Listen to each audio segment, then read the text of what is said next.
terus melahirkan akademisi maupun praktisi yang berkompeten yang dinanti dunia kerja, masyarakat, dan negara.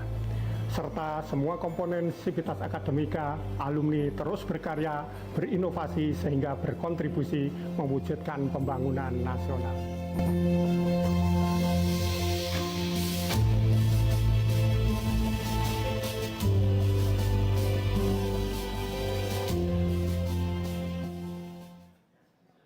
Selamat Dies Natalis. Selamat Dies Natalis. Selamat dan sukses.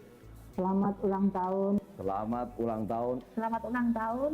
Selamat ulang tahun. Selamat ulang tahun. Selamat ulang tahun. Selamat ulang tahun. Selamat ulang tahun. Selamat ulang tahun. Selamat ulang tahun. FKOR UNS. FKOR UNS. FKOR UNS Fakultas Keolahragaan. Fakultas Keolahragaan. Ketujuh.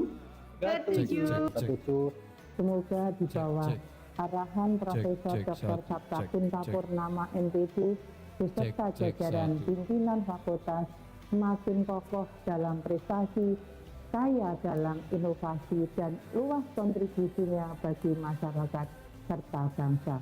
Kolaborasi antara program studi S2 Ilmu Keolahragaan dengan FKOR UNS semakin memperkuat kontribusi bagi dunia akademik. Semoga Fakultas Keolahragaan terus menjadi pusat pendidikan dan pengembangan olahraga yang unggul dan berprestasi. Kita tidak hanya sekedar kampus, kita adalah rumah bagi mimpi, semangat, dan kebanggaan olahraga Indonesia. Terus menjadi lembaga pendidikan yang berkualitas dan menghasilkan atlet-atlet muda yang berprestasi. Terus telah berkarya, menginspirasi, dan menjadi pelopor kemajuan olahraga Indonesia. Semoga FKOR semakin berjaya, semakin maju, semakin berkualitas, Dan semakin bermanfaat untuk masyarakat. Di tahun yang ke-7 kita melangkah bersama dengan prinsip solidarity fair play. Prinsip solidarity fair play.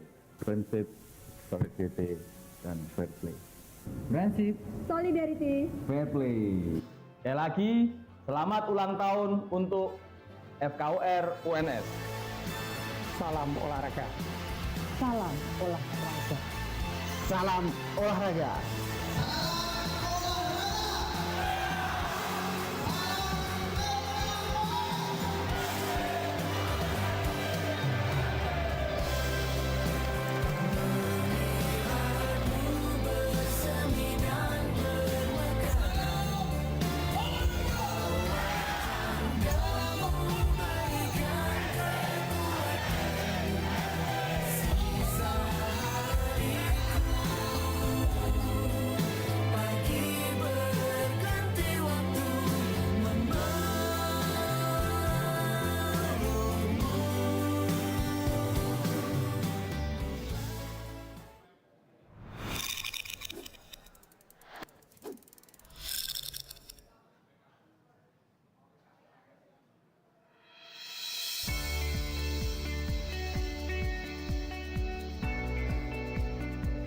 Welcome to the Faculty of Sports.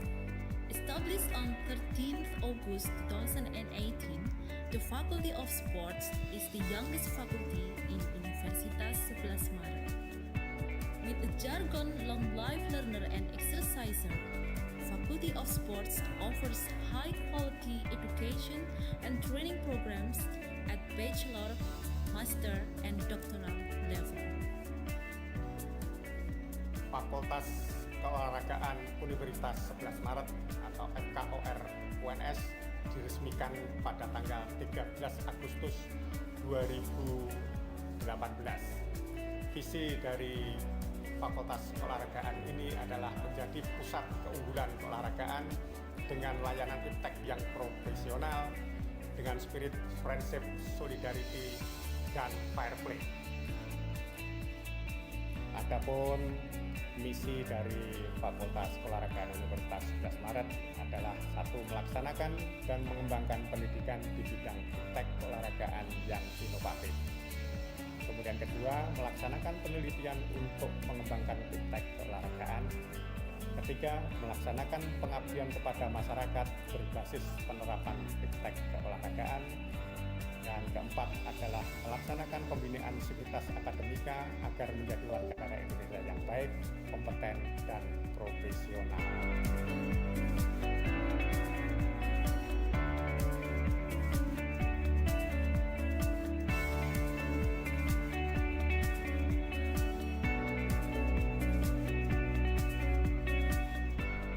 Faculty of Sports, Universitas 11 Maret, currently has 4 studies programs consisting of Bachelor of Physical Education and Health, Bachelor of Sport Coaching Education, Master of Sports Science, and Doctoral of Sports Science.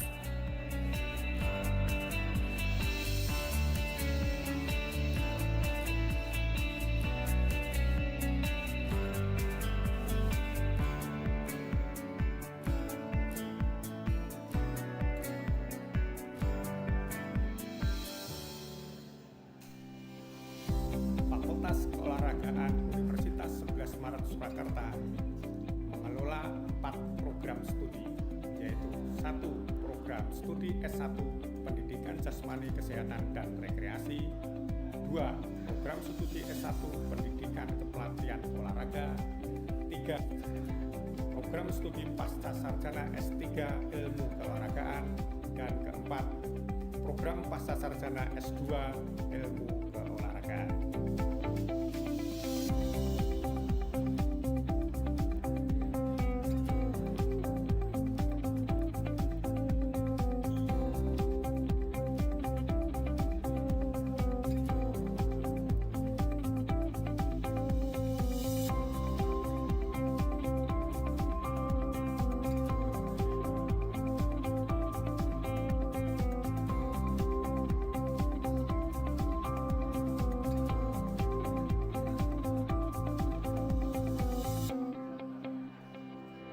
In order to achieve national and international reputation, the Faculty of Sports, Universitas 11 Maret, has a clear vision and mission in the fields of education, research, and community service.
Faculty of Sports, Universitas 11 Maret, has several collaboration with important national agencies such as Ministry of Youth and Sport of Indonesia and National Paralympic Committee of Indonesia.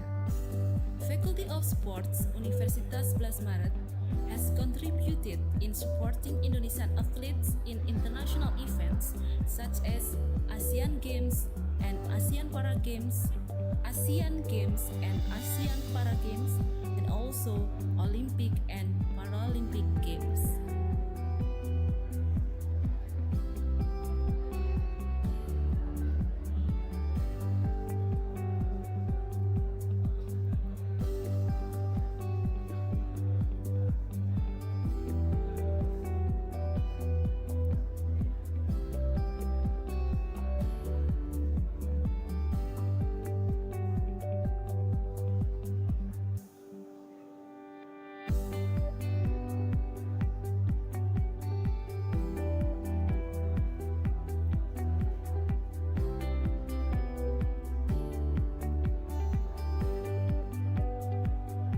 We are long life learner and exerciser.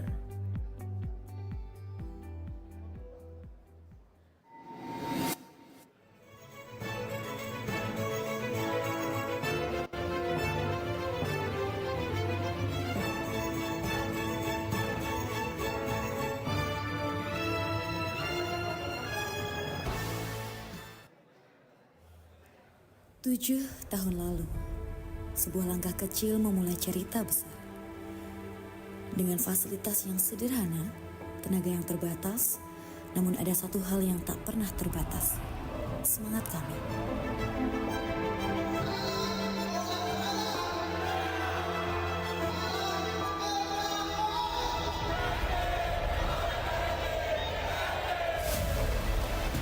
Dari ruang kelas pertama, dari lapangan yang menjadi saksi peluh, tawa, dan air mata, Fakultas Keolahragaan mulai membangun dirinya.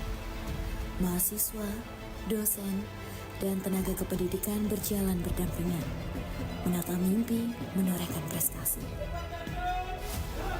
Tahun demi tahun, tantangan datang silih berganti. Ada kegagalan yang mengajarkan arti bangkit, ada keberhasilan yang menumbuhkan rasa percaya diri. Disinilah kami belajar arti friendship, persahabatan yang menguatkan langkah. Solidarity, kebersamaan yang membuat kami tak pernah sendiri. Dan fair play, sikap sportif yang menjadi jiwa dari setiap perjuangan. Fakultas Keolahragaan bukan hanya tempat belajar. Ia adalah rumah bagi nilai-nilai itu. Rumah yang melahirkan generasi yang tak hanya kuat secara fisik, tetapi juga tangguh dalam pikiran dan hati. Dari awal yang penuh keraguan, kini Fakultas Keolahragaan berdiri tegak. Bukan lagi fakultas yang baru tumbuh, melainkan pusat inspirasi dan pembuktian diri. Perjalanan 7 tahun ini adalah kisah kerja keras, pengorbanan, dan keyakinan bahwa bersama kita bisa melangkah lebih jauh. Assalamualaikum warahmatullahi wabarakatuh. Salam sejahtera untuk kita semuanya. Om Swastiastu, Namo Buddhaya, salam kebajikan, salam olahraga. Pada tahun 2025 ini, tepatnya pada tanggal 13 Agustus 2025, FKOR UNS berusia 7 tahun.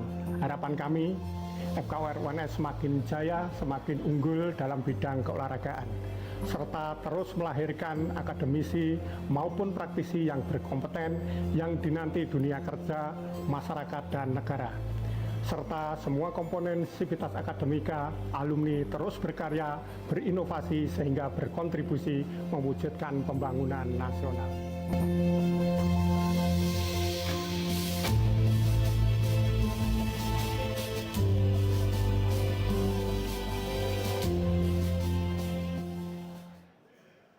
Selamat Dies Natalis. Selamat Dies Natalis. Selamat dan sukses. Selamat ulang tahun. Selamat ulang tahun. Selamat ulang tahun. Selamat ulang tahun. Selamat ulang tahun. Selamat ulang tahun. Selamat ulang tahun. Selamat ulang tahun. Selamat ulang tahun. Selamat ulang tahun. FKOR UNS. FKOR UNS. FKOR UNS. Fakultas Keolahragaan. Fakultas Keolahragaan. Ketujuh. Semoga di bawah arahan Profesor Dr. SAPTA Purnama MPD beserta jajaran pimpinan fakultas semakin kokoh dalam prestasi, kaya dalam inovasi, dan luas kontribusinya bagi masyarakat serta bangsa. Kolaborasi antara program studi S2 Ilmu Keolahragaan dengan FKOR UNS semakin memperkuat kontribusi bagi dunia akademik. Semoga Fakultas Keolahragaan terus menjadi pusat pendidikan dan pengembangan olahraga yang unggul dan berprestasi. Kita tidak hanya sekedar kampus, kita adalah rumah bagi mimpi, semangat, dan kebanggaan olahraga Indonesia. Terus menjadi lembaga pendidikan yang berkualitas dan menghasilkan atlet-atlet muda yang berprestasi. Terus telah berkarya, menginspirasi, dan menjadi pelopor kemajuan olahraga Indonesia. Semoga FKOR semakin berjaya, Semakin maju, semakin berkualitas. Dan semakin bermanfaat untuk masyarakat. Di tahun yang ke-7, kita melangkah bersama dengan prinsip solidarity, fair play. Prinsip solidarity, fair play. Prinsip solidarity dan fair play. Prinsip Solidarity. Fair play. sekali lagi, selamat ulang tahun untuk FKOR UNS. Salam olahraga. Salam olahraga. Salam olahraga.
Hadirin yang kami hormati, acara Konferensi Internasional Inti SAPTA 2025 akan segera dimulai.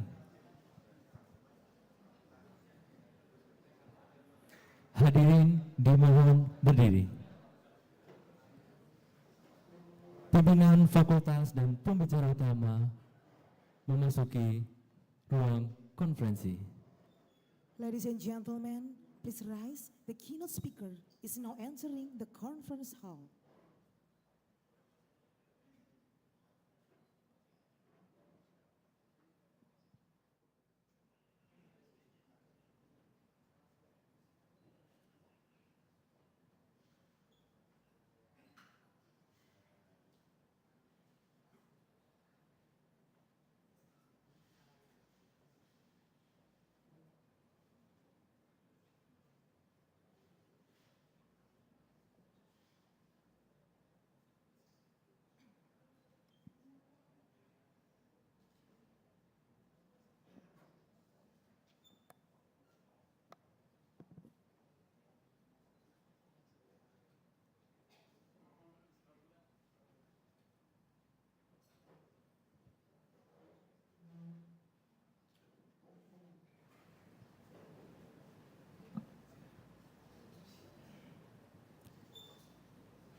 Hadirin dipersilakan duduk kembali.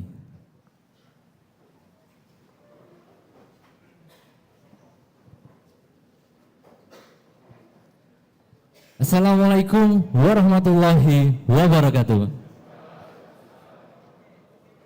Selamat pagi, salam sejahtera bagi kita semua. Om Swastiastu, Namo Buddhaya, salam kebajikan. Salam olahraga. Salam olahraga. Salam olahraga. Yang terhormat Dekan Fakultas Keolahragaan Universitas 11 Maret beserta jajarannya, para tamu undangan, para narasumber, para dosen, serta peserta konferensi internasional sekalian yang berbahagia. Puji syukur, marilah kita panjatkan kehadirat Tuhan Yang Maha Esa, karena berkat rahmat dan karunia-Nya kita dapat hadir bersama dalam acara Konferensi Internasional Olahraga, Aksesibilitas, Pendidikan Jasmani, Inovasi Teknologi, Inklusi dan Aksi Disabilitas SAPTA 2025 yang diselenggarakan oleh Fakultas Keolahragaan Universitas 11 Maret. Ladies and gentlemen, good morning and welcome to the venue. The Honorable Dean of Faculty of Sport Universitas 11 Maret, Profesor Dr. SAPTA Kuntapurnama, Magister Pendidikan, along with his staff, distinguished guests, esteemed speakers, respected lecturers, and all participants of the international conference. Let us first express our gratitude to Almighty God, for it is by His grace and blessings that we can gather here today at the International Conference of Sport, Accessibility, Physical Education, Technology Innovation, Disability Inclusion, and Action, IC SAPTA 2025. Proudly hosted the Faculty of Sport Universitas 11 Maret. Izinkan saya memperkenalkan diri, nama saya Mr. Bram. Dan pada kesempatan yang berbahagia kali ini saya mendapatkan kehormatan untuk bertugas menjadi Master of Ceremony pada Konferensi Internasional SAPTA 2025. Merupakan suatu kebanggaan bagi saya untuk memandu jalannya konferensi internasional ini. Please allow me to introduce myself. My name is Angga, and it's truly an honor to me to serve a Master of Ceremony for this prestigious event, the International Conference of Sport, Accessibility, Physical Education, Technology Innovation, Disability Inclusion, and Action, IC SAPTA 2025. It's my great pleasure to guide you through today's program. Para tamu undangan yang terhormat dan hadirin sekalian, untuk memulai rangkaian acara pada hari ini, marilah kita bersama-sama menyanyikan lagu kebangsaan Indonesia Raya yang kemudian akan dilanjut dengan Mas Patriot Olahraga. Kepada seluruh peserta kami mohon untuk berdiri. Honorable ladies and gentlemen, to begin today's program, let us all sing the Indonesian national anthem, Indonesia Raya, which will be then followed by the Patriot Olahraga March. We kindly request all participants to stand.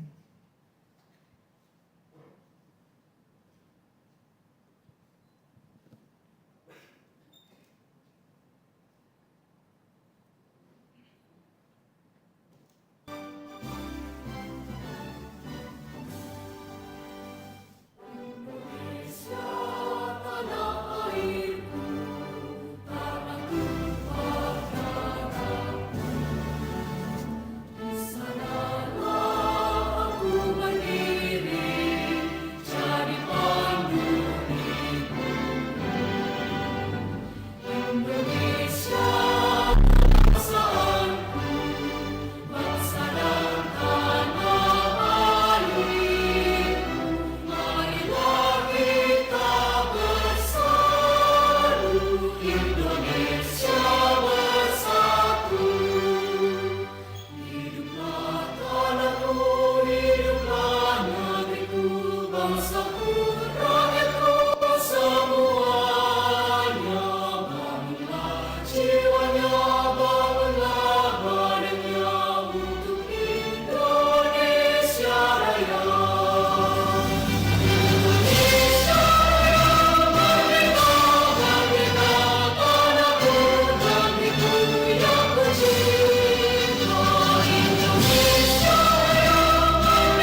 patriot, kami ini patriot olahraga, mengabdi berkarya untuk nusa bangsa dalam meraih cita-cita.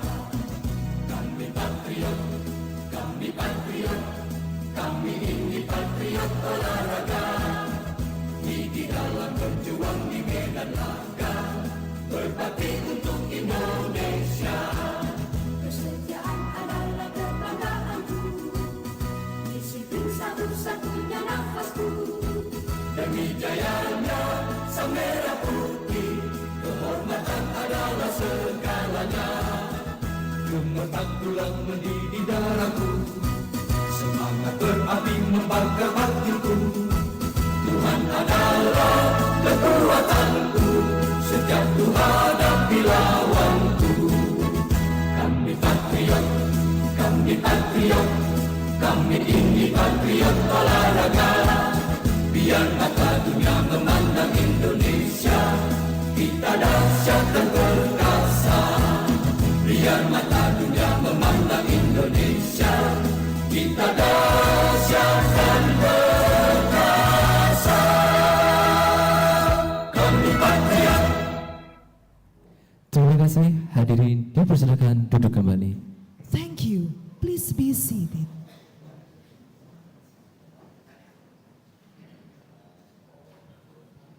Hadirin yang berbahagia, agar rangkaian acara pada hari ini senantiasa mendapatkan ridho dan keberkahan dari Tuhan yang Maha Kuasa, marilah kita berdoa bersama yang akan dipimpin oleh yang terhormat Bapak Dr. Pemawari Adi MOR. Kepada beliau kami persilakan. Ladies and gentlemen, to seek blessing and guidance for Almighty God for today's program, let us now join in prayer, which will led be the Honorable Dr. Pemawari Adi. We respectfully invite him to lead the prayer.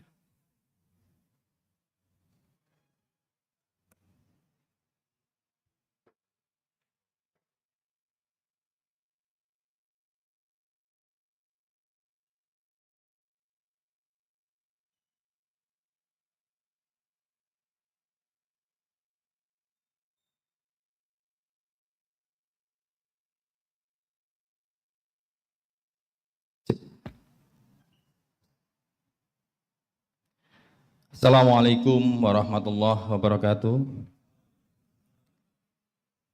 Bapak Ibu hadirin yang saya hormati, marilah kita tundukkan kepala sejenak bermunajat kepada Allah Subhanahu wa taala. Semoga International Conference yang akan kita laksanakan ini diridhoi oleh Allah dan memberikan manfaat yang sebesar-besarnya bagi kita semua. Doa akan saya bacakan menurut agama Islam. Bagi saudara-saudaraku yang beragama lain, mohon untuk menyesuaikan. I will read the prayer according to the Islamic religions. For my brothers and sisters of other religions, please adjust it. Bismillahirrahmanirrahim. Alhamdulillahi Rabbil Alamin. Ya Allah, ya Tuhan kami, segala puji serta syukur tercurah kehadirat-Mu atas segala rahmat dan karunia yang telah Engkau limpahkan kepada kami. Untuk itu ya Allah, jadikanlah International Conference di kampus kami ini sebagai amal ibadah yang Engkau ridhoi, yang membawa barokah, rahmat, taufik, dan hidayah-Mu bagi kami semua. Ya Allah, Tuhan yang Maha Mulia, satukanlah hati kami, padukanlah langkah kami, dan kobarkanlah semangat belajar kami untuk mencapai keberhasilan, kemajuan, dan kejayaan prestasi olahraga. Limpahkanlah kepada kami yang hadir di ruangan ini kesehatan, kesabaran, kemudahan, kearifan, kecerdasan, dan keikhlasan dalam mengikuti International Conference ini. Ya Allah yang Maha Mengetahui, ilmu-Mu luas dan tak terbatas. Oleh karena itu ya Allah, anugerahkanlah kepada kami ilmu yang bermanfaat sebagai bekal kami dalam menjalani kehidupan menuju kebahagiaan di dunia dan akhirat nanti. Ya Allah yang Maha Pengampun, Engkau Maha mengetahui terhadap kelemahan-kelemahan kami, terhadap kekurangan-kekurangan kami. Kepadamulah kami menyembah, kepadamulah kami memohon ampunan. Kabulkanlah doa dan permohonan kami ya Allah. Rabbana atina fid dunya hasanah wa fil akhirati hasanah wa qina azabannar. Subhana rabbika rabbil izzati amma yasifun wa salamun alal mursalin walhamdulillahi rabbil alamin. Wassalamualaikum warahmatullahi wabarakatuh. Waalaikumsalam.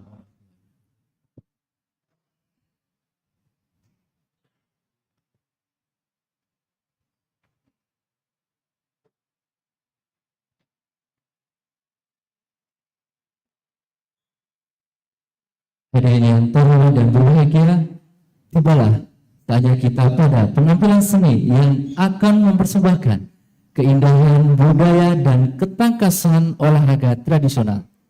Marilah kita saksikan bersama tari gamblong yang anggun dilanjutkan dengan atraksi pencak silat yang gagah berani. Hadirin yang kami hormati, inilah performing art persembahan dari mahasiswa Fakultas Keolahragaan Universitas 11 Maret dan Institusi Seni Indonesia Surakarta. Kami persilakan. Ladies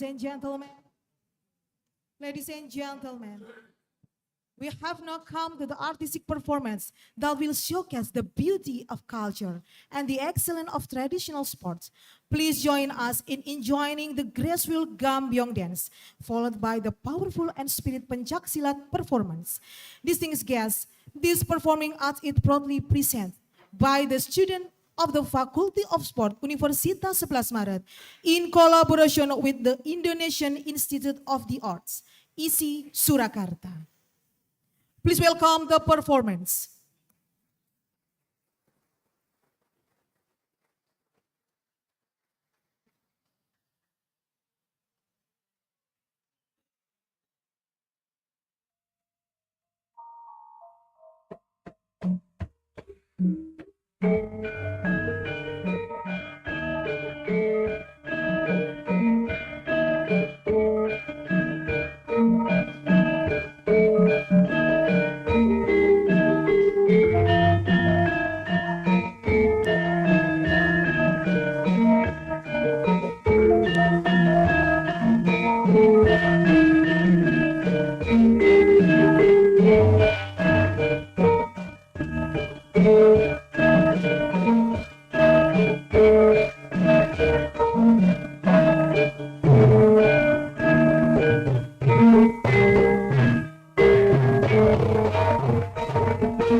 Beri tepuk tangan yang luar biasa untuk penampilan dari mahasiswa Fakultas Keolahragaan dan Institusi Seni Indonesia.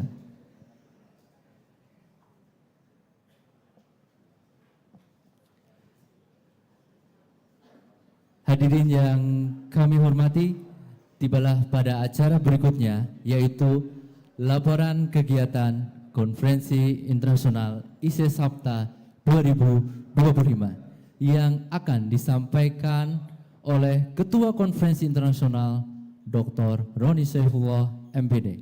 Kepada beliau kami persilahkan. Ladies and gentlemen, we now proceed the next agenda, namely the report of the International Conference SAPTA 2025 will be delivered by the conference chair, Dr. Roni Saifullah, Magister Pendidikan. With due respect, we invite him to deliver the report.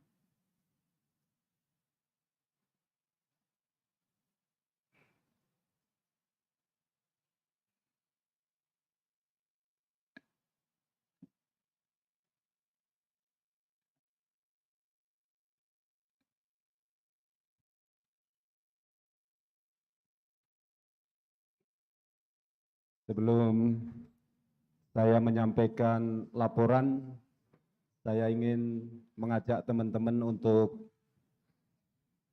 meneriakkan ketika saya teriak salam olahraga, jawabnya jaya.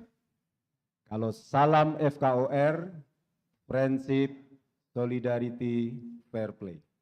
Gitu ya, nanti insya Allah akan kita teriakkan bersama-sama. Bismillahirrahmanirrahim. Assalamualaikum warahmatullahi wabarakatuh. Salam olahraga. Saya. Salam FKOR. Friendship, Solidarity, Fair Play. Big applause.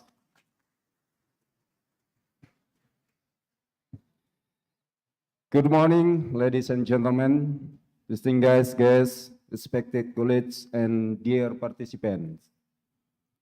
The Honorable Dean of the Faculty of Sports, Universitas 11 Maret, the Honorable Vice Deans, the Honorable Head of Study Programs and respected lecturers of the Faculty of Sports, our distinguished keynote speakers, all presenters, co-hosts, and participants, and our beloved students, it is truly a great honor and privilege for me, on behalf of the organizing committee, to extend the warmest welcome to all of you at the International Conference of SAPTA.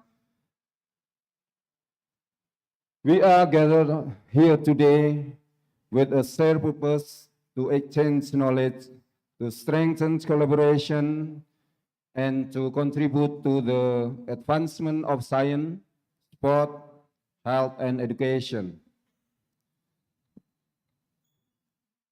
The presence of distinguished academics, researchers, practitioners, and students from various institutions and countries, whether attending on-site or online, reflect the improvement of this conference as a platform for global dialogue and academic growth.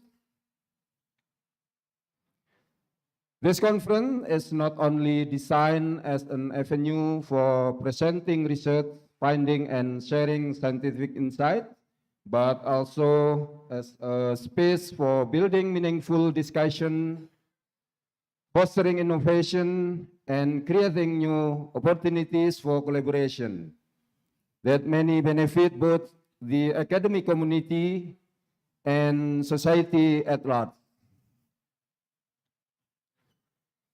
With such spirit, I am confident that this year's conference will produce fruitful exchange and significant contribution. At this moment, please allow me to take a moment to sincerely express my appreciation and gratitude to our honorable keynote speakers for graciously accepting our invitation and for your willingness to share your invaluable expertise, perspective, and experiences. You contribute truly enrich the intellectual depth of this event. All participants and presenters, for your enthusiasm, commitment, and active involvement in this conference. Whether you are here in person or joining us virtually, your presence demonstrates your dedication to advancing knowledge and collaboration. And our co-host, institutional partner, and supporting organization for their invaluable assistance and cooperation, without which this conference could not have been realized at this scale. And last but not least, our dedicated organizing committee, whose hard work, commitment, and tireless effort behind the scene have made today's events possible. Ladies and gentlemen, today we embark on a meaningful journey of learning, discussion, and knowledge exchange. I encourage all of us to make the most of this opportunity to engage actively and to build connection that will last beyond this conference. Therefore, as the chairperson of this organizing committee, I respectfully and sincerely require the Dean of the Faculty of Sport, Professor Dr. SAPTA Kunta Purnama, to kindly open this international conference of IC SAPTA by striking the gong. That concludes my remark as the chairperson of the International Conference of IC SAPTA. Thank you very much for your kind attention. Assalamualaikum warahmatullahi wabarakatuh. Wow. Salam olahraga. Salam FKOR. Friendship, Solidarity, Fair Play.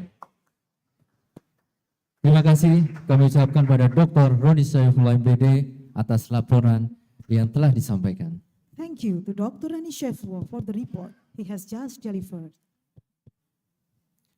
Hadirin yang berbahagia, selanjutnya marilah kita bersama-sama menyambut Dekan Fakultas Keolahragaan Universitas 11 Maret Profesor Dr.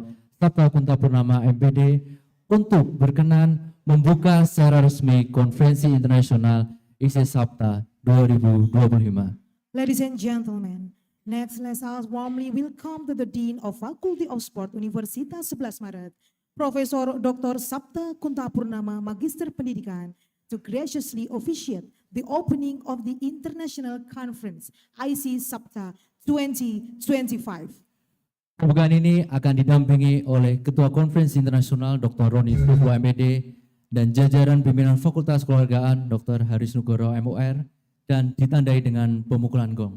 Kepada Bapak Dekan dan pimpinan fakultas kami mohon dengan hormat waktu dan tempat dipersilakan.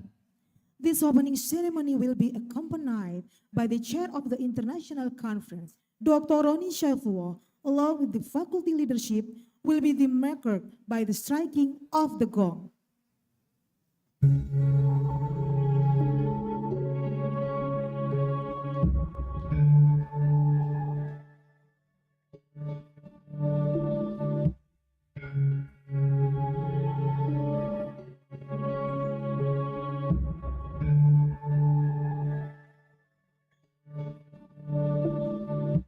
Ladies and gentlemen, International Conference of Sport, Accessibility, Physical Education, Technology Innovation, Disabilities Inclusion and Action, FKOR UNS 2025 to begin. Thank you.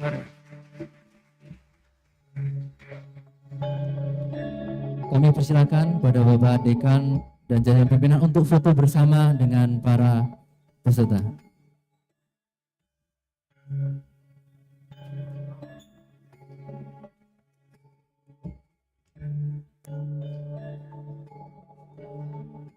Kepada seluruh peserta dimohon untuk berdiri. untuk berfoto bersama.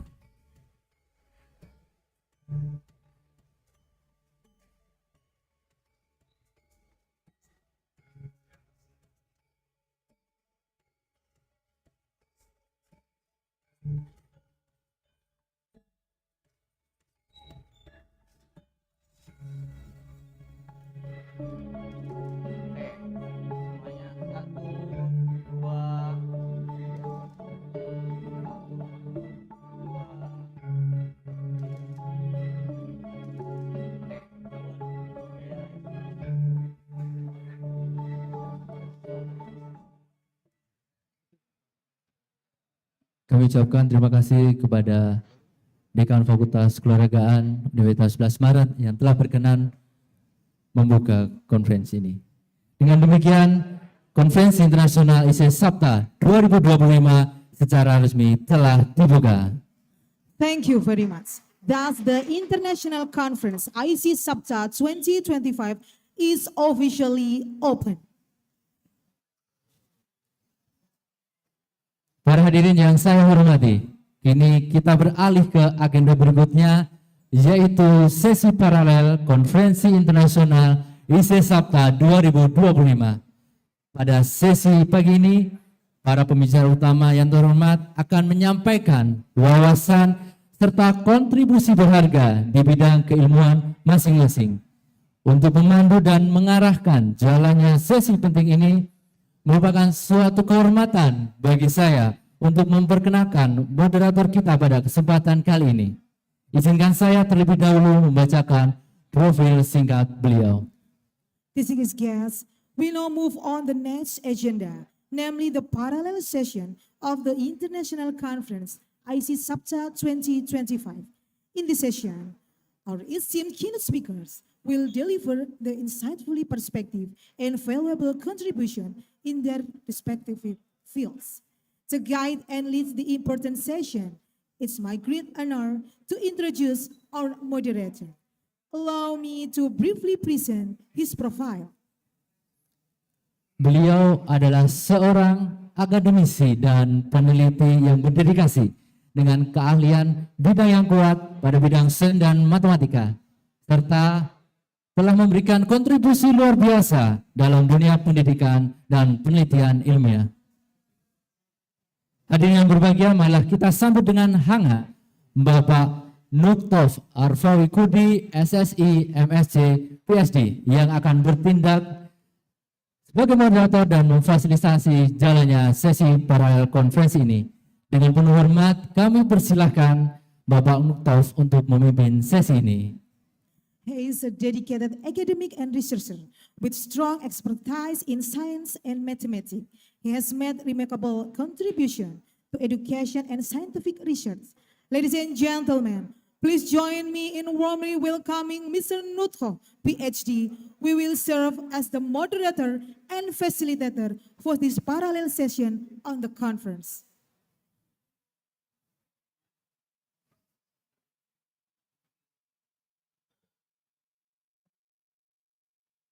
We'll do this back. Please, Mr. Nukto to take the floor and lead the session.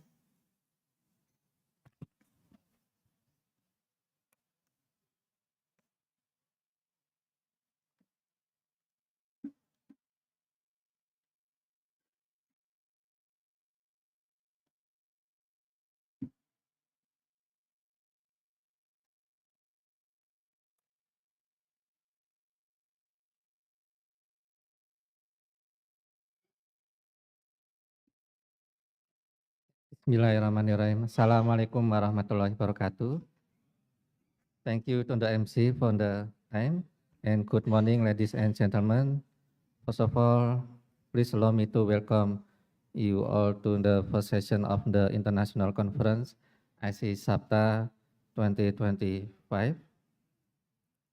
And the Honorable Professor SAPTA Kunta Purnama, the Dean of Faculty Sports 11 Maret University, and also the distinguished colleagues, and the honorable all keynote speakers who are present today.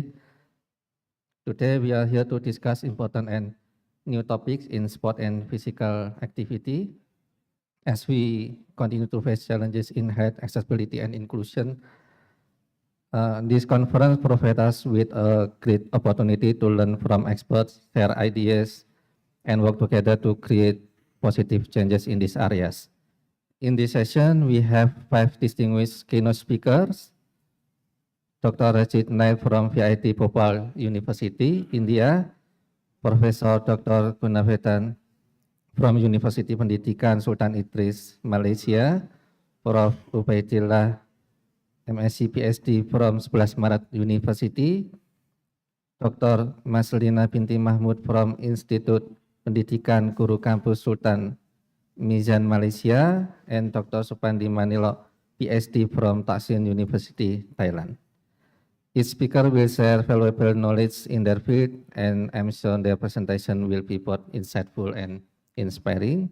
And each speaker will present for 20 minutes, followed by 5-minute Q&A session. Please feel free to ask your question immediately after each presentation.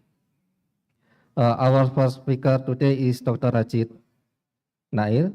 Good morning, Dr. Rachid. Good Are you morning, with us sir. today? Good morning. Yeah, thank you, Dr. Rachid, for being here with us. Before inviting Dr. Rachid to deliver his presentation, please allow me to briefly read his curriculum vitae. Dr. Rachid is a senior assistant professor and program chair artificial intelligence in Department of School of Computing Science and Engineering, VIT Bhopal University, India. His research interests include artificial intelligence, machine learning, deep learning, and blockchain. He has many scientific publications, book chapter, and patent. He has published over 50 research articles in various journals and at national and international conferences. He has more than 12 national and international patents. Today, Dr. Rachid will talk about AI and generative AI in sport, transforming the game. Without further ado, I would like to invite Prof. Rachid to begin the presentation. Regarding the time management, you have around 15 to 20 minutes to deliver your presentation, followed by a Q&A session. Dr. Rachid, the floor is yours. Thank you, sir. Am I audible? Yes, we can hear you, Doctor. Okay.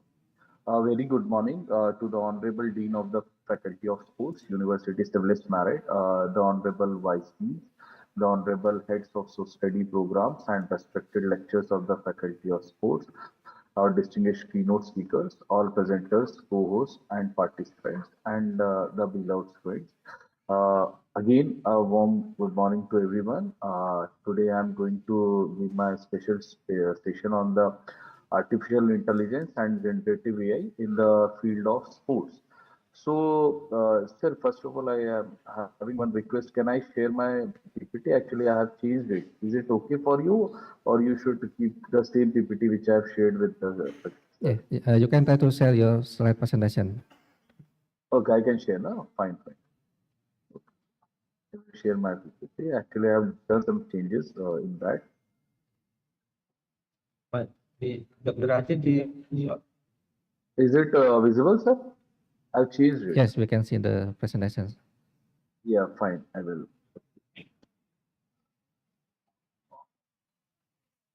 Yeah. First of all, my topic is actually AI and generative AI in the sports, which is actually now a trending topic in the sports area. So it's actually future of sports. So in this presentation, I will explore how AI and generative AI, which is we can say, trending technology everywhere. So how it's revolutionizing the world of sports, from optimizing player performance to enhancing fan engagement. Means it's we can say it's a way to discover new patterns so that we can enhance the performance of the players as well as the sports. We can say that popularity of sports can also be getting increased through such technology. So we are incorporating this AI, that is artificial intelligence in the area of sports. As we are aware of it, nowadays AI is everywhere in almost every area across the globe, whether it is a medical, whether it is a financial, whether it is a plant, or whether it is a sports. So AI has involved itself in the area of sports also. Earlier also it was in the area of sports, but not up to that extent which is nowadays. So we will cover that how AI and generative AI can make their impact in the area of sports. So, as we know, that data analysis, it's all about the data analysis. So, artificial intelligence is mainly about the analyzing data, but it goes beyond that. But initially, we know that it's about the prediction, classification, clustering. These are the different areas in which we are using this AI concept to improve the performance. That performance can be the improve performance of the player, performance of the sports, performance of the system. So we have to analyze the data. So whenever we talk about the AI, there will be the collection of data, and that data has to be analyzed. Using some algorithms will be there, some techniques will be there, that some statistical analysis can be there. So these are the different aspects through which we can incorporate our area into particular department. So AI excels at analyzing massive data sets. Massive data sets means it's a huge data set that will contain videos of the sports, that will contain images of the sports, that can contain the reviews that is given for that particular games. So it's a collection of lots of data. Data means here it's not about the textual data. Suppose you have given your thoughts through Facebook or through Twitter or through other platforms.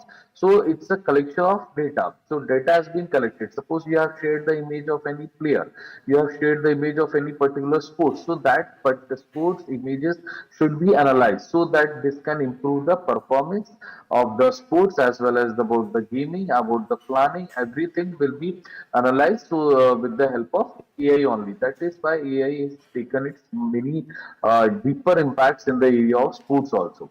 So that is all about the advanced data analytics. Now trending, it goes beyond analysis, that is the generative AI, generative artificial intelligence. Now you have heard about the chat GPT, chat GPT is there, many chat bot is there. So these all are the we can see applications of artificial intelligence, so that we can know that in which particular area that particular player has to work, that particular sports has to be specific to which particular area. So generative AI capabilities means it has the power to create novel content from realistic game simulations to personalize fan experience, fundamentally changing how we interact with and understand the sports. Means we can say how we can suppose if I am not aware of football or hockey or any basketball, so through chat GPT I can know that how to understand the sports in a much better way. Like I am from India, so in India we can say cricket is the most popular sports. Almost half of the population they used to watch cricket other than all other sports.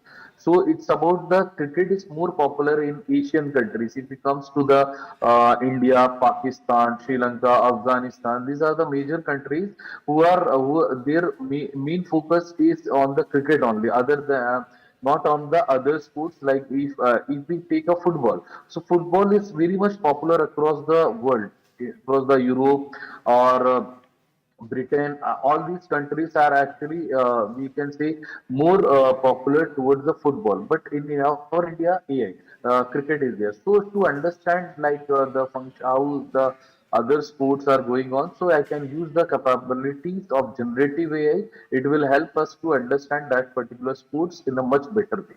So this is how AI has revolutionized itself. Like as you can see the image which is given in the slide, from the rigorous training fields where athletes hone their skills to the roaring stadiums. Like you know, in a football stadiums, thousands, lakhs of people are watching the football in the stadiums. So sometimes it creates an sometimes a player will not be very habitual to work in such an environment, in such an ecosystem where lakhs of people are sitting or millions of people are sitting to watch the sport. So we can create an environment to that particular player, so that he can be able to cope up in that large environmental area.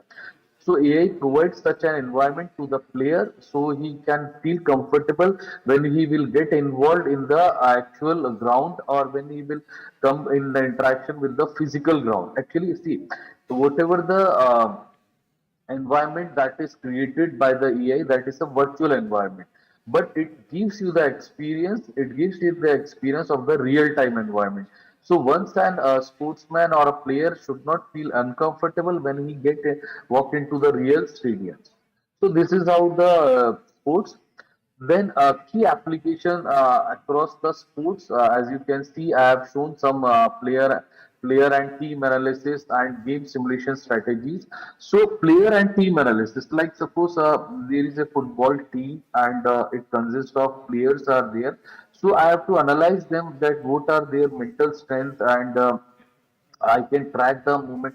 Suppose before going for any new game, any new football match or any upcoming match, better to analyze the strategy of our opposition team. So AI will help you to understand the strategy of our opposition team, so that we can come up with our strategy and to defend them in a more better way. Otherwise, what will happen if we go 20, 30 years before, we will not be able to analyze the strength and weakness of every other players who is in our opposition team as well as in our team. So this will help you to analyze the player as well as their analysis. What are, see, everyone is having some strength and their weakness. So it's not about that. Even if you take a Messi or Ronaldo, they are not. We can say 100% they are having the strength. There is no weakness in them. They are having their own weakness, their own strategy. So we have to analyze them properly. So this will help you to. These strategies will help you to analyze them. Then coming to the simulation world, suppose if I am not able to go into the real time scenarios, if I am not able to go to the physical ground, so now simulation is also developed by AI software. So AI can help you to give you the ecosystem for the players, for the real time environment it can give. So you can also have your own strategy and you can work in your strategy, so to lay down your opposition team. So this is the key applications. Next, the most important, now whenever we play any sports, so injury will happen, definitely injury will happen, and 90 percentage of the chance the players will get injured in one, two, or next 3 to 10 matches. So that is the normal in any sports. It's not about the football or cricket. For any sports it can happen. So AI will help you to analyze that particular injury, whether that injury is having at the high risk, or whether it can be recovered very early. So this injury prediction and prevention can also be done with the help of AI. So a player can make himself adaptive to the player, that particular sports, if what time he will take to recover from that particular sports. So that is how AI comes into the existence in the area of injury prediction and prevention. Next is the fan experience. Suppose any sports is there, like football is the most famous sports across the globe. So as we know that fans can experience a real time experience.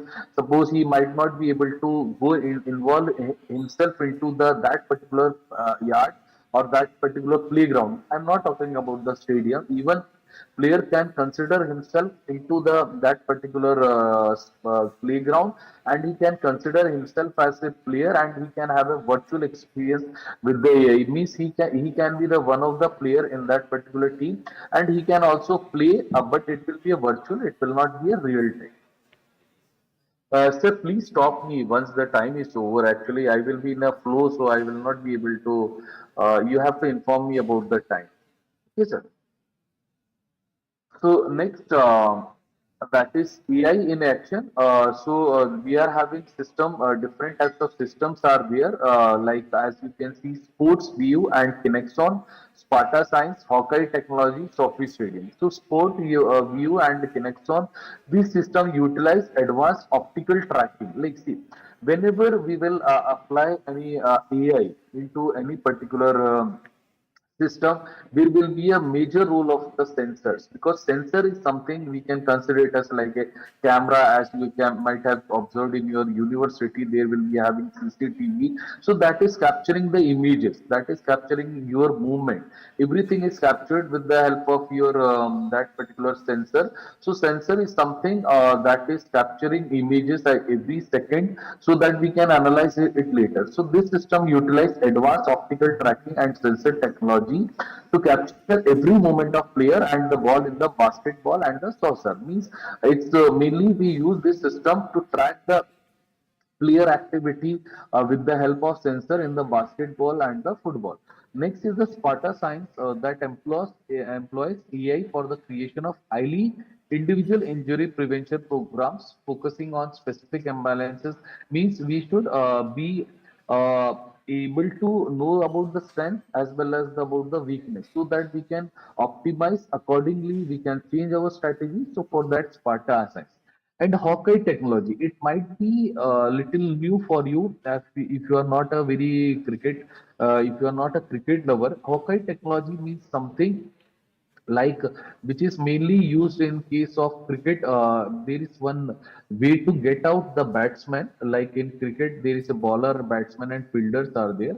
So when we bowl, when bowler bowls, he has to out the batsman who is batting. So there is one type of out other than bowled, other than catch out. That is known as a LBW. That is leg before wicket. So normally, when you're body comes before the wicket, and if the bowler hits the part of your body, and if your body comes before the wicket, so we just have to we have to track the ball trajectories, whether it is hitting the stump or not. If it hits the stump, if it hits the stump even, means first it has to hit the body of the player. So we don't know that once it hit the body of the player, in which area that particular ball will go, whether it will hit the wicket, whether it will go to the other side of the wicket. So I have to track that the trajectory of that particular ball. So if it hits the wicket, so the player will be given out. So Hawkeye technology is mainly it might be used in other sports, but I have seen it is widely used in the area in the cricket also. So that is Hawkeye technology, another application of AI. Then Sophie Stadium, Sophie leverages AI to deliver a hyper-personalized fan experience. Means it gives you the experiences so that we can know that in which particular sports, or in sports also, in which particular team that particular fan is very much interested, what type of food he eats, what type of beverages he consumes. So means to know about the dynamic pricing. See, like anywhere, whenever any sports is going on, the stadium price is not fixed. Means that price might will get changed. There might be some free, there might be some concessions will be there. So this will help you. AI will help you to get you the more better experience, so that I can watch my cricket.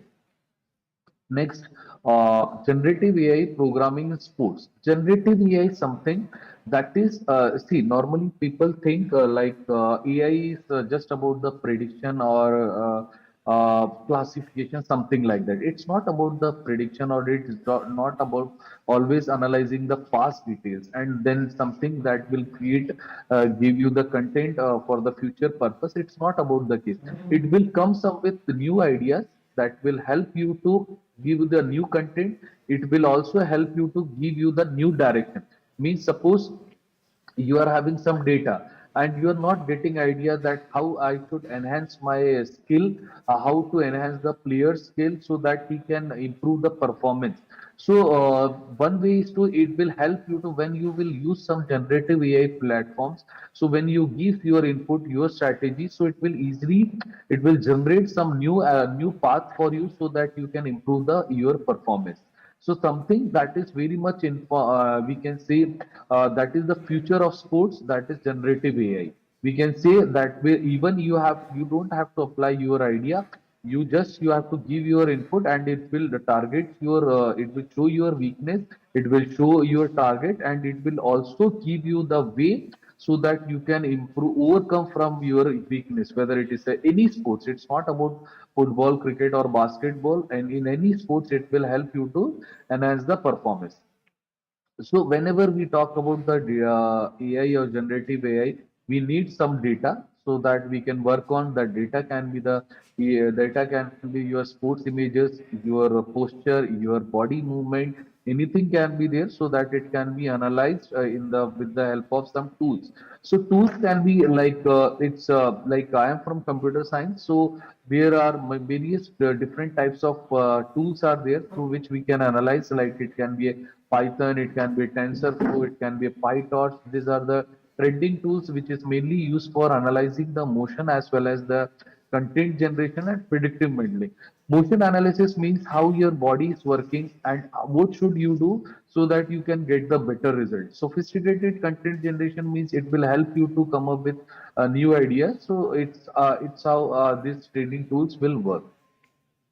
Then this is the initial phase for whatever the model you will develop in the form of AI. So first you have to collect the data. That data collection can be done with the help of sensors. It can be helped with the help of videos. It can mean sensors are basically used to capture the images, capture the videos. So the data will be collected. So that data which we initially collected with the help of GPS, accelerometers, gyroscopes. So these are smartwatch will also collect the lots of data. So these are the initial data. So this data has to be pre-processed. Initial data, that is the raw data. So then we have to pre-process with our own techniques. Like pre-process means we are collecting the meaningful information like clean and normalized raw data. Clean means in the data itself there can be some blur images can be there can be the lots of noise can be there, so that I have to extract the useful information from those images. So clean and normalized raw data extract meaningful information features such as player speed. Suppose I have to know that exactly at what speed the player is moving, acceleration, deceleration, changes in the direction, jump height, landing forces, joint angles. These are the different useful information that has to be extracted from the raw data, which you have taken from your smartwatch, which you have taken from your camera, which you have taken from your GPS. So this step is crucial for identifying patterns relevant to your performance and injury. So this is how the feature engineering works. Means this is the second.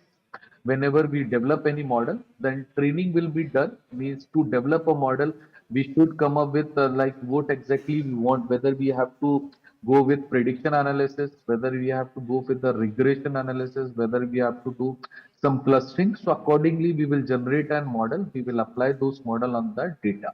Then model deployment means it has to be deployed in the real world. Real world means so that other users, once you have developed your model, then other players or coaches, mainly coaches, will be getting more beneficial using with such systems, because they have to guide their players, they have to give their ideas to the players so that they can improve the performance.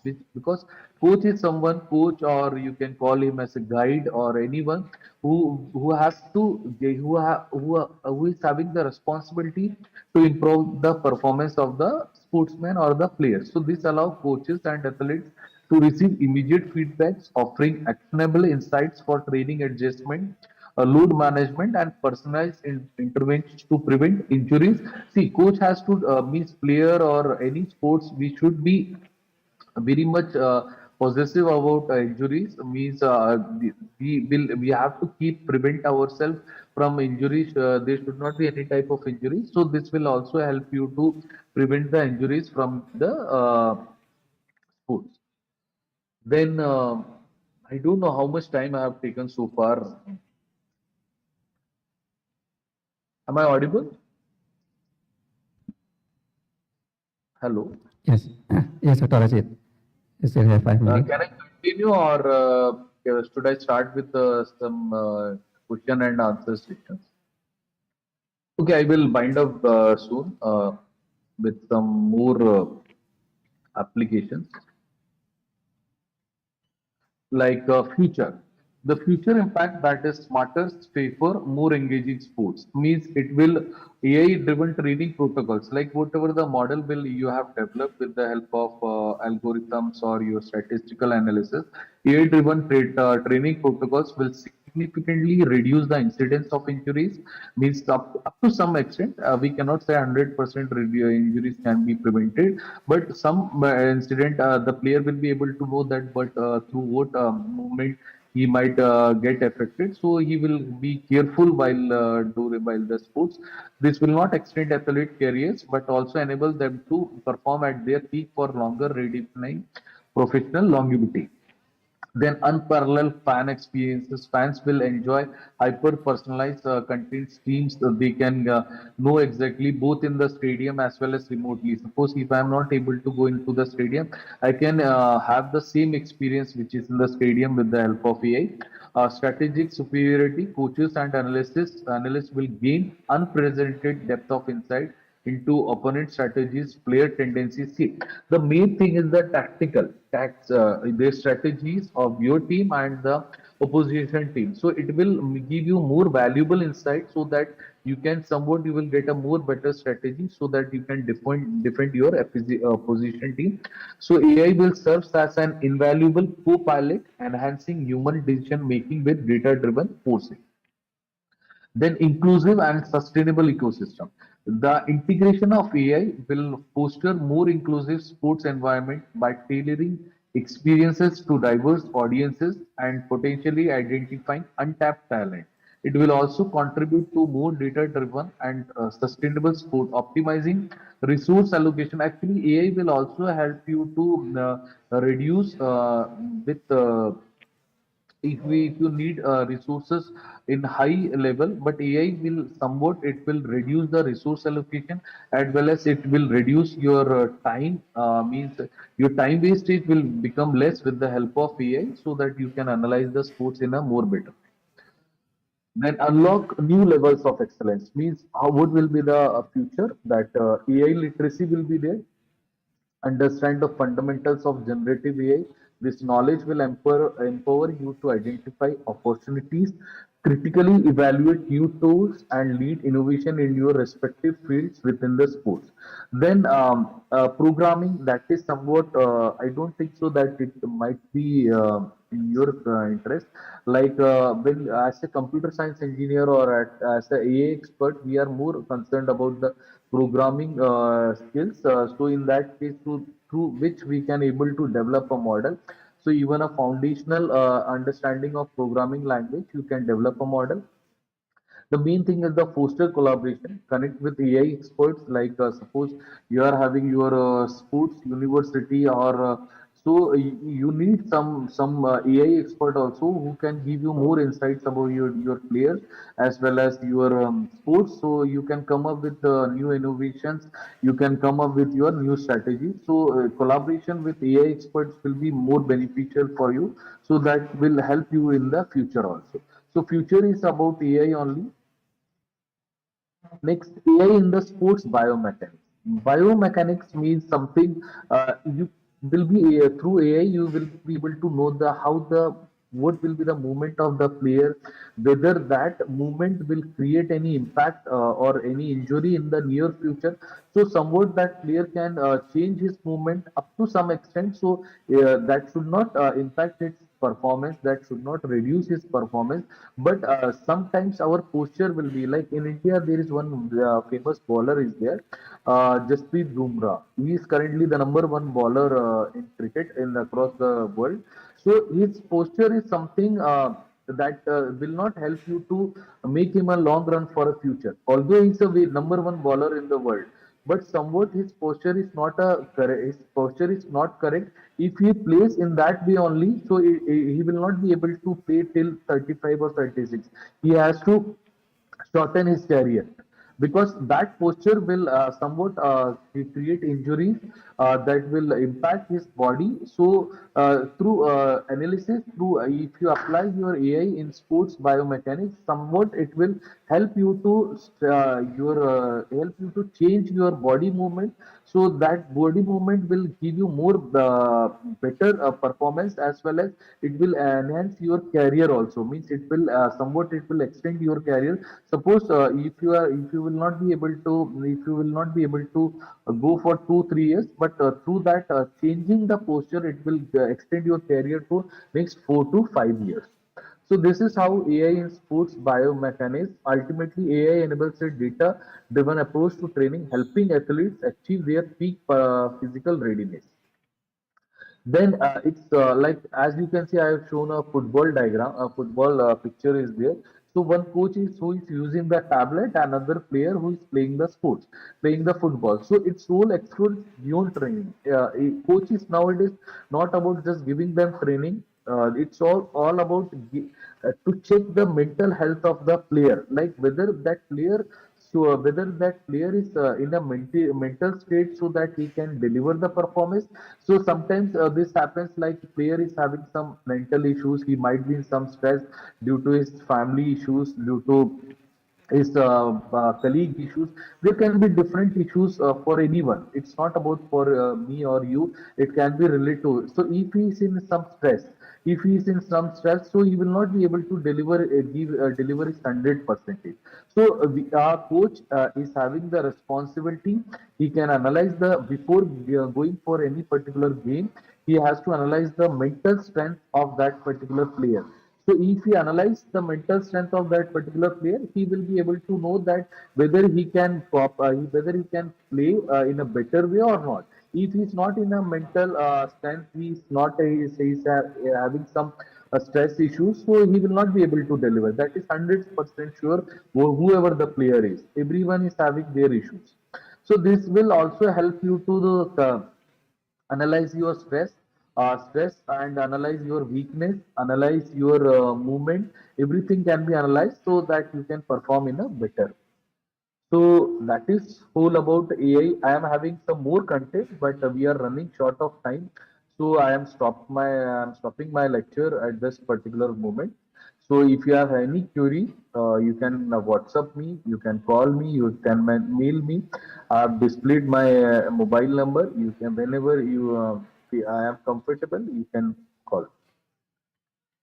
Yeah. I hope it's. Yeah, thank you very much, Dr. Rajit, for your insightful presentation. We will now take 5 minutes for question. To all participants here, if you have any question for Dr. Rajit, please raise your hand.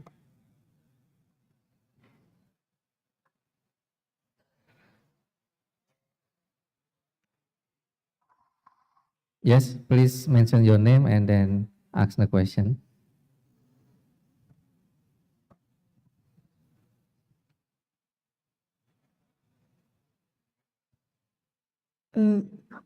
Thank you for your attention. My name is Joyce Esther. I'm from Faculty of Sport. Hello. From 11 Maret University. I want to ask about Mr. Rajit's opinion. What do you think will be the biggest role of AI in the future of sports? AI in the future of sports. The question is, what is the biggest role of AI in the future of sports? Yes, AI is having a major role. Now we are in the era of artificial intelligence. So it will the major role is to analyze the players, analyze the players, then analyze the team. So we will do the analysis on the player by player, their strength and their weakness. We will have their images, like suppose they have some previous games. So I will take the videos I will take the images and I will try to analyze that what is the exact strength of the player, exact strength of the weakness of that particular player. Next, I will move to the team side. Like suppose I am going to play against any Barcelona or Real Madrid. So in that case, what will happen? I have to analyze their strength or weakness also. So I have to work on my strength as well as their weakness. Both the things we have to. So for that, we need some images, some videos, because we will not be able to remember every activity of the sport. So better to take their videos, better to take their images and analyze it. Then you will get an idea how to what strategy, how can you can beat that particular. Okay, this is the first step. Next, you can connect it with the injuries also. Injuries is the part of the sports.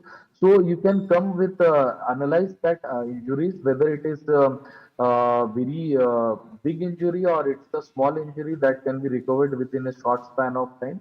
That also have to be checked. So these are the major areas. There are many more, but these are the two things which we can say that is more beneficial by incorporating AI in the sports. I hope I have given your answer. Yeah, thank you, Dr. Rajit, for the answer. Do we still have another question? Okay, due to the limited time, we will conclude this session, Dr. Rajit. Thank you very much once again, Dr. Rajit, for your valuable presentation and discussion. To all participants who still wish to ask questions, can contact Dr. Rajit outside of this session through email. Thank you once again to Dr. Rajit for your presentation and discussion. I'm very privileged that you have given me the opportunity. I'm very thankful to the management also. So I'm very much happy that I am able to contribute something in the area of sports also. This is the first experience in which I normally contribute in the area of medical and financial, but sports is now, we can say, it's a very trending field. Earlier also, without sports, nothing can be done. So I'm very much happy that I am got an opportunity to deliver a lecture. Thank you so much. Yeah, thank you so much, Dr. Rajit. And for the next keynote speaker, we have Professor Dr. Guna Devan and also Professor Ubaidillah. May we kindly invite you, both Professor, yes, to come forward and take seat on the stage.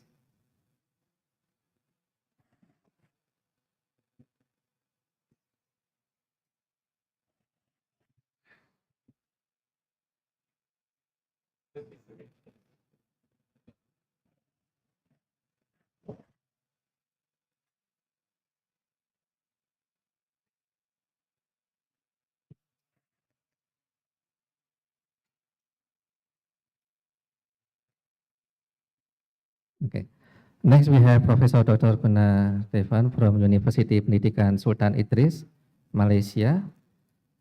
Before inviting Professor Guna Devan to deliver his presentation, please allow me to briefly read his curriculum vitae. Professor Guna Devan is a professor at the Faculty of Sports Science and Coaching at UPSI, where he specialized in wellness and testing and measurement in sports science. He holds a Doctor of Philosophy in Sports Science from University Kebangsaan Malaysia and has a strong academic background, including Master in Sports Science and Bachelor in Education Sports Science. Professor Guna Devan has extensive research experience and has published numerous articles in top international journals. His research focuses on improving physical fitness and wellness through innovative testing and measurement techniques. Today, Prof. Guna Devan will talk about women and physical activity, health benefits, barriers, and strategies across the lifespan. Without further ado, I would like to invite Prof. Guna Devan to begin the presentation. You have around 15 to 20 minutes, Prof. Thank you very much, respectful Chairman. A very good morning and warm welcome to the Honorable Dean, distinguished guests, keynote speakers, presenters, and participants. I'm not free sitting and talk. Am I can go down? Yes, please.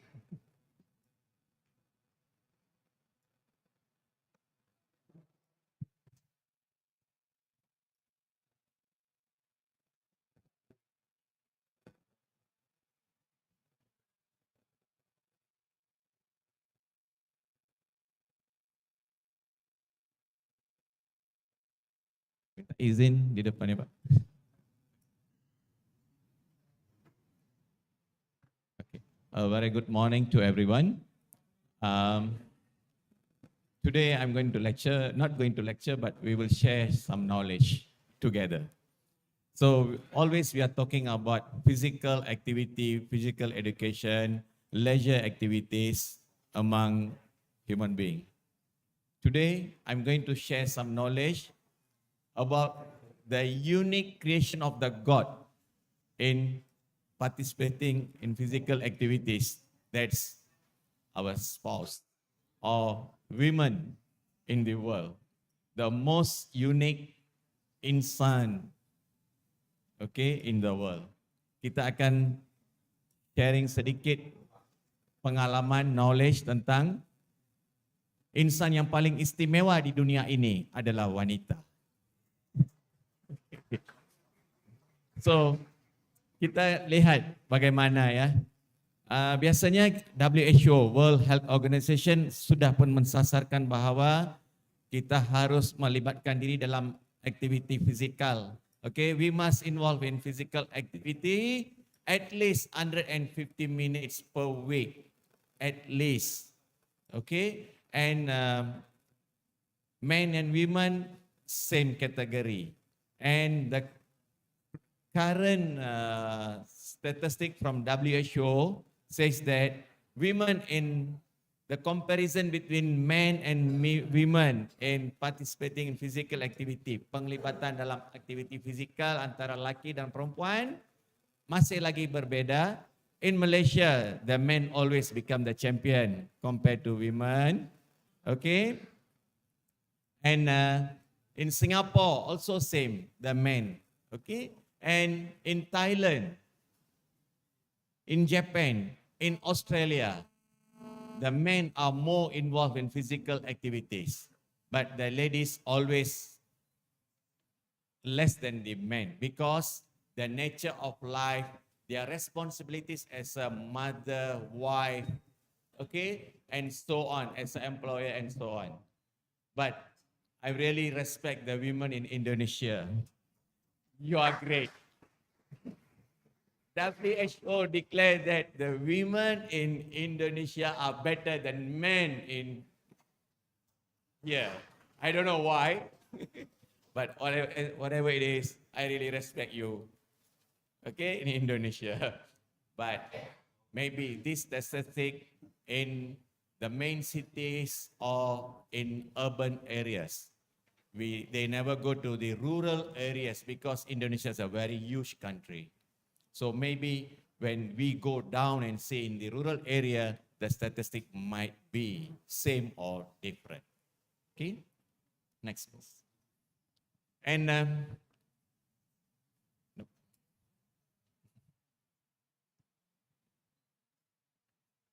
okay, next please. Okay, why this situation happened in globally, especially in Asian countries? Because few research have says that physical activity is essential for women, physical and mental health. Yes, because we know we are living with women every day, especially the men. We can't predict their behavior, especially when they are hungry and angry. Okay? We can't predict their behavior when they are hungry and angry. They can change their mood within seconds, but not like us. Because in Malay we always say, lelaki hidup dengan jasad, wanita hidup dengan emosi. They are more controlled by their hormone and emotional factors. Okay, so physical activity is one of the obat, medicine for their physical health and mental health. If they are not healthy physically and mentally, the man's life will be miserable. So we must always keep them active. Okay? And gender-specific factors always influence physical activity participation among women and men. Okay? And globally, around 85% of adolescent girls and 31% of adult women do not meet the WHO guideline. They never do physical activity at least 150 minutes per week. Okay, and it's decline, dia merosot when they are aging, getting older. Semakin tua, semakin kurangnya penglibatan mereka dalam aktiviti fizikal. Okay, so we have to do something. And women who exercise regularly, at least 2.5 hours of moderate, okay, at least 2.5 hours moderate exercise or 75 minutes of vigorous activities had 24% lower risk compared to men. Okay, and men who exercise regularly were 15% only less likely to die than, okay, men who didn't exercise. So the men are more risk. And women who exercise regularly also had 36% lower risk of dying from cardiovascular issues. We know as cardiovascular diseases is the #1 killer in the world. And the ladies who do regular exercise have lower risk compared to men. And morning exercise reduces abdominal fat and blood pressure in women. Evening exercise increases muscular performance in women and lowers blood pressure in men. So ladies, please do morning exercise. Next. And the health benefits of exercise for women. There are a lot of health benefits. I can list more than 20 or 30, but a few that I can share with you. First, improve their cardiovascular and bone health, enhance mental well-being and mood.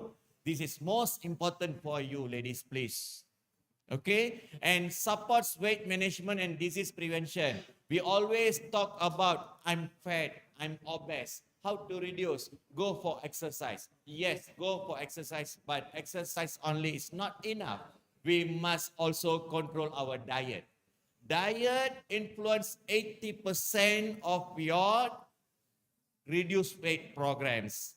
Exercise around 20%. But it must come together. And regular menstrual and reproductive health also influenced by physical activities. And pregnancy, focus on low impact and core stability for your health and your baby's health. Okay, and after childbirth, gradually strength and recovery and mental wellness. Normally, ladies after their childbirth, they will have a lot of health issues and emotional issues. So physical activity can help you to overcome this. And especially those ladies who are entering your step into premenopause. WHO have our guideline now. It says that Asian women already started to enter their premenopause after 40 years old. Those time it's after 50, 55, but now it become more earlier to you all.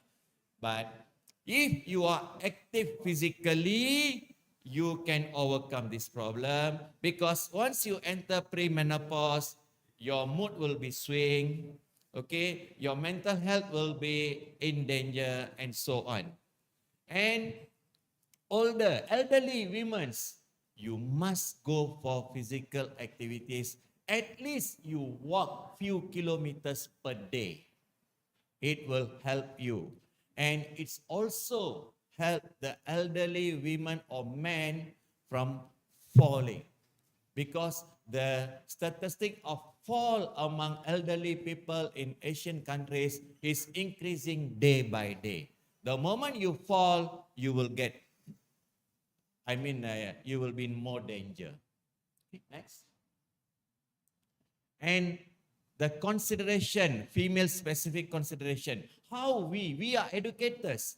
Most of us are educators and we have families. We can educate our family members, especially the women our children, our wife, our mothers at home.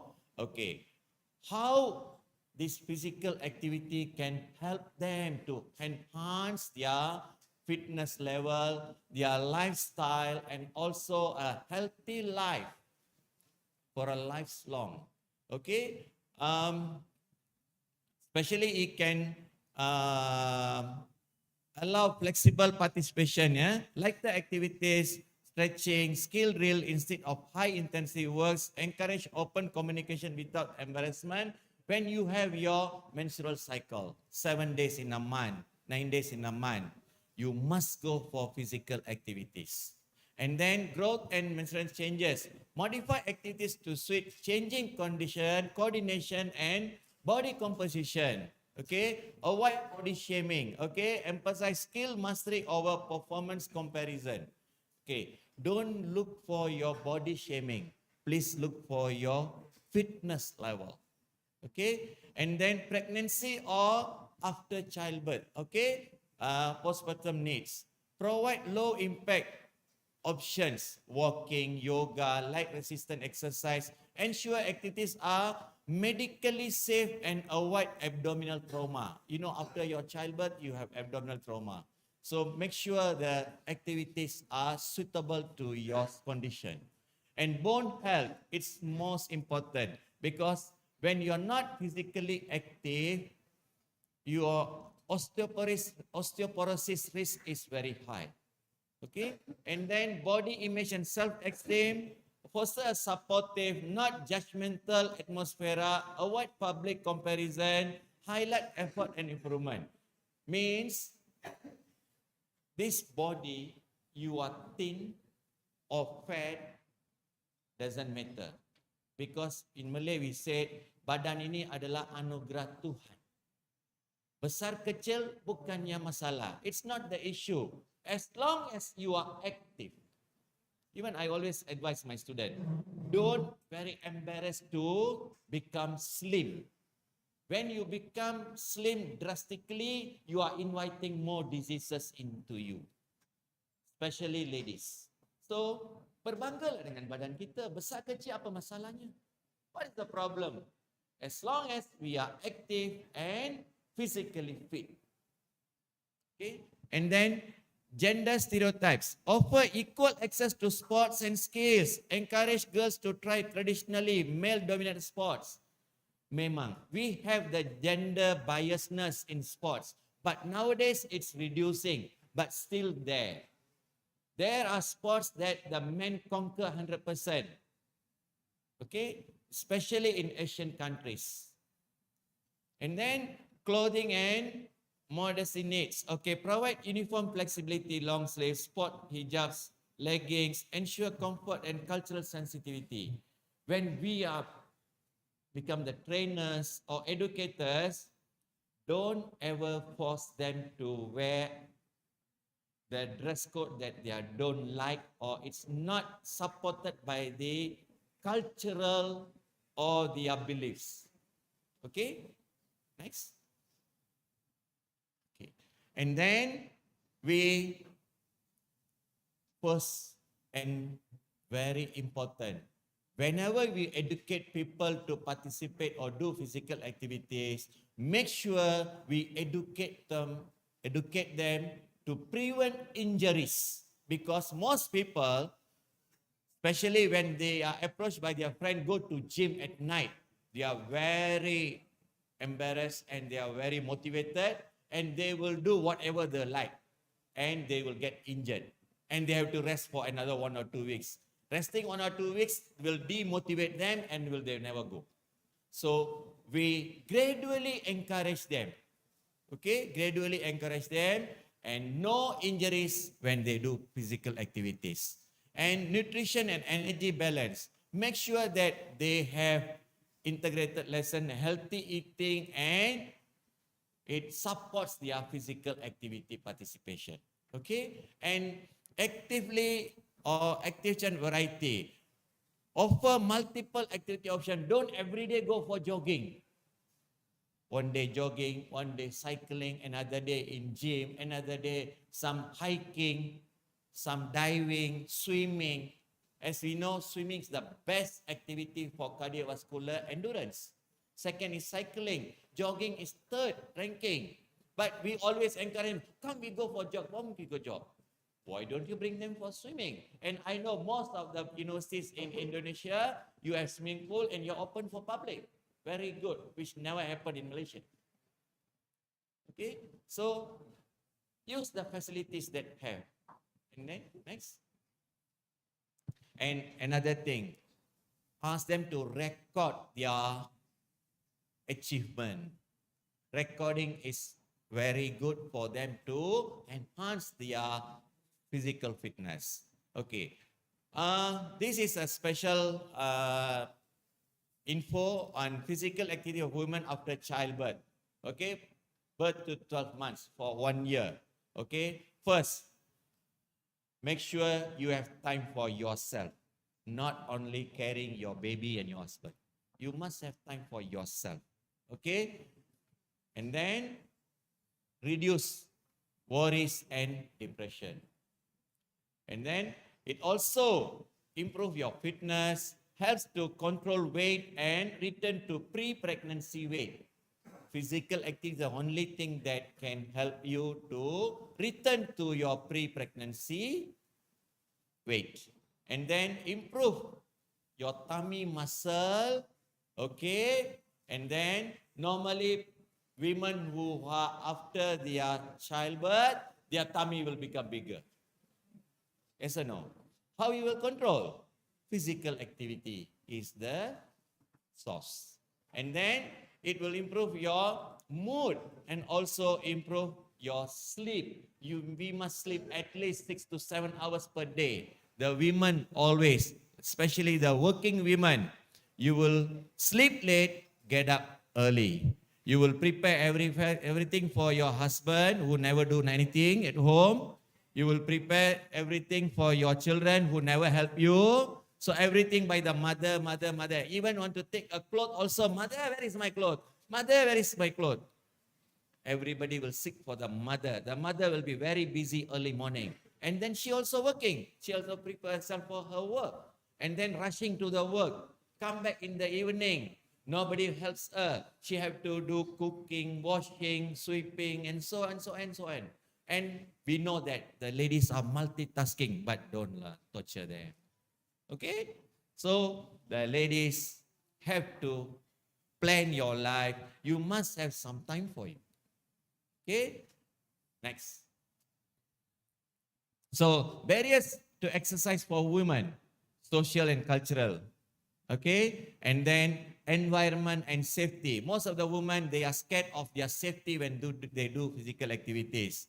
Personal and psychological. Okay? Individual belief. Okay? Motivation and health status. Normally, you will go because you have low confidence, body image concern, lack of skills, menstrual discomfort, and pregnancy. These are the things that you have to avoid. Okay? You can do wonders. Okay? And then structural and economic, systematic and financial concern, high facility fees, limited program schedules, absence of women-focused initiatives. But now it's reducing. But as an academician, educators, trainers, we must focus on all these things so that our ladies and our women actively participate in physical activities. Next. Okay. Individual. Okay. Promoting women's participation in physical activity. How we can promote them? Individual. Beginner-friendly programs. Okay. Build their confidence. Okay. Use of fitness apps and digital tracking tools. Promotion of positive body image. The community-based promotions.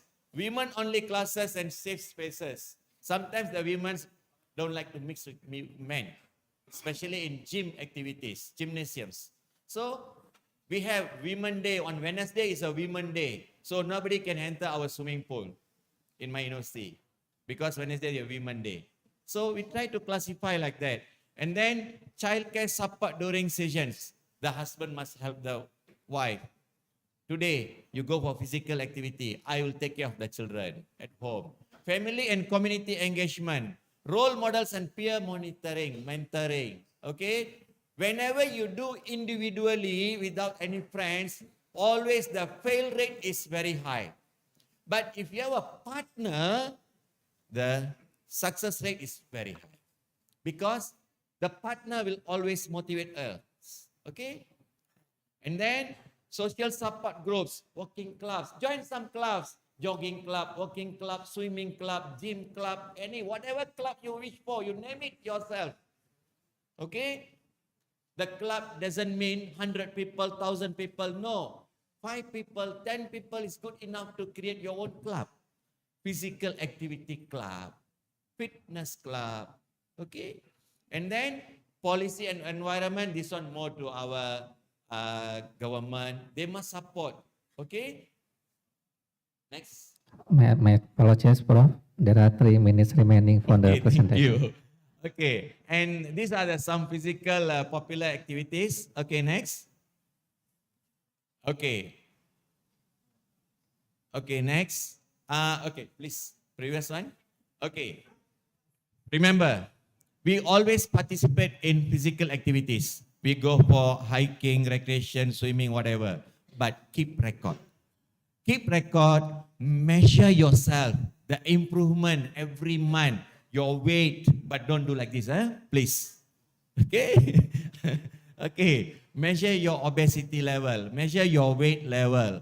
And this is the latest, okay, WHO update fact sheet on physical activity in 2024. Later I'll share this slide, you may get the information. Next, please. Okay, the conclusion.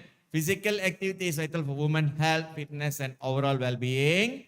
Okay, popular choices are walking, sports, yoga, swimming, cycling, and aerobics. And it will enhance your mental wellness and social connections. Okay, it can influence by cultural norms, accessibility, safety, and social support. Safe, supportive, and women-friendly facilities are needed. And active women contributes to stronger, healthier, and more vibrant communities, especially our family. The lady in our family healthy, in good mood, our life will be very happy, peaceful. So what is next? Come, next. This is your model, will guide you. We are not ready. Try to plan. Think about it, what I should do. Prepare for action. Get there are a lot of programs in online, social media. Friends, try to do slowly. And there are some stage that you will say, oh, no more lah. Go for it. And then maintain for lifelong. Okay, next. So, Martin Luther says, if you can't fly, then run. If you can't run, then walk. If you can't walk, then crawl. But whatever you do, you have to move forward. Because your life in your hand, not others. Don't let the others control your life. Women, please decide your own life. Okay? Next. Health is the capital, physical activity and diet. Don't forget diet.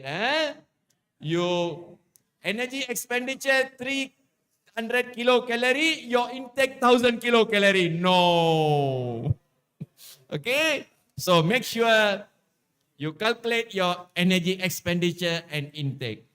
And it's an investment for your healthier life, lifelong.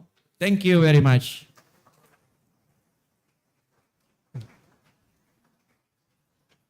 Thank you very much, Prof. Gunadevan, for your wonderful talk.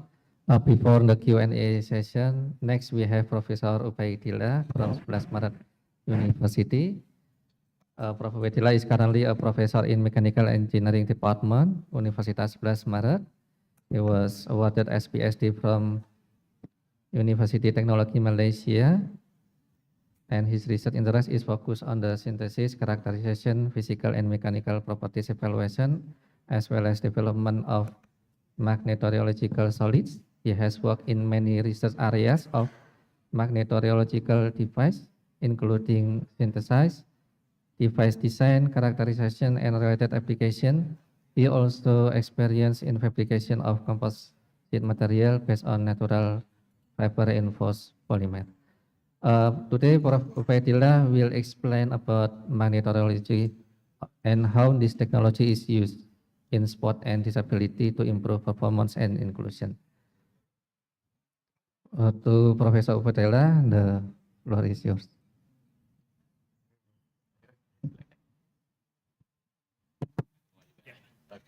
Let me follow your style. Okay, thank you. Okay, thank you very much. Assalamualaikum warahmatullahi wabarakatuh. Let me greet our esteemed senior, esteemed Dean, Professor SAPTA Kunta, Prof. Haris, Prof. Roni, inshallah.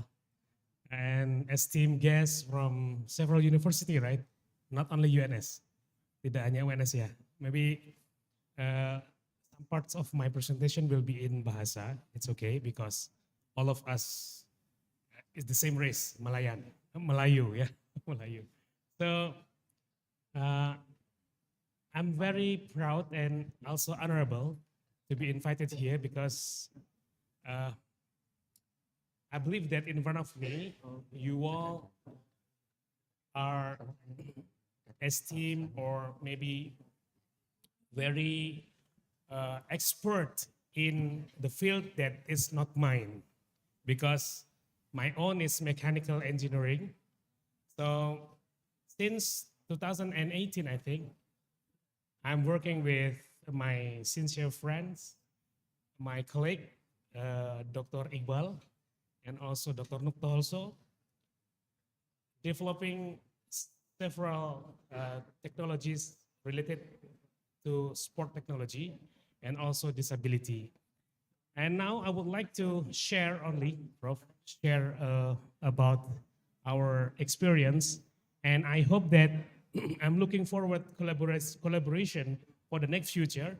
If you want to develop something or devices that may be useful for your fields, then I'm okay for that. Okay, let me check my slides. Can you share my slide first? Okay. Okay, I will talk about magnetorheology application. I think this term is very weird to you all because this is belong to smart materials, and I will present about how these materials will be applied in the future technology of sport and disability. So I hope that you will be interesting to see my presentation. My research interest is about magnetorheology, acoustic composite, electromagnetic, vehicle dynamics and design, because long time ago, maybe 15 years ago, I'm focusing on development of electric vehicle, automotive, and general engineering. But since 2018, I have been focusing on medical technology and also sport technology. I was graduated from Institute Technology 10 November, Surabaya. My master study was in UTM, University Technical Malaysia, and also my PhD from Mechanical Precision Engineering, University Technology Malaysia. Different campus, UTM and UTM, okay? And I hope that this experience will help you all and will give you another insight of research. Okay, next. Okay, I will go to my presentation outlines. The first is classification of smart materials. Why I call it smart materials? Maybe later I will show you what kind of smart materials directly. You can show later. Okay, and then the working principle of magnetorheological materials, and then advantages of MR fluid, common device for sport and disability, a practical application in sport and disability, and challenges in sport and disability also. Okay, next. Okay, first we go to what is smart materials. I think you all maybe common with general materials like a fabric, steel, woods, and so on. But now we talk about materials that can respond to external condition. They will respond electric field, temperature, light, pH, radio frequency, moisture, and magnet. So they can change their characteristic, they change their behavior by additional external energy. And now we will focusing on magnetic field responsive material. Material which can respond to the attendance of magnetic fields. Okay, if you have materials and then you give magnets, then it will react. Yeah, that is what we call it with smart materials. Okay, let me invite my student Gigi to show you a simple our research which has been started 2007. I started this research, and this material has been developed in our laboratory. Next slide. Okay, Gigi will show you this material. This like a fluid-like material. Yeah, this fluid. It will be poured if I flip. Yeah, but if I give this magnet in bottom. Okay, in bottom. So the fluid will be sticky because of magnet. If I release the magnet, it will become like a previous state in millisecond. So you can show to the attendants. Okay. Okay. I think the slide is okay. Next, this one. So how it works? It's like a general oil, but inside of the oil there are magnetic particles. So the particles from bottom, dari bawah, dari bawah, supaya kelihatan. Nanti tunjukkan aja, agak turun dikit nanti biar kelihatan. Turun aja, diturunkan biar kelihatan, diturunkan. Digerakkan magnetnya. Okay. This kind of material, maybe if you remember your toys during your previous age, you put iron sand in the top of the paper, and then you put a magnet in the bottom paper. If you slide your magnet, then the iron will be moved following the magnet, right? That's also the example for the materials. So this material has the advantage. What is the advantage? Because it can change the state or the behavior. We can take its benefits to dissipate energy or to create force. That's why we call it a magnetorheology, because the rheological properties, the intrinsic properties will change because of magnet. So we call it magnetorheological materials. The oil can be replaced by rubber or grease or gels and so on. So we call it the carrier. The carrier can be from oil, can be from rubber, can be from gel, but the inside, the particle, we call it soft magnetic materials. The size is around 10 until 20 microns, the size, and the change of the properties will be in less than 20 milliseconds. So it's very, very fast change. And if you release the magnet, the properties will reverse back to the previous one.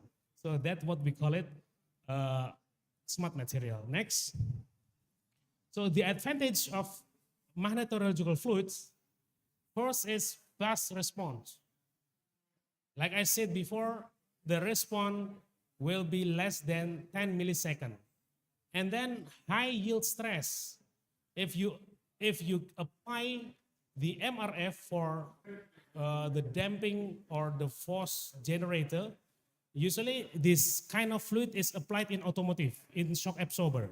You know shock absorber? Shock absorber, the function is to reduce or to dampen the force from the road, right? To have like comfortability. But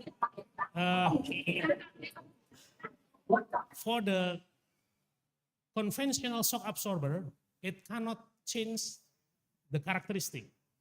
But using this flute, the shock absorber can work in a broadband disturbance. So if you have seen before the car with the very good body vibration, most probably they will use this kind of flute. And then it also has energy efficiency, because if we want to generate magnet, we only need less power. So it's very energy efficient, and also versatile application, mostly used for automotive, for seismic damper. So if you see the building with the damper, seismic, anti-seismic building, they will have like this damper, then use the magnetorheological fluid. And now this application go deeply to robotic application, which is for robotic surgery and also for disability. Next. Okay, so for common device for sport and disability, based on Liu et al., yeah, they have structured the K content for disability. The first is to be applied in lower limb prosthesis, and also tactile display, and also a haptic master, rehabilitation device, orthosis, and exoskeleton. And all of this application will use these three, at least, yeah, one of these three devices. First, MR damper, magnetorheological damper, or magnetorheological braking system, or magnetorheological clutch. What is the difference? It is almost the same, because the main function is to dissipate energy. But the difference is for only the movement. For the brake and clutch, it focuses on rotational. For the damper, it focuses on linear. So if we want to have the certain force for the damper, then we can add a certain electric current inside the damper.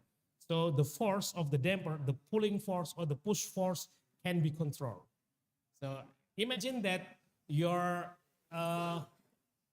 what we call it, your bodybuilder tools, like equipment for gym or for bodybuilder like that.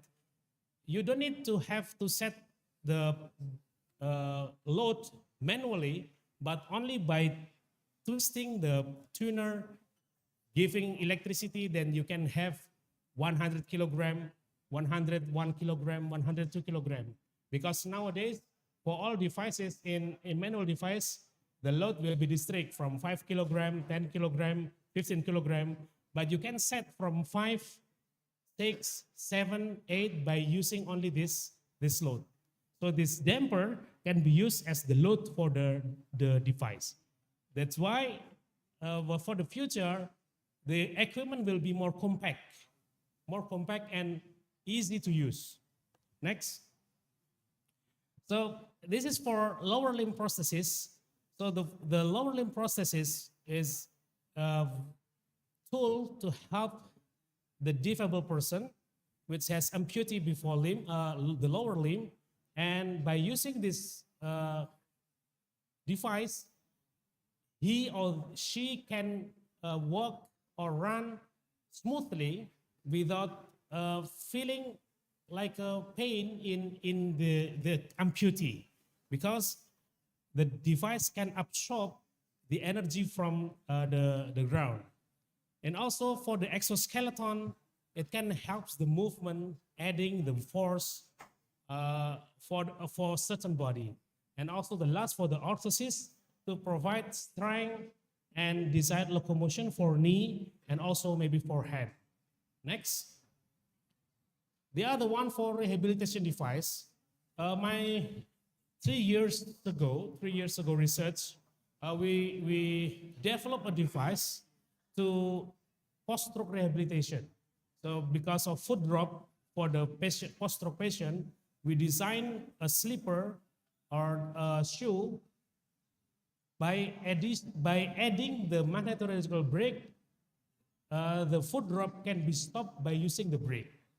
So without any complexity to the equipment, we can add simply braking system and also electrical system.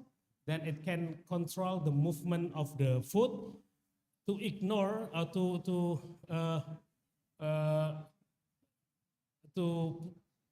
what we call it, untuk menahan kaki supaya tidak jatuh gitu ya, to hold the foot not to be fall. And then for the haptic master, using, like, if you know the haptic device, the device can be used for the feedback sensor, okay? And then for the tactile display, this function is more on sensing, yeah, sensing device. Next.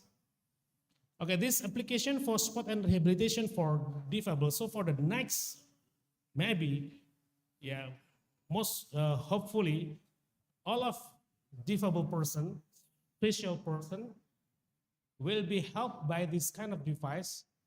They can run, they can walk like a normal person, without any feeling pain in the amputee. Next. This also implementation for the rehabilitation also. Even in some application, they use rather complicated, but by using this kind of device, it can be rather simple. For the right picture, you see exoskeleton to help the people to strengthen their body also. Next. Okay, this is my research in 2020. My student in UTM, they developed Picasso, which is a slipper with MR brake. They help the post-stroke patient in rehabilitation, during rehabilitation. So they use MR brake to break the position or to have a right position of the foot. Okay, next. This one is for rehabilitation device.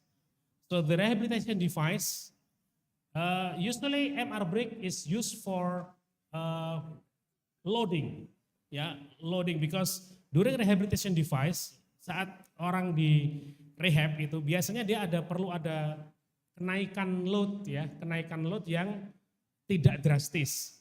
Jadi dengan penambahan load dari MR brake itu, dia bisa disetel sesuai dengan kemampuan. Ya. It can be tuned depend on the user, because the load can be set smoothly, or maybe in pada load yang sangat smooth gitu ya. Misalkan 1,2 kg, 1,3 kg itu bisa. Jadi dapat dipakai untuk hal tersebut. Artinya alat ini tanpa dengan menggunakan penambahan load dari luar, itu bisa disetel loadnya sesuai dengan kapasitas. Ya, biasanya DING ini use this rehabilitation for arm, and also for the left side is for leg. Next. This also haptic device. For haptic device, I think this also used for simulation also. For joystick and so on, and for robotic also, because the robotic needs very accurate. Last year I went to China, not last year, last 3 months I went to China to Weihai. I try robotic surgery with 3 robotic surgery, and the robot goes very smooth because it can dampen the vibration. So during operation, the arm of the robot can go smoothly, very smooth. Yeah, so it will be very precise based on our hand. Next, this is for the haptic, and this is the last picture from me, because the haptic device, this one is very useful, because for the next, wearable sensor will be very useful for us. Yeah, very useful. And MR fluid or MR elastomer or MR gel can be used for sensing, for wearable sensor. Next. So based on all application, so we have several advantages from the MR material, but we also have challenges in sport development of sport and disability. First is accession and inclusion. So to ensure the facility and program are accessible to all athletes with disability. And the second, funding and resource, because for the first development, the funding will be very high and also need resources, and we need collaboration between different discipline, from sport, from mechanical, from electrical, from IT. They have to be work together to provide this advanced technology. And then awareness and education, and then also the training and expertise, providing coaches and staff with the necessary training to effectively support athletes with disability. Can you choose the video in the folder? You can play the video, not on this one, back to the folder, and then, yeah. Oh, yeah, awesome. Yang DJ kosong.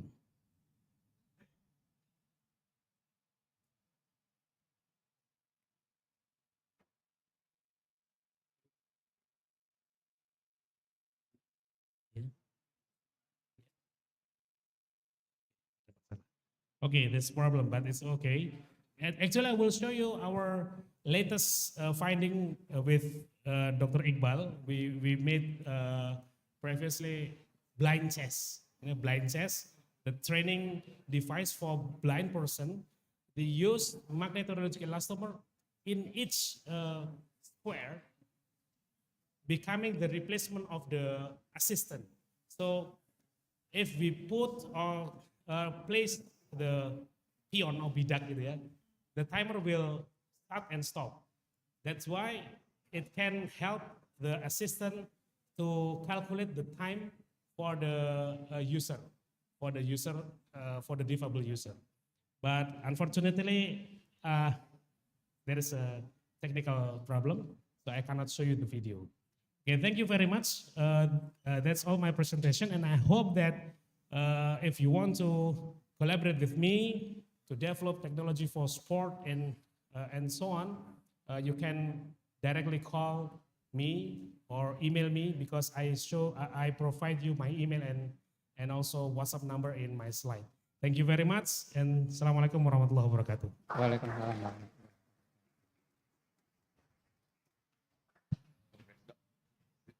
Yeah, thank you very much for the excellent presentation to Prof. Ubaidillah. Now, we will now take 5 minutes for question. Due to the limited time, we only open to question. Yes, please go ahead.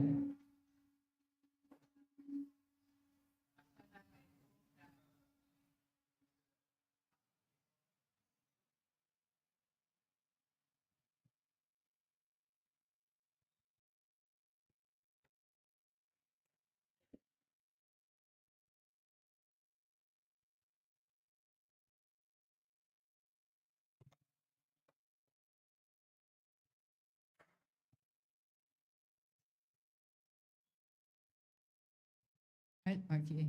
Assalamualaikum dan selamat tengah hari semua.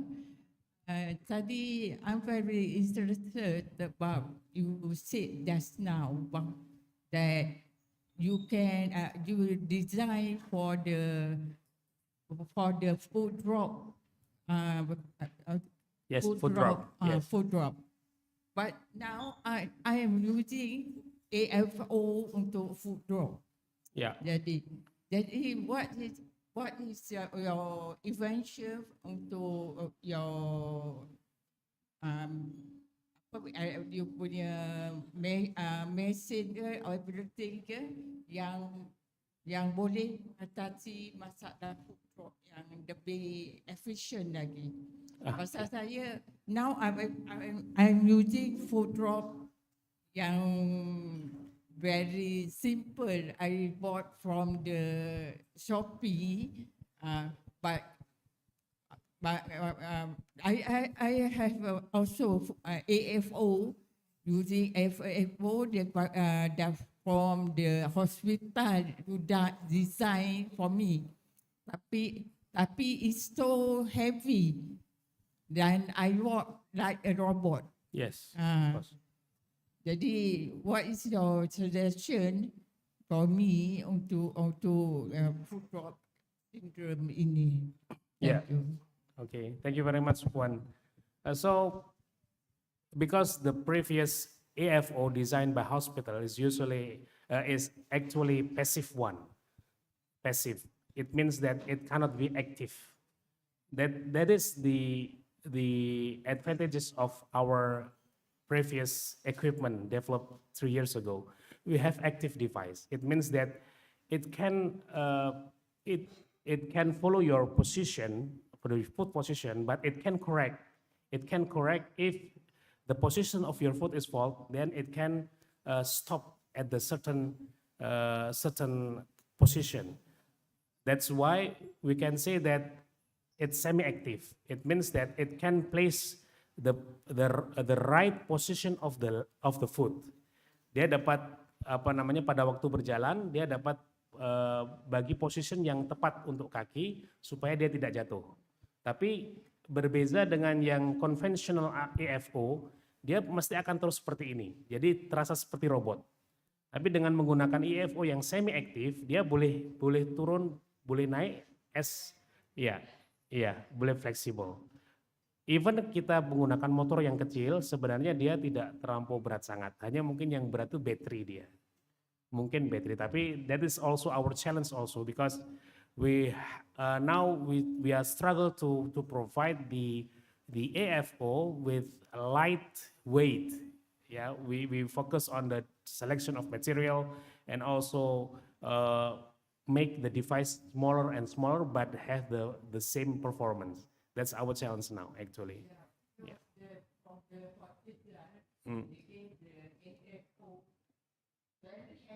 Very heavy. Yeah, of course. Yeah. Yeah. Thank you. Yeah, thank you for the next question. Yes, please go ahead. Yes, ma'am.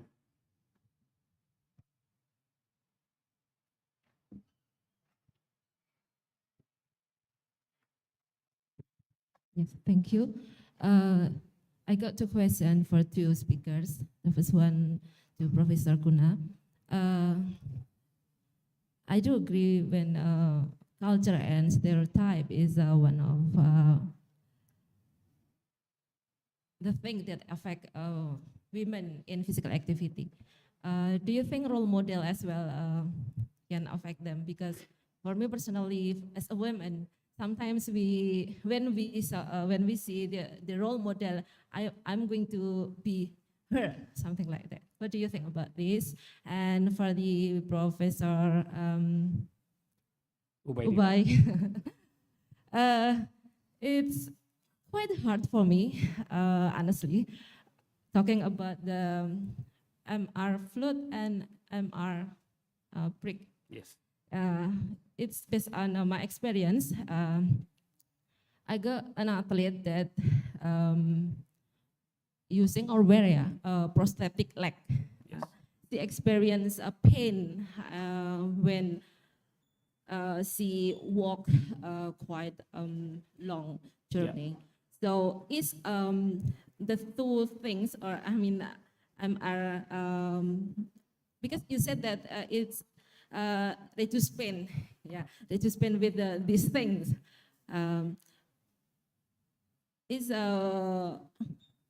In the prosthetic leg, where actually the 2 things place? Is it in the joint area or where is it? Thank you. Yes, thank you very much. Please, you please. Okay, thank you very much for the question. Yes, role model is very important to become active in physical activities, but you don't keep your role model as a role model in your picture, in your profile, and your desktop. You must begin do something for yourself. The role model can motivate you. They can give you some guidelines, they can give you some encouragement, but they can't help you to do anything.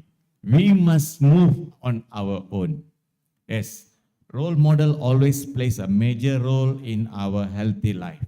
Because when we have a role model, we try to imitate them. When we imitate some people, it will become a motivational factors for us to move on. Thank you. Thank you. Thank you, Bro. Oke, Ibu. Jadi sebenarnya yang membuat sakit di joint itu adalah force pada waktu dia mengentak, betul ya?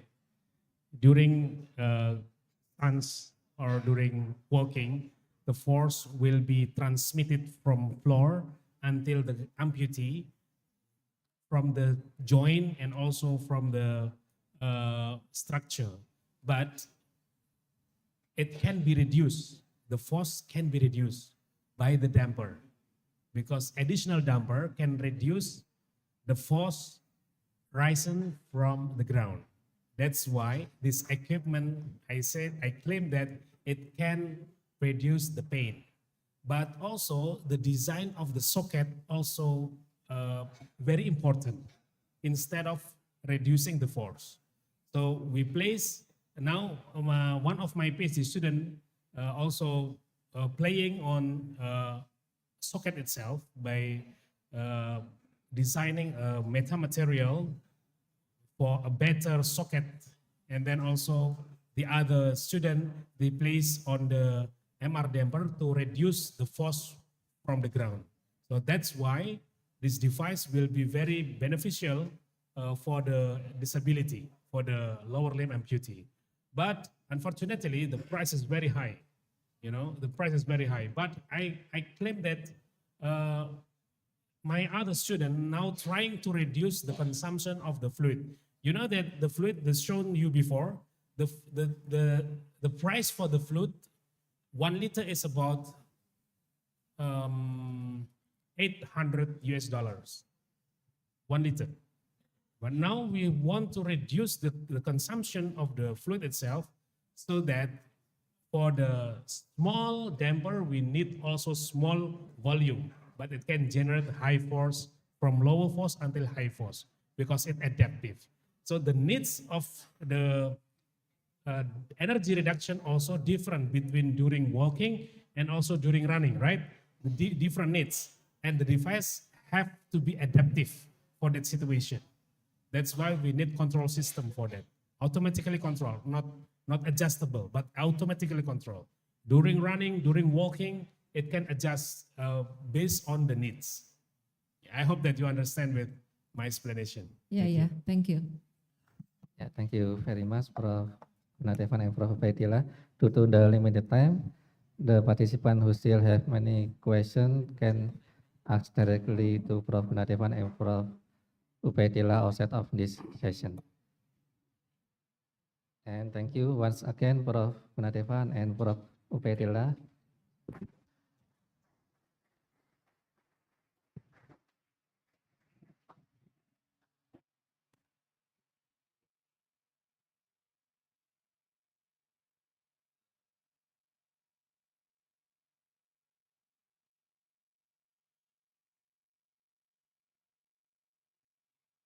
Okay, next we have Dr.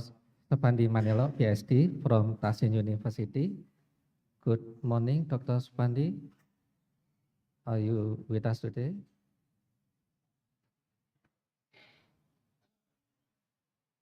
Good morning. Yeah, thank you very much, Dr. Supandi.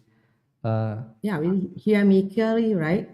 Yeah, thank you, Dr. Supandi, for being here with us. Before inviting Dr. Supandi to deliver her presentation, please allow me to briefly read his curriculum vitae.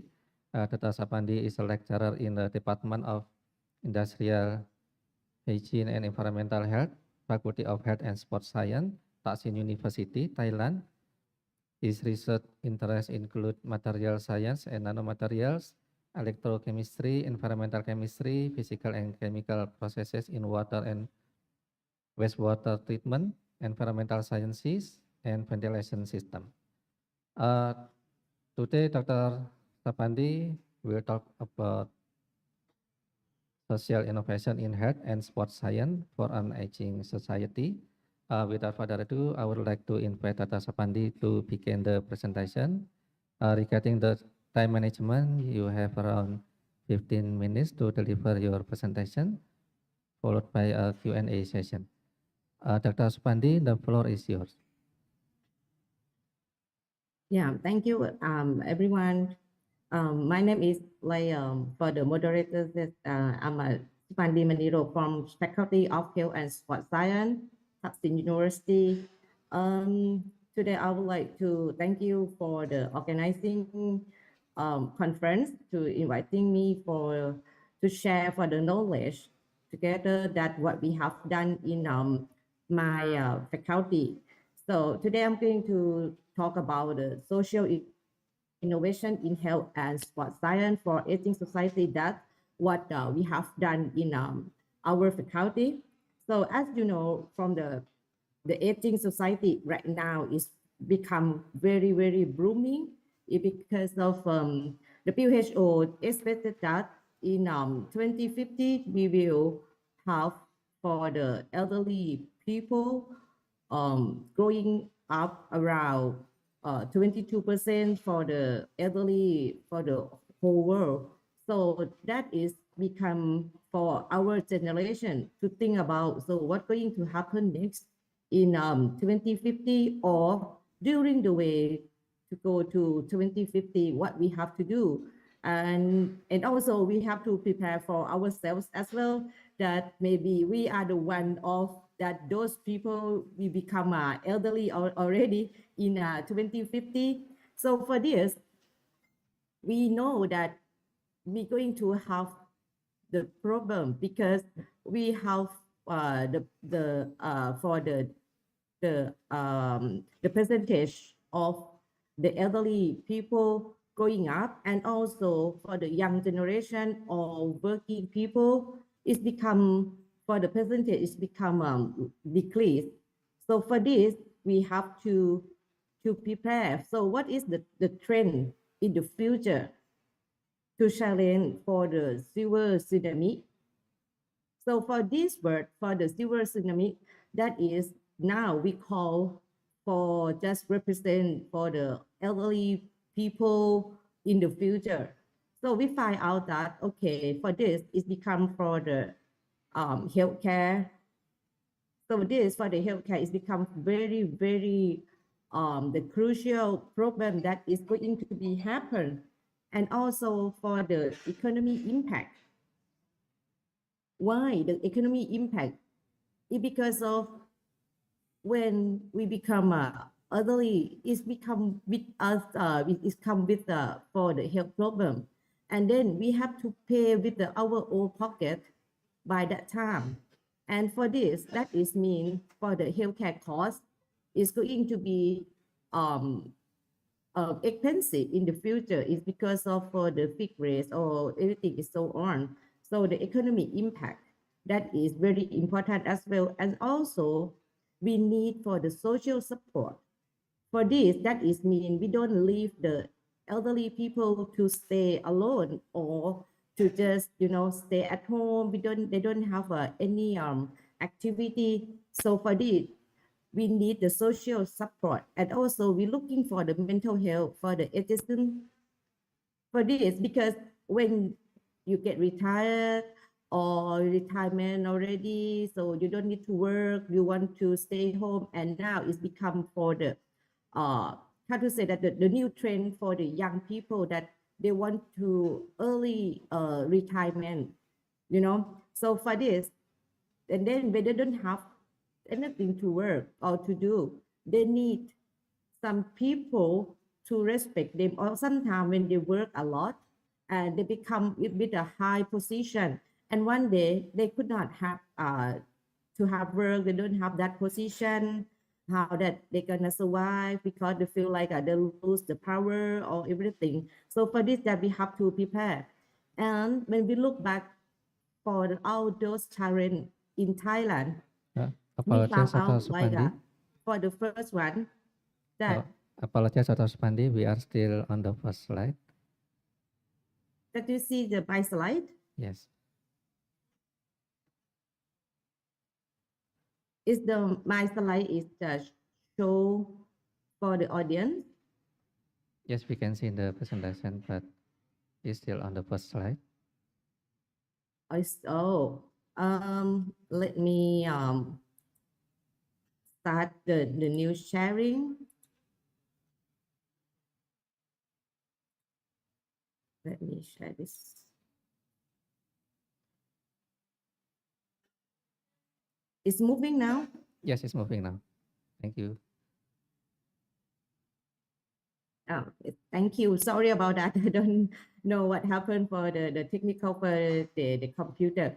So for if in Thailand, for the challenge for us that we found out for the first one that the health decline for the elderly people, and we found that 80% of elderly people that they come with the one disease, and actually for the disease is especially for the NCD like heart disease, diabetic, blood pressure, or do something like this.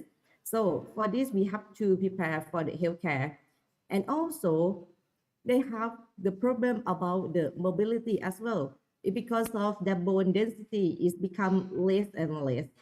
So for this, it increased for the health, for the risk of fall for the old people, and for the healthcare strain. This one is become in the challenge number one for us. And when we move to the challenge number two, we found out like, okay, the sport science and healthy aging is become a booming in Thailand because they need to improve the strength and balance for the old people. And also they need some activity to support for the cardiovascular health and boost up their mental well-being. So for the challenge two is very important for the people or for you guys, for my student as well, who work in the field of the sports science, that we're going to prepare to do something for them. And also the number three is for the loneliness, for the mental health, because most of the elderly people, they live in the rural area, or some people they move from the town to the rural area, and there's children, they're still in the town, or they have the work in the another area in another province, so they leave that they leave their own parents to stay at home alone, so then they feel lonely. So for this, it become to the mental health for them as well. So what we're gonna do next? So we think about we need something to help them to tackle all of the three problems. So in my faculty, now we have it's kind of like the research, but it's not the popular research that we're going to do for the social innovation. So what is the social innovation do? That we need the model, we need for the some procedure, or kind of like some activity to solve this problem. But it's not in for the individual people, but this one is for society. So for this, the social innovation, it just propose you to just develop for the new product, new service, new model. So for this, what's going to happen next? That is mean the people who can get the benefit from the social innovation is going to be for the society. So for the role of the social innovation, so for this, so we're going to solve the problem in society, okay? So for this, that is mean the community driving approach. So we use this community driving approach to do this to do this project. So if you can see from this photo, this is where the project that we scale up already. And also we have the student, our student, we have the elderly people, and on the May that I have guests from UITM and UPSI University that came to us. We have for the camp, the International Social Innovation Camp together. So I bring them to see what we did in the society in Pathalung province. So that is, I'm going to tell you next that what we do. First, we find out that the people around university, because when we start with the small society first. So we found out that they don't have the participate for the physical activity or to do the more exercise. Even in our community, they will prepare for the equipment for the elderly or for the children to do some exercise, but no one want to go there and do some exercise like this. So this is the first gap that we have, and so we think what we're gonna do, and we always ask for the elderly people. So it's kind of like we have to find out for some innovation that is can last long, and also for them to do it at home as well. Maybe for the whole day they have to do a lot of activity for that job. That is mean is how to say, it's about for the farmer job, because even they retire, but they will do the farmer job just around the house or something like this, so they feel that they don't want to go there. Okay, and then we have to think, because set the community, we think about the engagement between the elderly people, and then we do the empowerment, the senior as well. So for this, what it make us to do, we think about first the co-creation.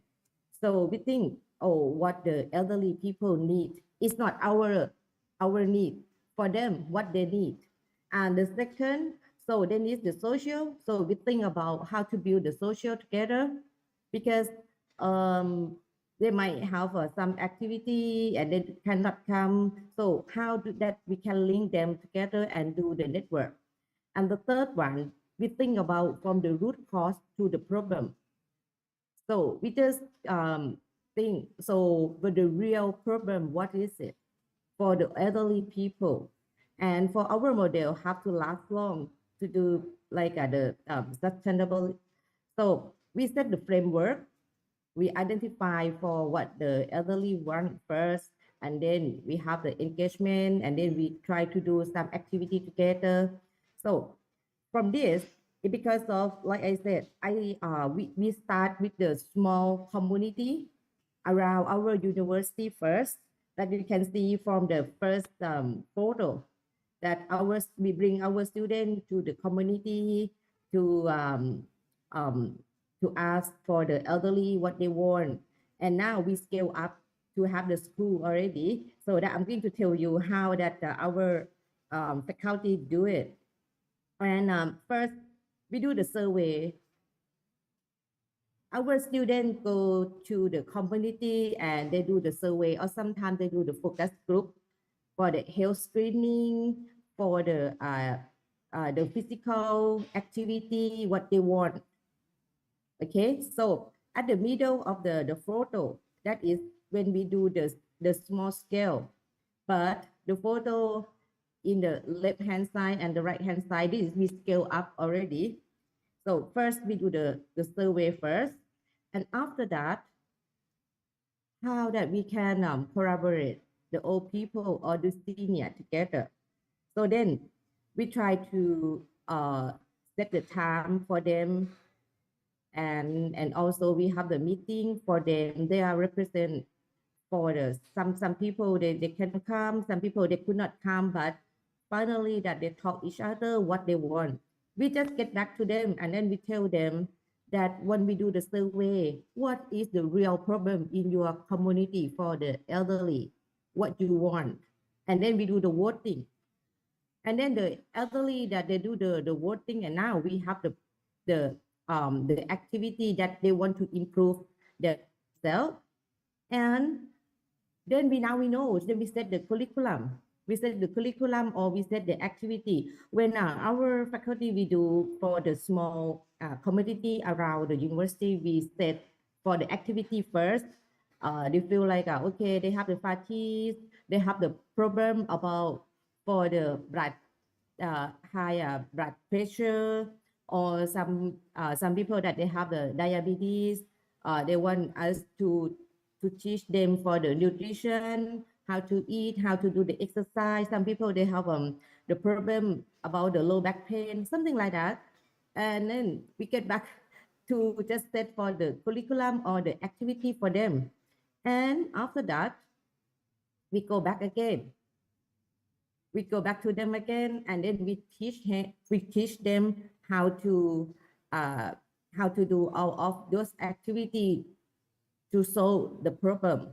So we set like maybe 2 weeks that we go there, we have one activity, and we still have our students to come to the to the community to just to review or to follow up. So after that we teach them how that improve.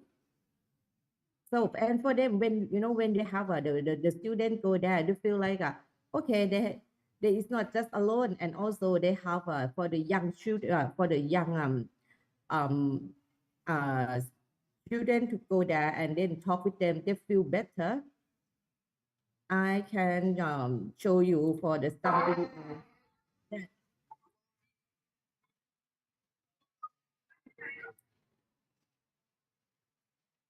And sorry that we have for this activity as well.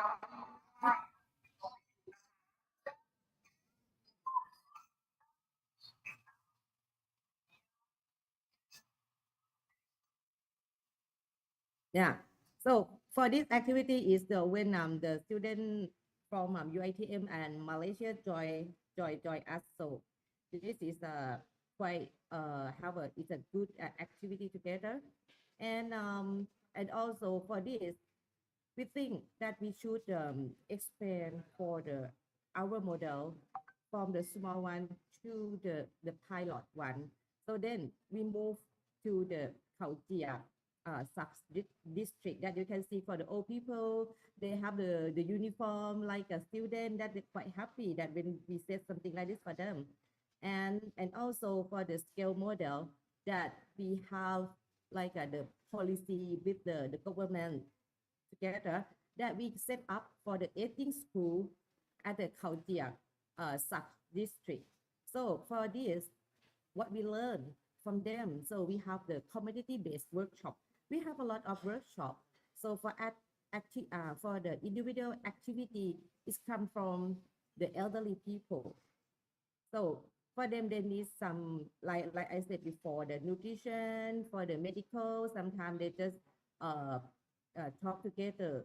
Some activity we already just invite for the doctor come and have the have a low knowledge for them, and they're quite happy because sometimes when they go and see the doctor in the hospital, they just see the doctor just for 5 minutes, sometimes less than 5 minutes. But here they can chit chat, they can spend time with the doctor. So they are quite. This is the some activity.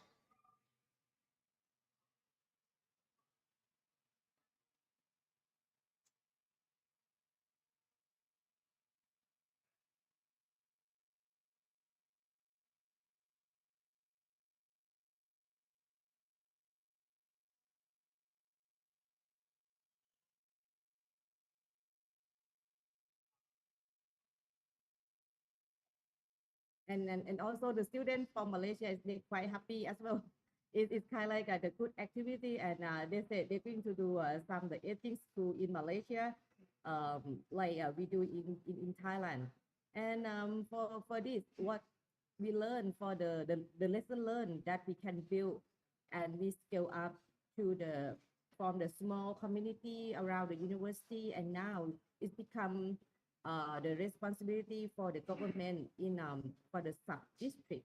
first, when we do the small community, they know that for the elderly, they have more activity, and also they just do the word of mouth that for the another community that they want something like this, and also this project could not be successful if we don't have the bonding from the senior, from the elderly. They are quite happy, and then when they know, they just come together and do the expenses, do something like this together.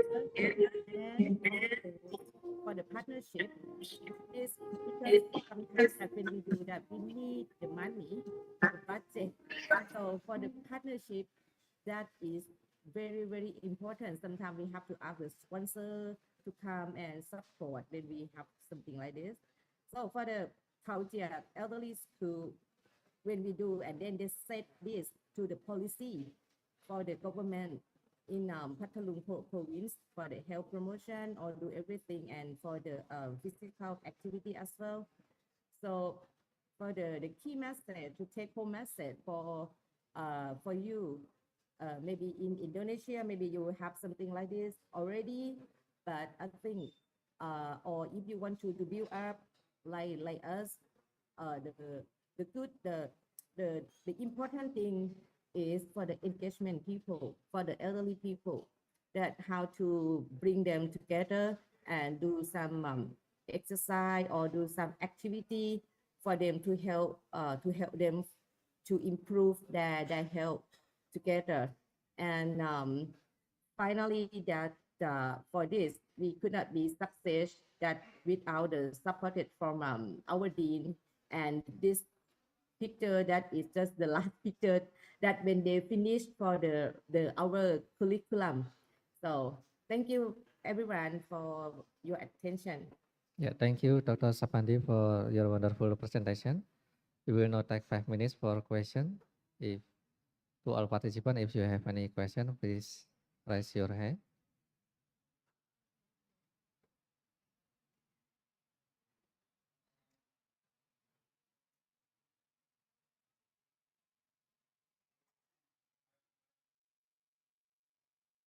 Yes, please go ahead.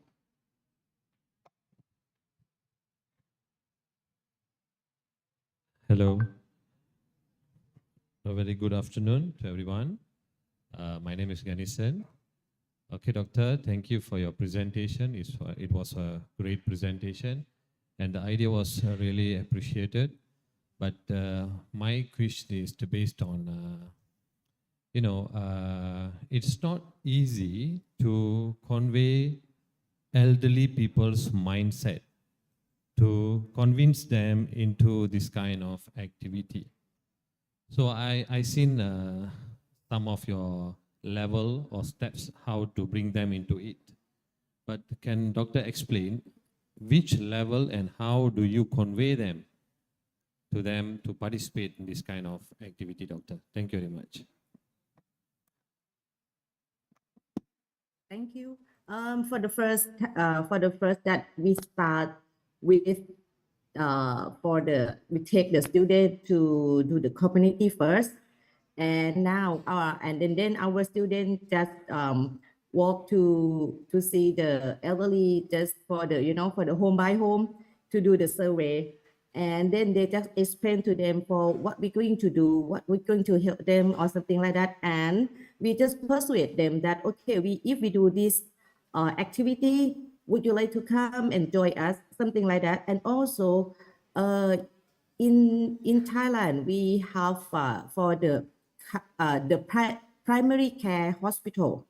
So for this primary care hospital, they will have some the volunteer come to the home, to the elderly home, and for this is the key point, because they will talk with the elderly people that when you come to this, when you join our activity, then for go to the hospital or maybe something like it less and less to go to the hospital, and this activity can help you for the health or something like that. And then when you have the community, but as you see from the photo at the beginning, when we do the small like this, they have just small people to come and join us, like this one.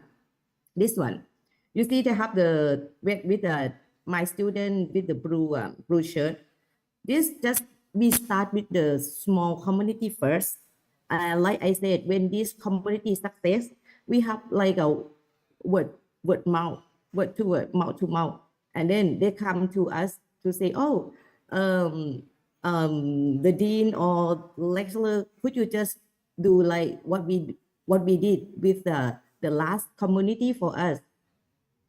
And then it become a bigger and bigger, and then that is why we can set up for the school for the elderly. So this is just quite start with the small first, and after that you do with the big scale after. That is quite clear for you, because we have for the people from the primary hospital help us as well. For them, they have to just go to the house, the elderly house every week. So they have time to explain and talk to them. That is the key point for us. Okay, Doctor, thank you so much for your clear and precise explanation. Thank you again. Yeah, Thank you. Dr. Spandi.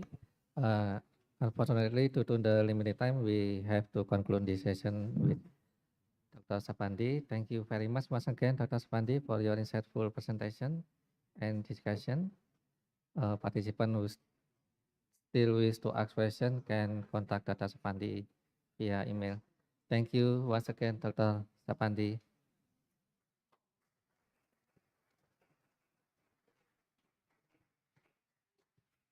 And then that's the end of today's session, and I would like to express my gratitude to all our distinguished keynote speakers for their insightful presentation, for your knowledge and expertise. And we hope we have gained useful knowledge and look forward to seeing how these ideas will make a positive impact on our work and communities. And then I will now hand the time back to the MC to continue with the rest of the conference. Assalamualaikum warahmatullahi wabarakatuh. Waalaikumsalam warahmatullahi wabarakatuh.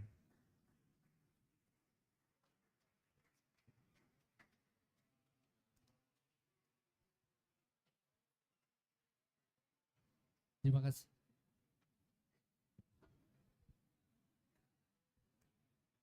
Terima kasih kepada Bapak Kutof Arfawi Kudi, SSI MSc PhD, yang telah menjadi moderator sesi paralel yang pada pertama kali ini. Hadirin yang kami hormati, demikianlah sesi pertama yang baru saja kita ikuti. Kami ucapkan terima kasih kepada para pembicara utama dan moderator atas kontribusi, paparan, dan panduan yang sangat berharga. Hadirin sekalian, acara selanjutnya adalah penyerahan apresiasi kepada para pembicara utama, ketua konferensi internasional, dan moderator. Apresiasi ini akan disampaikan secara langsung, diserahkan secara langsung oleh Dekan Fakultas Keolahragaan Universitas 11 Maret, Profesor Dr. SAPTA Kuntapurnama, MPD. Honorable guests, that concludes the session we have just followed together. On behalf of the committee, we would like to express our deepest gratitude to our keynote speaker and moderator for their valuable contribution, insightful presentation, and excellent guidance. Ladies and gentlemen, we will now proceed the presentation of appreciation tokens to our keynote speakers, the conference chair, and the moderator. This token of appreciation will be presented directly by the Dean of the Faculty of Sport Universitas 11 Maret, Profesor Dr. SAPTA Kuntapurnama. Apresiasi diberikan kepada yang pertama, Associate Profesor Dr. Gunatevan Elumalai. Yang kedua, Profesor Ubaidillah ST MSc PhD. Yang ketiga, Profesor Dr. Muhammad Furqon Hidayatullah. Yang keempat, Dr. Roni Saifullah MBD. Yang kelima, Dr. Nuktof Arfawi Kudi, SSI MSc PhD. The recipients are appreciation to Associate Professor Dr. Gunatevan Elumalai, Profesor Ubaidillah PhD, Profesor Dr. Muhammad Furqon Hidayatullah, Dr. Roni Syaifullah, dan Dr. Nutkoh Arfawi Kurdi PhD.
Selanjutnya kami persilakan jajaran pimpinan Fakultas Kewargaan untuk ikut berfoto bersama para pembicara utama.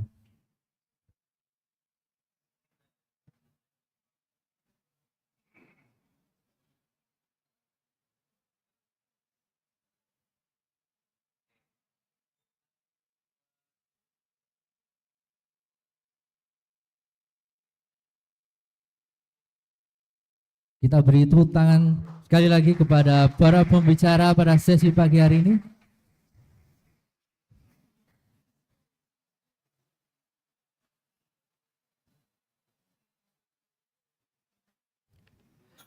Terima kasih kami ucapkan kepada Bapak Dekan atas penyerahan apresiasi yang telah dilakukan.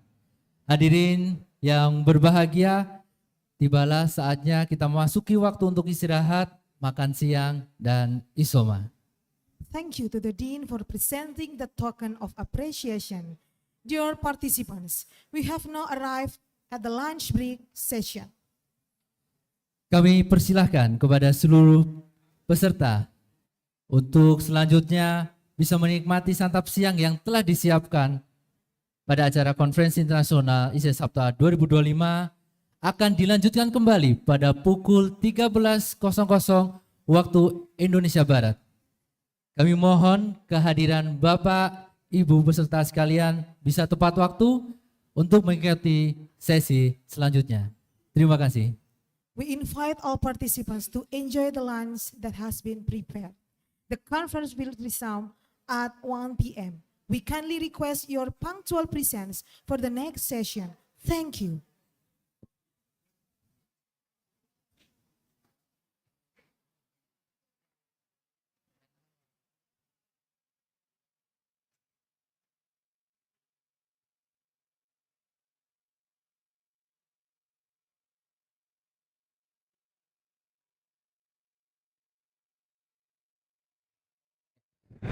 Kami persilahkan untuk jamuan makan siang sudah kita sediakan berada di belakang ruang sidang konferensi.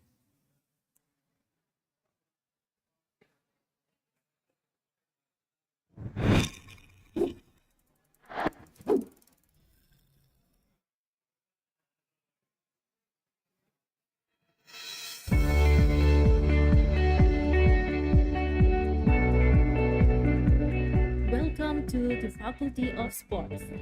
Kepada panitia untuk bisa membantu mengarahkan para keynote speakers dan tamu VIP untuk menikmati sajian di ruang transit, serta mengarahkan para peserta dan tamu lain untuk bisa menikmati sajian makan siang yang telah disediakan di ruang konsumsi sebelah ruang sidang.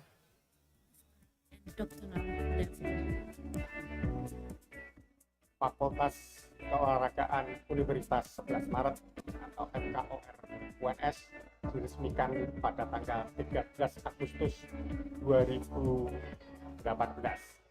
Visi dari Fakultas Keolahragaan ini adalah menjadi pusat keunggulan keolahragaan dengan layanan iptek yang profesional, dengan spirit friendship, solidarity, dan fair play.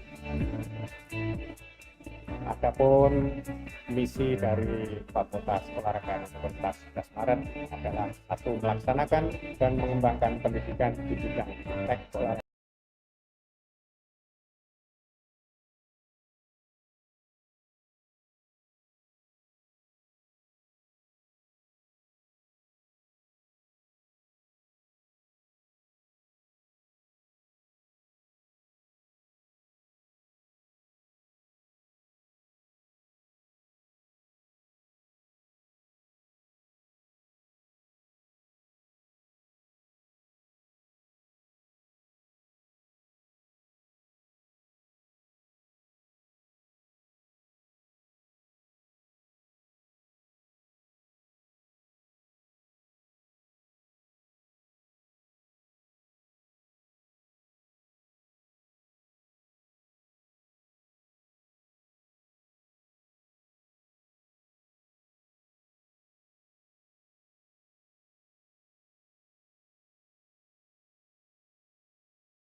Games and ASEAN Para Games, ASEAN Games and ASEAN Para Games, and also Olympic and Paralympic Games.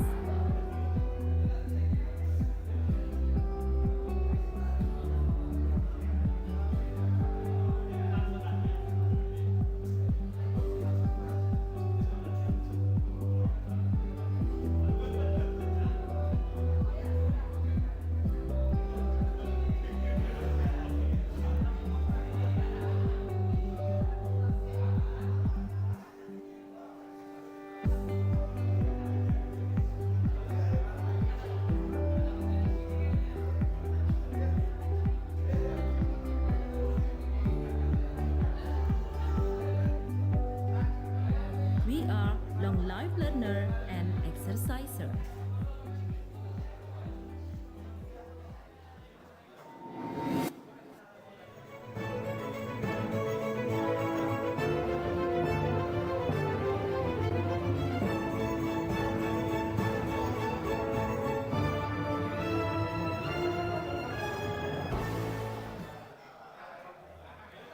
Tujuh tahun lalu, sebuah langkah kecil memulai cerita besar. Dengan fasilitas yang sederhana, tenaga yang terbatas, namun ada satu hal yang tak pernah terbatas, semangat kami.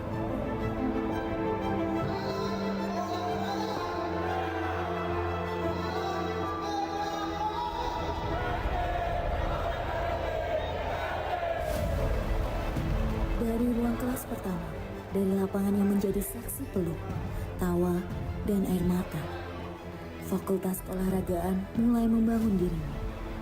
Mahasiswa, dosen, dan tenaga kependidikan berjalan berdampingan, menata mimpi, menorehkan prestasi. Tahun demi tahun, tantangan datang silih berganti. Ada kegagalan yang mengajarkan arti bangkit, ada keberhasilan yang menumbuhkan rasa percaya diri. Disinilah kami belajar arti friendship, persahabatan yang menguatkan langkah, solidarity, kebersamaan yang membuat kami tak pernah sendiri, dan fair play, sikap sportif yang menjadi jiwa dari setiap perjuangan. Fakultas Keolahragaan bukan hanya tempat belajar, ia adalah rumah bagi nilai-nilai itu, rumah yang melahirkan generasi yang tak hanya kuat secara fisik, tetapi juga tangguh dalam pikiran dan hati. Dari awal yang penuh keraguan, kini Fakultas Keolahragaan berdiri tegak.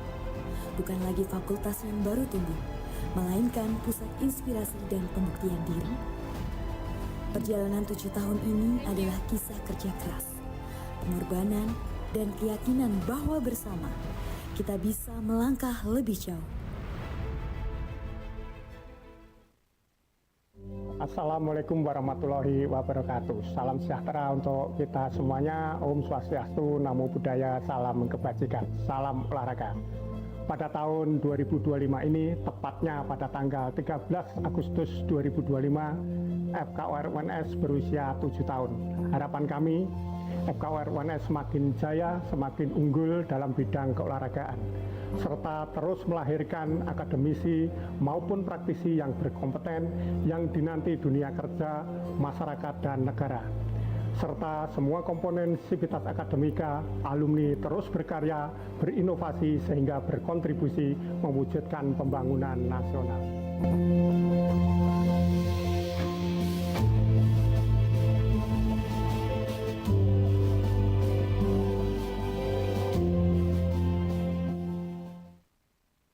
Selamat Dies Natalis. Selamat Dies Natalis. Selamat dan sukses.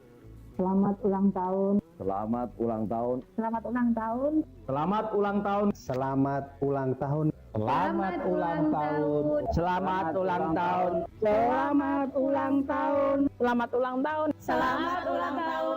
FKOR UNS. FKOR UNS. FKOR UNS Fakultas Keolahragaan. Fakultas Keolahragaan. Ketujuh. Semoga di bawah arahan Profesor Dr. SAPTA Kuntapurnama MPD beserta jajaran pimpinan fakultas semakin kokoh dalam prestasi, kaya dalam inovasi, dan luas kontribusinya bagi masyarakat serta bangsa. Kolaborasi antara program studi S2 Ilmu Keolahragaan dengan FKOR UNS semakin memperkuat kontribusi bagi dunia akademik. Semoga Fakultas Keolahragaan terus menjadi pusat pendidikan dan pengembangan olahraga yang unggul dan berprestasi. Kita tidak hanya sekedar kampus, kita adalah rumah bagi mimpi, semangat, dan kebanggaan olahraga Indonesia. Terus menjadi lembaga pendidikan yang berkualitas dan menghasilkan atlet-atlet muda yang berprestasi. Terus telah berkarya, menginspirasi, dan menjadi pelopor kemajuan olahraga di Indonesia.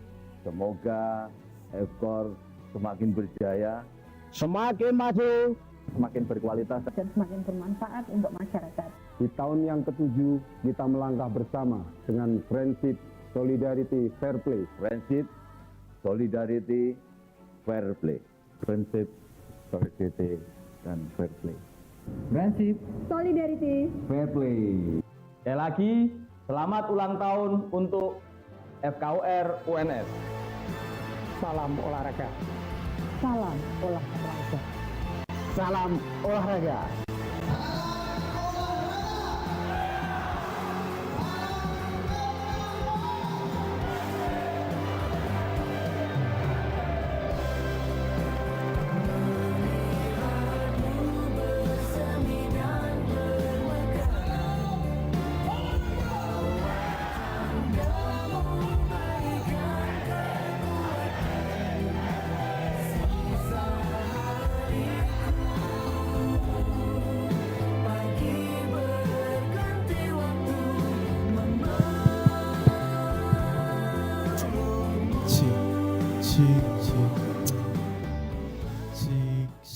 Cik.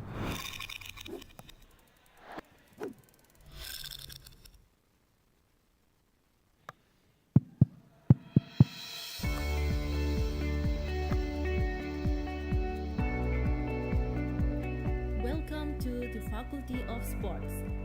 Established on 13th August 2018, the Faculty of Sports is the youngest faculty in Universitas 11 Maret.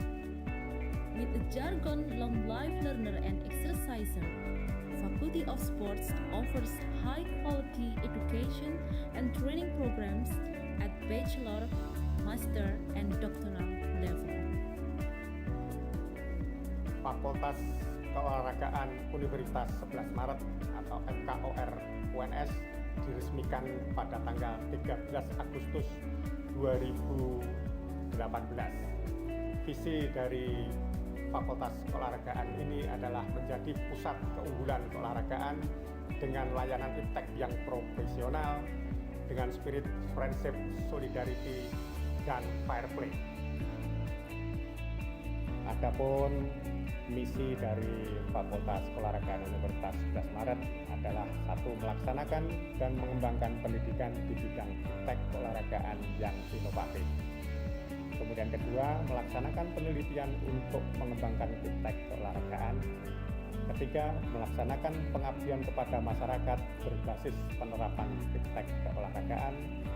Dan keempat adalah melaksanakan pembinaan sivitas akademika agar menjadi warga negara Indonesia yang baik, kompeten, dan profesional.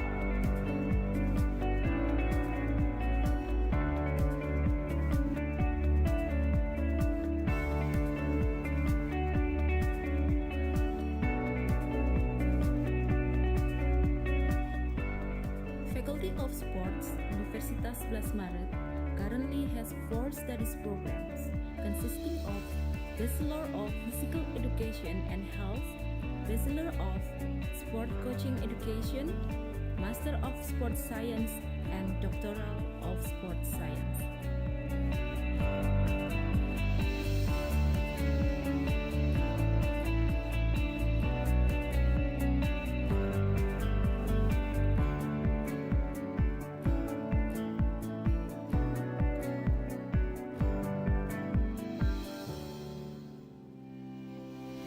Fakultas Keolahragaan Universitas 11 Maret Surakarta mengelola 4 program studi, yaitu 1. Program studi S1 Pendidikan Jasmani Kesehatan dan Rekreasi, 2. Program studi S1 Pendidikan Kepelatihan Olahraga, 3.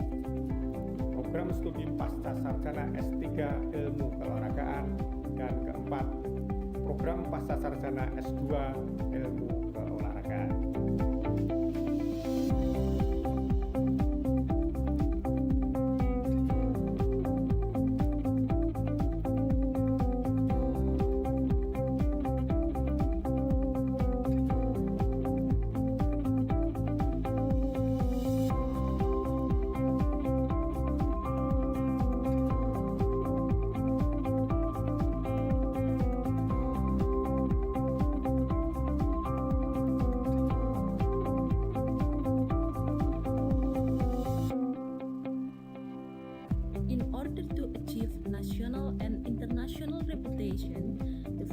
of Sports, Universitas 11 Maret, has a clear vision and mission in the fields of education, research, and community service.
Faculty of Sports, Universitas 11 Maret, has several collaboration with important national agencies such as Ministry of Youth and Sport of Indonesia and National Paralympic Committee of Indonesia. Faculty of Sports, Universitas 11 Maret, has contributed in supporting Indonesian athletes in international events such as Asian Games and ASEAN Para Games, ASEAN Games and ASEAN Para Games, and also Olympic and Paralympic Games.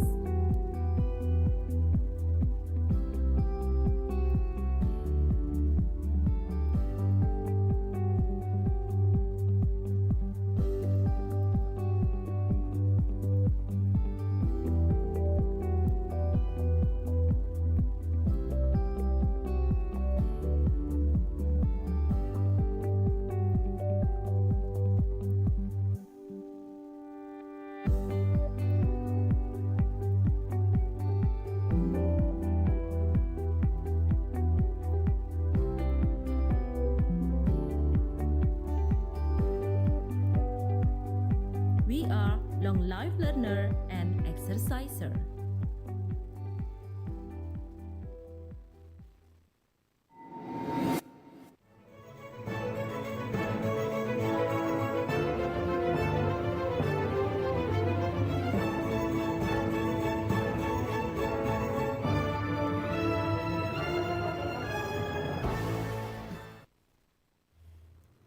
Tujuh tahun lalu, sebuah langkah kecil memulai cerita besar. Dengan fasilitas yang sederhana, tenaga yang terbatas, namun ada satu hal yang tak pernah terbatas. Semangat kami.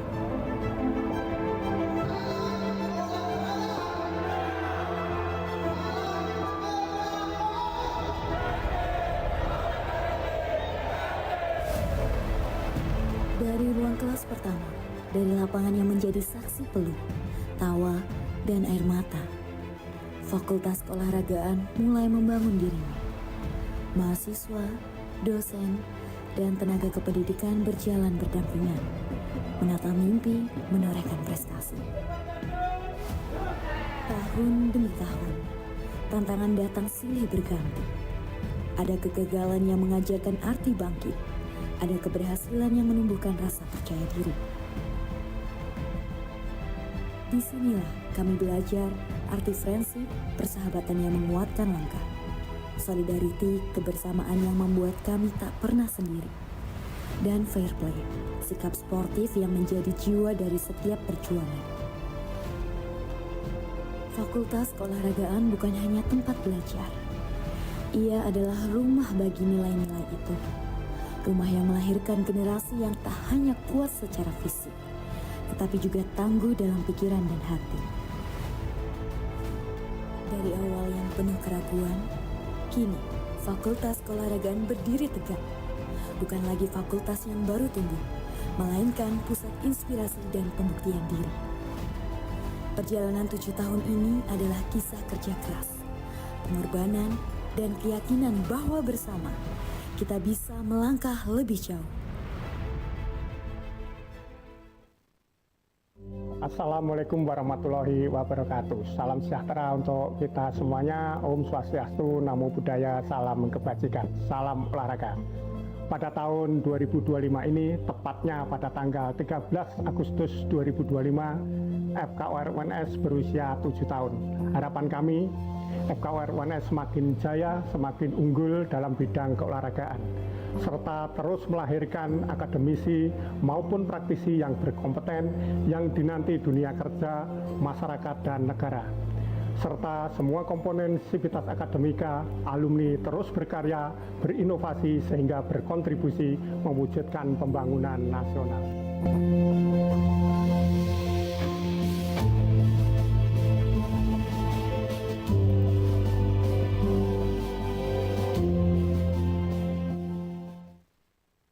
Selamat Dies Natalis. Selamat Dies Natalis. Selamat dan sukses. Selamat ulang tahun. Selamat ulang tahun. Selamat ulang tahun. Selamat ulang tahun. Selamat ulang tahun. Selamat ulang tahun. Selamat ulang tahun. Selamat ulang tahun. Selamat ulang tahun. Selamat ulang tahun. FKOR UNS. FKOR UNS. FKOR UNS Fakultas Keolahragaan. Fakultas Keolahragaan. Ketujuh. Semoga di bawah arahan Profesor Dr. SAPTA Kuntapurnama MPD beserta jajaran pimpinan fakultas semakin kokoh dalam prestasi, kaya dalam inovasi, dan luas kontribusinya bagi masyarakat serta bangsa. Kolaborasi antara program studi S2 Ilmu Keolahragaan dengan FKOR UNS semakin memperkuat kontribusi bagi dunia akademik.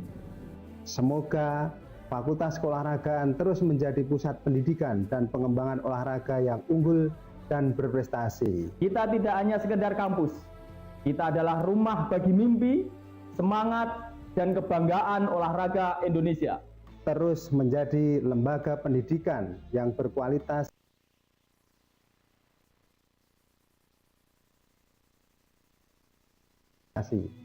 terus telah berkarya, menginspirasi, dan menjadi pelopor kemajuan olahraga di Indonesia. Semoga FKOR semakin berjaya, semakin maju, semakin berkualitas, dan semakin bermanfaat untuk masyarakat. Di tahun yang ke-7, kita melangkah bersama dengan prinsip solidarity fair play. Prinsip solidarity fair play. Prinsip solidarity dan fair play. Prinsip Solidarity fair play. Sekali lagi, selamat ulang tahun untuk FKOR UNS. Salam olahraga. Salam olahraga. salam olahraga.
Welcome to the Faculty of Sports. Established on 13th August 2018, the Faculty of Sports is the youngest faculty in Universitas 11 Maret. With a jargon long life learner and exerciser, Faculty of Sports offers high quality education and training programs at bachelor, master, and doctoral level. Fakultas Keolahragaan Universitas 11 Maret atau FKOR UNS diresmikan pada tanggal 13 Agustus 2018. Visi dari Fakultas Keolahragaan ini adalah menjadi pusat keunggulan keolahragaan dengan layanan iptek yang profesional, dengan spirit friendship, solidarity, dan fair play. Adapun misi dari Fakultas Keolahragaan Universitas 11 Maret adalah satu, melaksanakan dan mengembangkan pendidikan di bidang iptek keolahragaan yang inovatif. Kemudian kedua, melaksanakan penelitian untuk mengembangkan iptek keolahragaan. Ketiga, melaksanakan pengabdian kepada masyarakat berbasis penerapan iptek keolahragaan. Dan keempat adalah melaksanakan pembinaan sivitas akademika agar menjadi warga negara Indonesia yang baik, kompeten, dan profesional.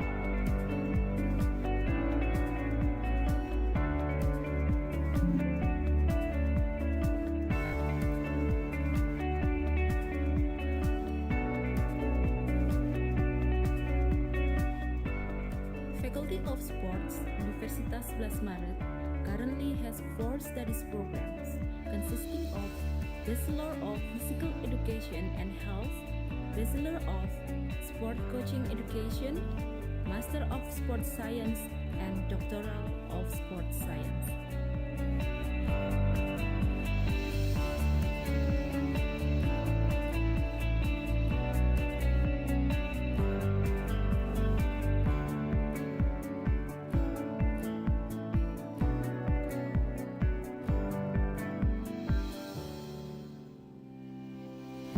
Fakultas Keolahragaan Universitas 11 Maret Surakarta mengelola 4 program studi, yaitu 1. Program studi S1 Pendidikan Jasmani Kesehatan dan Rekreasi, 2. Program studi S1 Pendidikan Kepelatihan Olahraga, 3. Program studi Pasca Sarjana S3 Ilmu Keolahragaan, dan keempat, program Pasca Sarjana S2 Ilmu Keolahragaan.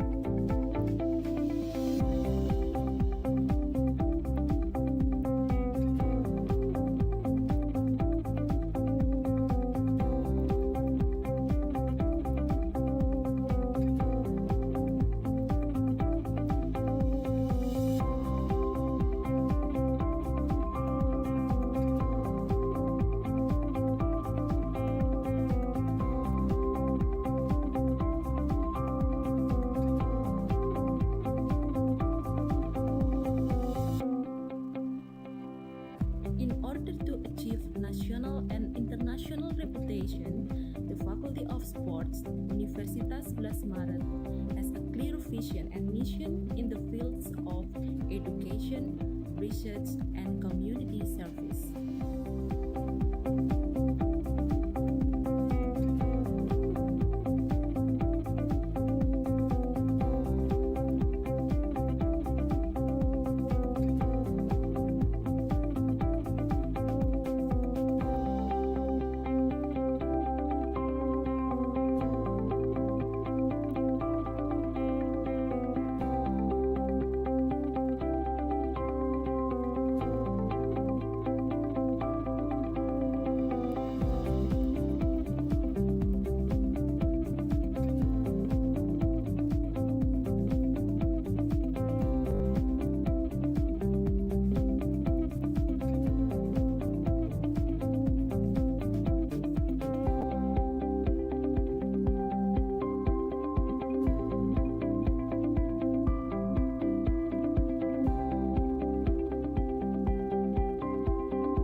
Faculty of Sports, Universitas 11 Maret, has several collaboration with important national agencies such as Ministry of Youth and Sport of Indonesia and National Paralympic Committee of Indonesia. Faculty of Sports, Universitas 11 Maret, has contributed in supporting Indonesian athletes in international events such as Asian Games and ASEAN Para Games, ASEAN Games and ASEAN Para Games, and also Olympic and Paralympic Games.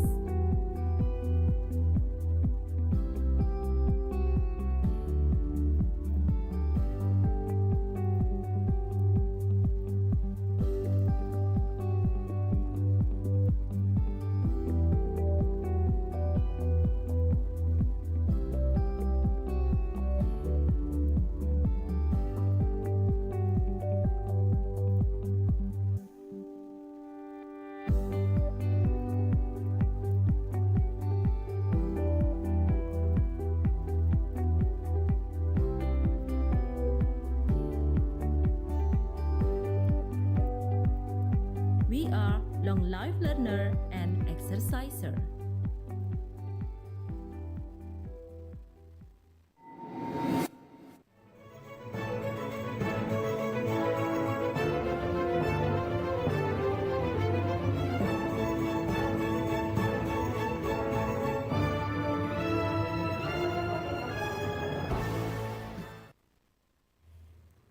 Tujuh tahun lalu, sebuah langkah kecil memulai cerita besar.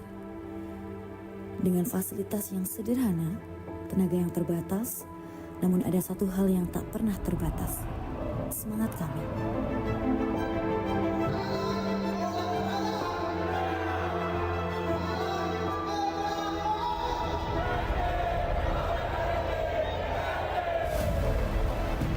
Dari ruang kelas pertama, dari lapangan yang menjadi saksi peluh, tawa, dan air mata, Fakultas Keolahragaan mulai membangun dirinya. Mahasiswa, dosen, dan tenaga kependidikan berjalan berdampingan, menata mimpi, menorehkan prestasi. Tahun demi tahun, tantangan datang silih berganti. Ada kegagalan yang mengajarkan arti bangkit, ada keberhasilan yang menumbuhkan rasa percaya diri. Disinilah kami belajar arti friendship, persahabatan yang menguatkan langkah, solidarity, kebersamaan yang membuat kami tak pernah sendiri, dan fair play, sikap sportif yang menjadi jiwa dari setiap perjuangan. Fakultas Keolahragaan bukan hanya tempat belajar, ia adalah rumah bagi nilai-nilai itu, rumah yang melahirkan generasi yang tak hanya kuat secara fisik, tetapi juga tangguh dalam pikiran dan hati.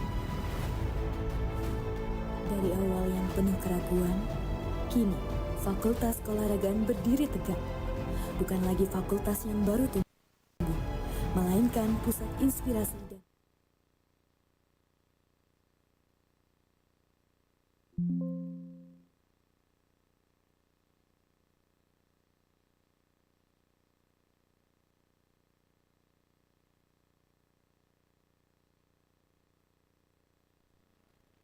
Recording in progress.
Berarti ini nggak ada zoom lagi ya?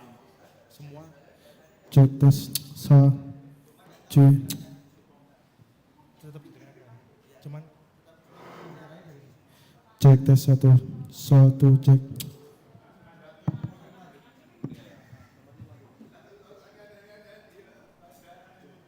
Cek tes satu cek.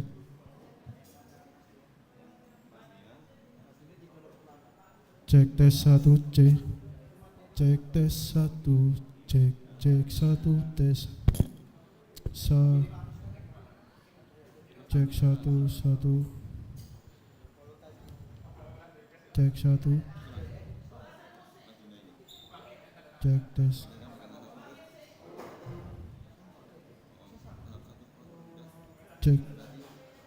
cek tes cek satu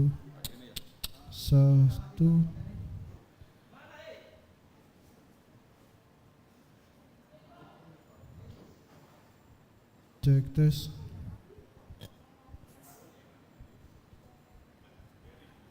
tes satu cek tes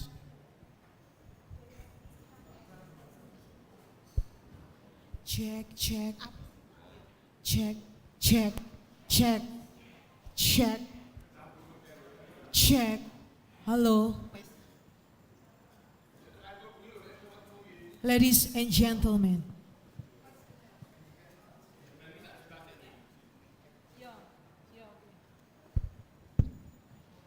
Check.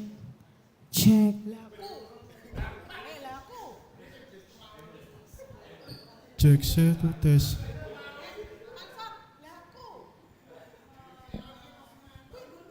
cek tes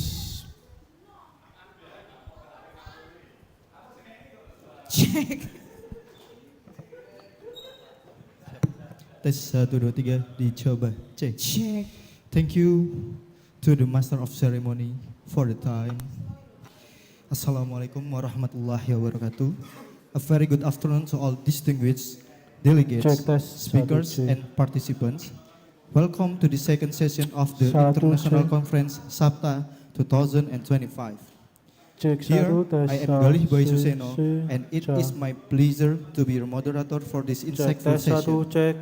Before we begin, I would like to cordially tes, satu, invite cek. our 6 speakers Cek tes, satu, for the cek. session to please come forward and sit Cek on the tes, stage. satu. Please give a warm round of applause for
tes 1 C sa.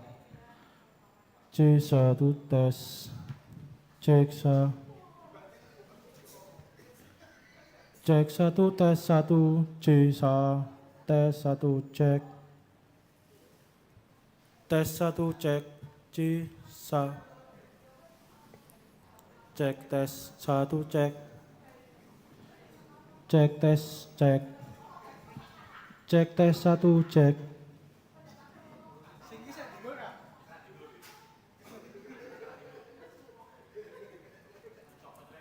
Cek 1 cek.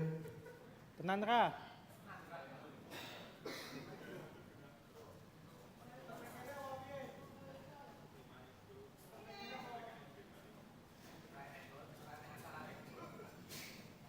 Cek 1 tes 1 C.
Welcome to the Faculty of Sports.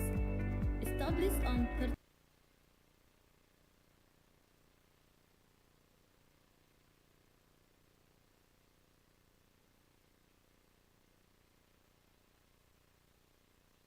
13th August 2018, the Faculty of Sports is the youngest faculty in Universitas 11 Maret. With a jargon long life learner and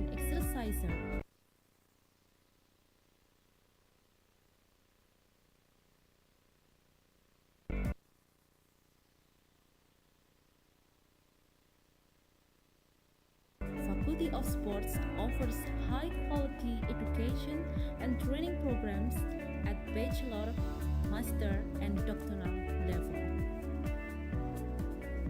Fakultas Keolahragaan Universitas 11 Maret atau FKOR UNS diresmikan pada tanggal 13 Agustus 2018. Visi dari Fakultas Keolahragaan ini adalah menjadi pusat keunggulan keolahragaan dengan layanan iptek yang profesional, dengan spirit friendship, solidarity, dan fair play. Adapun misi dari Fakultas Keolahragaan Universitas 11 Maret adalah satu, melaksanakan dan mengembangkan pendidikan di bidang iptek keolahragaan yang inovatif. Kemudian kedua, melaksanakan penelitian untuk mengembangkan iptek keolahragaan. Ketiga, melaksanakan pengabdian kepada masyarakat berbasis penerapan iptek keolahragaan. Dan keempat adalah melaksanakan pembinaan sivitas akademika agar menjadi warga negara Indonesia yang baik, kompeten, dan profesional.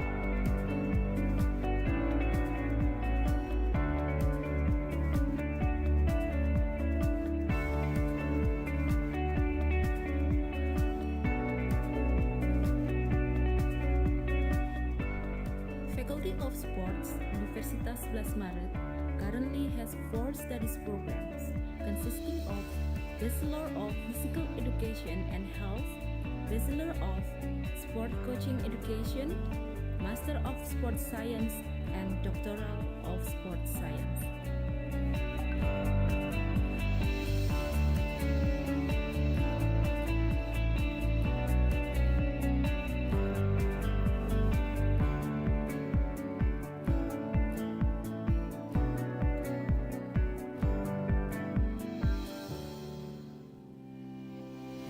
Fakultas Keolahragaan Universitas 11 Maret Surakarta mengelola 4 program studi, yaitu 1. Program studi S1 Pendidikan Jasmani Kesehatan dan Rekreasi, 2. Program studi S1 Pendidikan Kepelatihan Olahraga, 3. Program studi Pasca Sarjana S3 Ilmu Keolahragaan, dan keempat, program Pasca Sarjana S2 Ilmu Keolahragaan.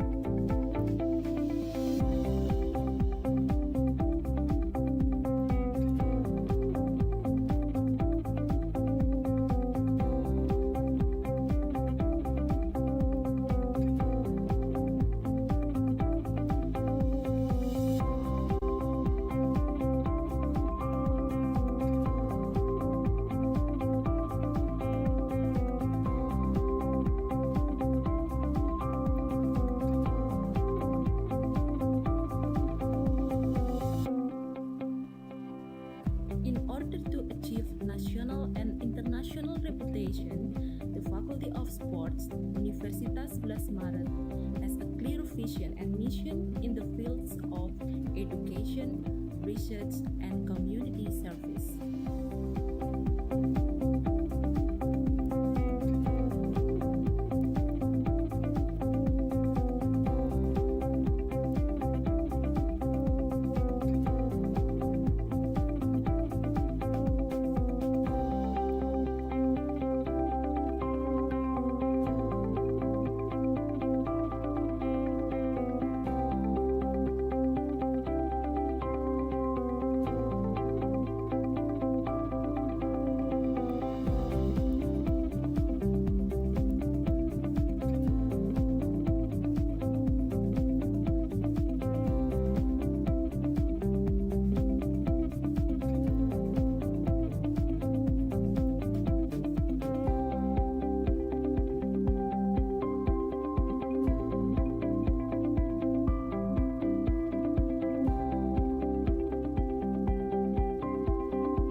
Faculty of Sports Universitas 11 Maret has several collaboration with important national agencies such as Ministry of Youth and Sport of Indonesia and National Paralympic Committee of Indonesia. Faculty of Sports Universitas 11 Maret has contributed in supporting Indonesian athletes in international events such as Asian Games and ASEAN Para Games, ASEAN Games and ASEAN Para Games, and also Olympic and Paralympic Games.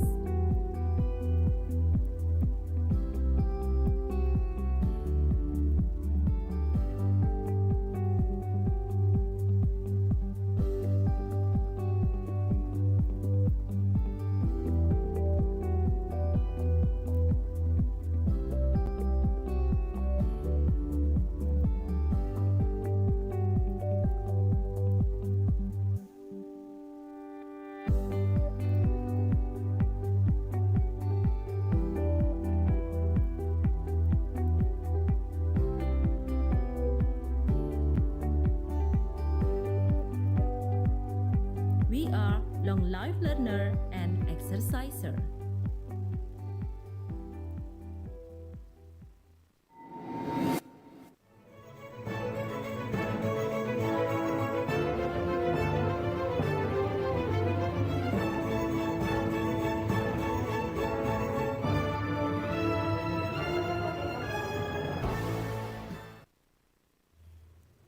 Tujuh tahun lalu, sebuah langkah kecil memulai cerita besar. Dengan fasilitas yang sederhana, tenaga yang terbatas, namun ada satu hal yang tak pernah terbatas. Semangat kami.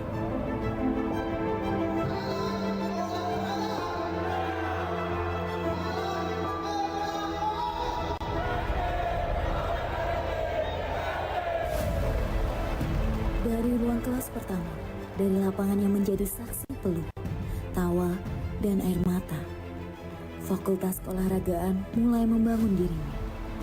Mahasiswa, dosen, dan tenaga kependidikan berjalan berdampingan, menata mimpi, menorehkan prestasi. Tahun demi tahun, tantangan datang silih berganti. Ada kegagalan yang mengajarkan arti bangkit, ada keberhasilan yang menumbuhkan rasa percaya diri. Disinilah kami belajar arti friendship, persahabatan yang menguatkan langkah, solidarity, kebersamaan yang membuat kami tak pernah sendiri, dan fair play, sikap sportif yang menjadi jiwa dari setiap perjuangan. Fakultas Keolahragaan bukan hanya tempat belajar, ia adalah rumah bagi nilai-nilai itu, rumah yang melahirkan generasi yang tak hanya kuat secara fisik, tetapi juga tangguh dalam pikiran dan hati. Dari awal yang penuh keraguan, kini Fakultas Keolahragaan berdiri tegak. Bukan lagi fakultas yang baru tumbuh, melainkan pusat inspirasi dan pembuktian diri. Perjalanan 7 tahun ini adalah kisah kerja keras, pengorbanan, dan keyakinan bahwa bersama kita bisa melangkah lebih jauh. Assalamualaikum warahmatullahi wabarakatuh. Salam sejahtera untuk kita semuanya. Om Swastiastu, Namo Buddhaya, salam kebajikan, salam olahraga. Pada tahun 2025 ini, tepatnya pada tanggal 13 Agustus 2025, FKOR UNS berusia 7 tahun.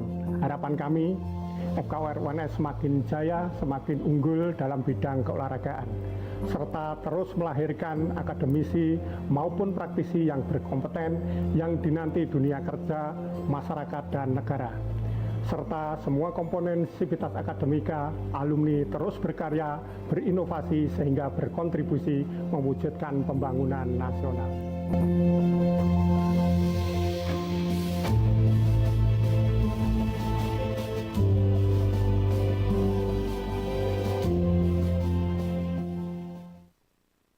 Selamat Dies Natalis. Selamat Dies Natalis. Selamat dan sukses. Selamat ulang tahun. Selamat ulang tahun. Selamat ulang tahun. Selamat ulang tahun. Selamat ulang tahun. Selamat ulang tahun. Selamat ulang tahun. Selamat ulang tahun. Selamat ulang tahun. Selamat ulang tahun. FKOR UNS. FKOR UNS. FKOR UNS Fakultas Keolahragaan. Fakultas Keolahragaan. Ketujuh. Semoga di bawah arahan Profesor Dr. SAPTA Kuntapurnama MPD, beserta jajaran pimpinan fakultas semakin kokoh dalam prestasi, kaya dalam inovasi, dan luas kontribusinya bagi masyarakat serta bangsa. Kolaborasi antara program studi S2 Ilmu Keolahragaan dengan FKOR UNS semakin memperkuat kontribusi bagi dunia akademik. Semoga Fakultas Keolahragaan terus menjadi pusat pendidikan dan pengembangan olahraga yang unggul dan berprestasi. Kita tidak hanya sekedar kampus, kita adalah rumah bagi mimpi, semangat, dan kebanggaan olahraga Indonesia. Terus menjadi lembaga pendidikan yang berkualitas dan menghasilkan atlet-atlet muda yang berprestasi. Terus telah berkarya, menginspirasi, dan menjadi pelopor kemajuan olahraga Indonesia. Semoga FKOR semakin berjaya, semakin maju, semakin berkualitas, dan semakin bermanfaat untuk masyarakat. Di tahun yang ke-7, kita melangkah bersama dengan prinsip solidarity, fair play. Prinsip solidarity, fair play. Prinsip solidarity dan fair play. Prinsip solidarity, fair play. Sekali lagi, selamat ulang tahun untuk FKOR UNS. Salam olahraga. Salam olahraga. Salam olahraga.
Recording in progress.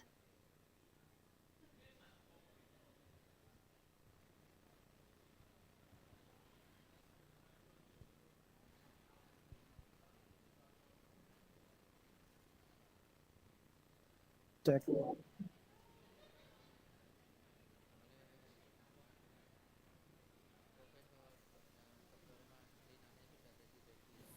Tes, cek tes satu, cek.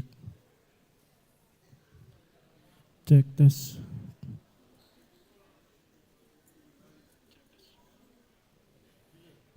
Cek tes. Delay ya.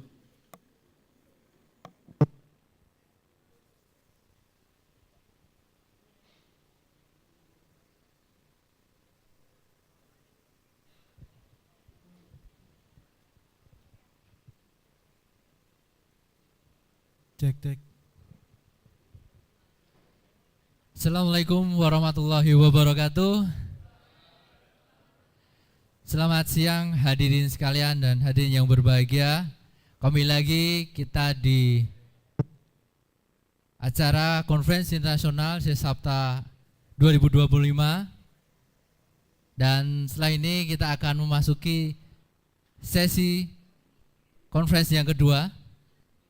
Dan semoga Anda menikmati waktu istirahat siang dan siap kembali untuk mengikuti rangkaian presentasi inspiratif berikutnya. Ladies and gentlemen, welcome back to the afternoon session of the International Conference IC SAPTA 2025. We hope you enjoy your lunch break and now you're ready for another inspiring series of presentation. Pada sesi yang kedua ini akan dimoderatori oleh Mr. Galih Bayu Suseno. Sebelum kita mulai, perkenankan saya untuk menyampaikan secara singkat riwayat hidup dari Mr. Galih Bayu Suseno. Mr. Galih Bayu Suseno merupakan salah satu mahasiswa terbaik di program studi S2 Ilmu Keluargaan dan merupakan penerima beasiswa LPDP. Hadirin sekalian, mohon berikan tepuk tangan meriah untuk Mr. Galih Bayu Suseno. The session will be moderated by Mr. Galih Bayu Suseno. Before we begin, please allow me to briefly present his curriculum vitae. Galih Bayu Suseno is one of the best students at the master program and the awardee of LPDP Indonesia. Ladies and gentlemen, please give him a warm round of applause. Mr. Galih Bayu Suseno.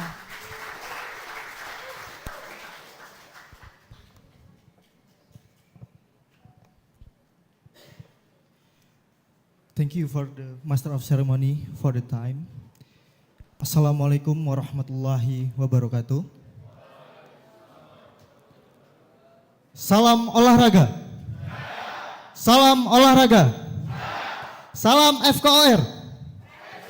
Solid. Thank you for the participants for a lot of the tagline for the FKOR. A very good afternoon to all distinguished speakers, delegates, and the participants. Welcome to the second session of the International Conference of Sports, Accessibility, Physical Education, Technology Innovation, Disability Inclusion and Action, or maybe we can call IC SAPTA 2025. The Honorable Dean of the Faculty of Sports, Universitas 11 Maret Surakarta. The Honorable, the Leadership Board of the Faculty of Sport, Universitas 11 Maret Surakarta. And my respect to all my fellow lecturers and distinguished guests. Here, I am Galih Bayu Suseno. It is my pleasure to be your moderator for the insightful session. Before we begin, I would like to cordially invite to our 6 speakers for the session to please come to forward on the stage. And come on the participants, please give a warm round of applause for Dr. Mazlina Binti Mahmud from the Teacher Education Institute, Sultan Mizan Campus, Malaysia. And the second, Dr. Sarifah Mamat from the Ministry of Youth and Sports, Malaysia. and one and only Ibu Febriani Fajar Ekawati PhD from Universitas 11 Maret, Indonesia. Mrs. Nurhan binti Mustafa from the Teacher Education Institute Sultan Mizan Campus, Malaysia. Miss Nur Akilah Saswani Mahnur from the Ministry of Youth and Sports, Malaysia. And the last but not least, Dr. Ganesan Arumugam from the Teacher Education Institute Darul Alam Campus, Kedah. For all the distinguished speakers, please can come on the stage.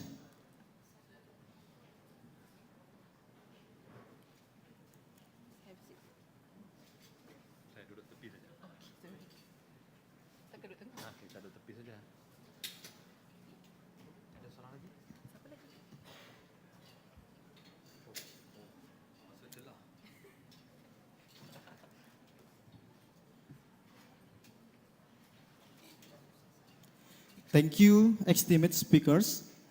Ladies and gentlemen, before we hear from our experts, allow me to outline the rules and guidelines for our presentation session.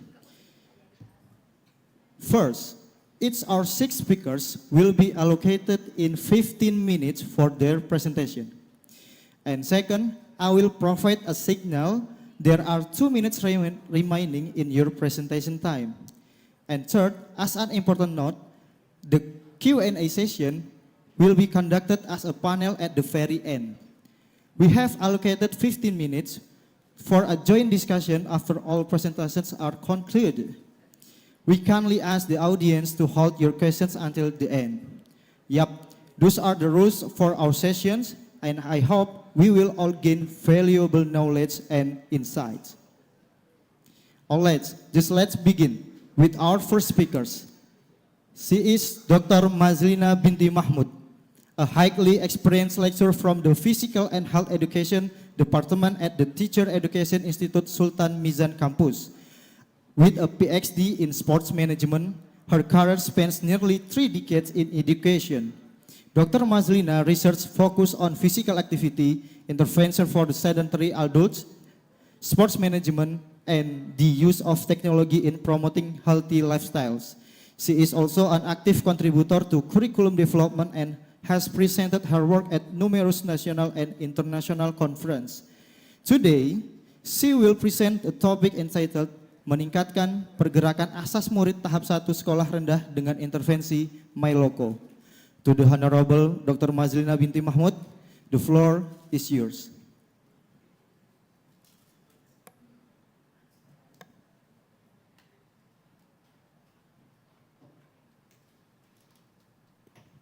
Assalamualaikum warahmatullahi wabarakatuh. Izinkan saya berbahasa Malaysia untuk anda semua. Baik ya. Tajuk saya adalah saya datang daripada teaching college, itu Institut Pendidikan Sultan Mizan, dan kami train untuk guru sekolah rendah.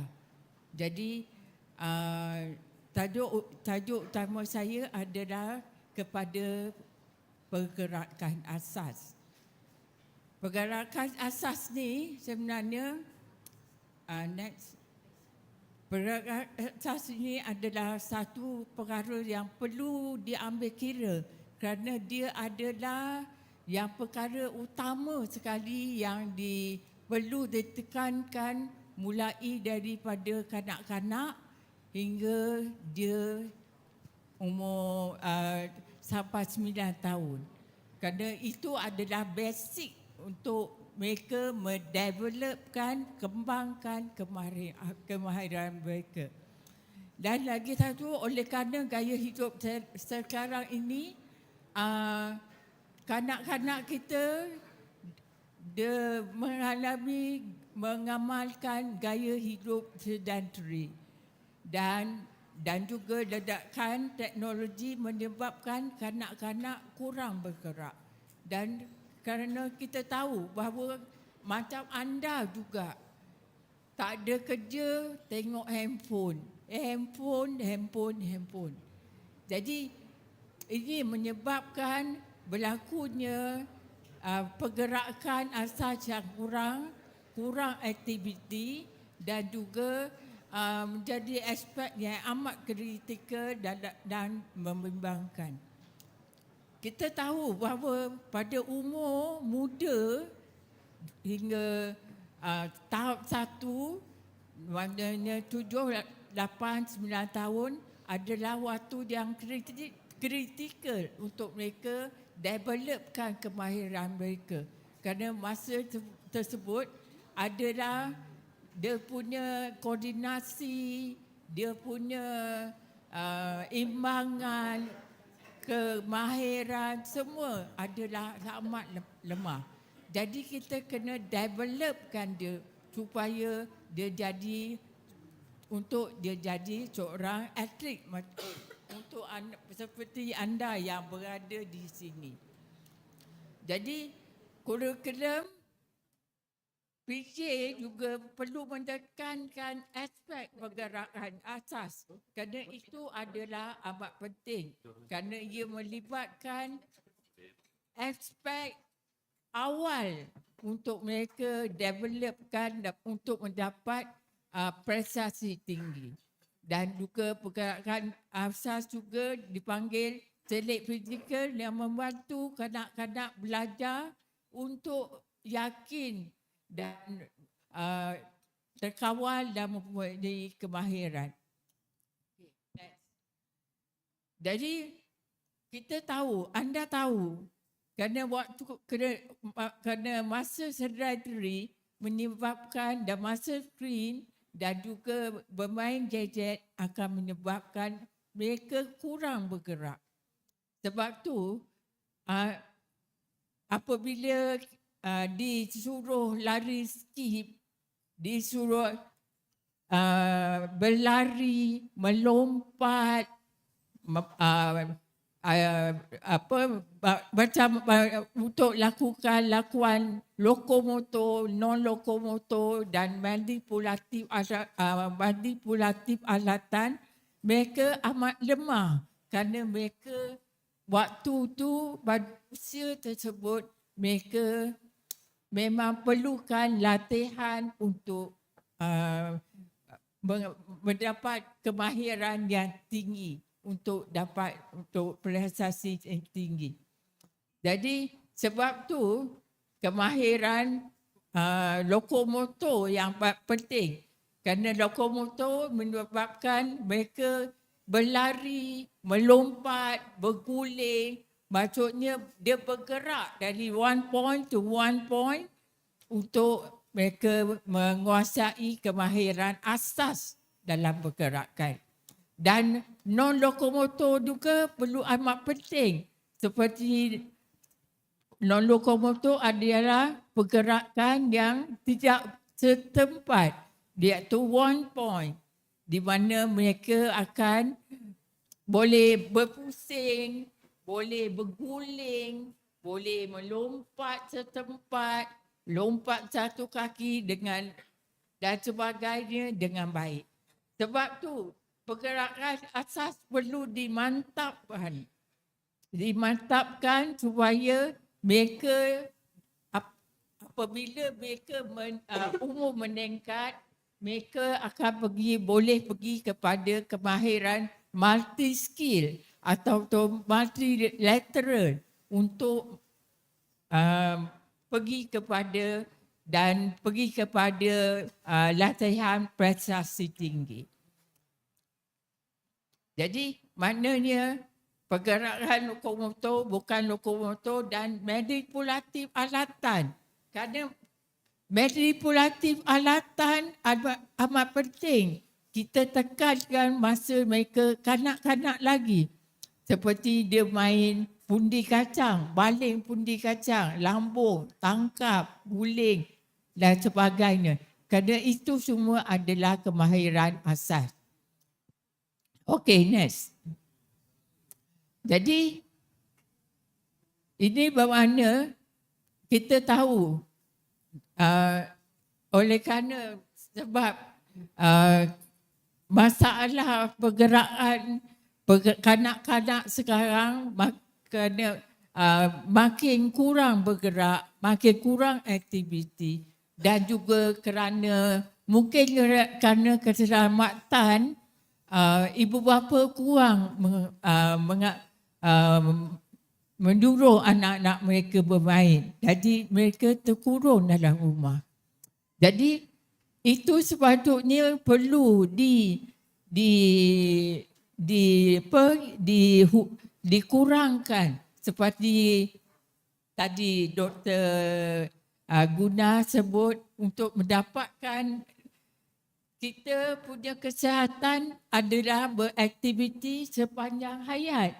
Jadi sebab tu dari mula lagi, pada anak-anak kecil lagi, kita perlu latih dia untuk dia beraktiviti supaya dia menjadi rutin bergerakan untuk mereka aktif sepanjang hayat. Dan secara langsung dia akan mengurangkan masa gadget. Kerana masa gadget menyebabkan dia kurang bergerak dan sedentary, dan menyebabkan berlakunya pergerakan hypokinetik. Anda tahu apa makna hypokinetik? Apa makna hypokinetik? Orang sukan, apa dia?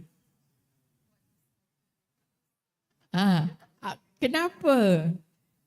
Apa dia makna?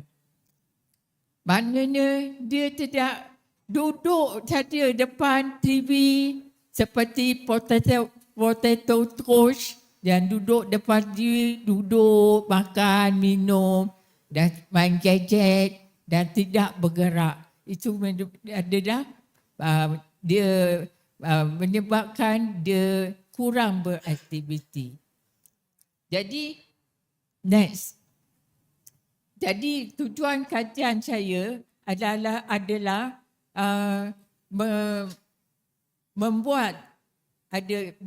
gunakan tujuan kajian, gunakan intervensi yang diaplikasikan melalui My Loco. Jadi saya event telah buat ada dalam saya punya intervensi buat dalam handphone. Gunakan murid-murid gunakan handphone untuk dia melakukan aktiviti seperti berlari, gallop, melonjak, lari skip, menggeroncong dan melompat. Dan secara langsung dengan aktiviti yang mereka lakukan, mereka akan meningkatkan daya tahan kardiovaskular melalui intervensi yang dijalankan. Okey, jadi objektif kajian saya adalah dengan mereka melakukan kemahiran lokomotor seperti berlari, gallop, melonjak, lari skip, menggeroncong, melompat, akan berlakunya perubahan pada kanak-kanak dan juga meningkatkan daya fizikal mereka. Next. Baik. Kajian yang saya buat adalah melalui time series design, iaitu digunakan single subject design dengan murid tahun 1 sekolah rendah, dan instrumen kajian gunakan TGMD2 dan UASY Cooper test 6 minit berjalan dan berlari. Jadi dalam time series design kita beri mereka akan jadi kumpulan kawalan dan kumpulan rawatan. Sebab tu dia ada 3 pemerhatian orang yang sama dan nak tengok dia punya perubahan yang dijalankan terhadap mereka. Okey, keputusannya next. Okey, pemilihan kajian pelajar subjek adalah kurang sihat, kurang aktif, kurang minat aktiviti dan pengecualian yang sakit teruk lah. Kita tak ambil sebagai subjek dan PKOR dijalankan untuk saringan. Ya, ini dia contoh intervensi My Loco yang telah kami bina untuk mereka kanak-kanak melakukan aktiviti.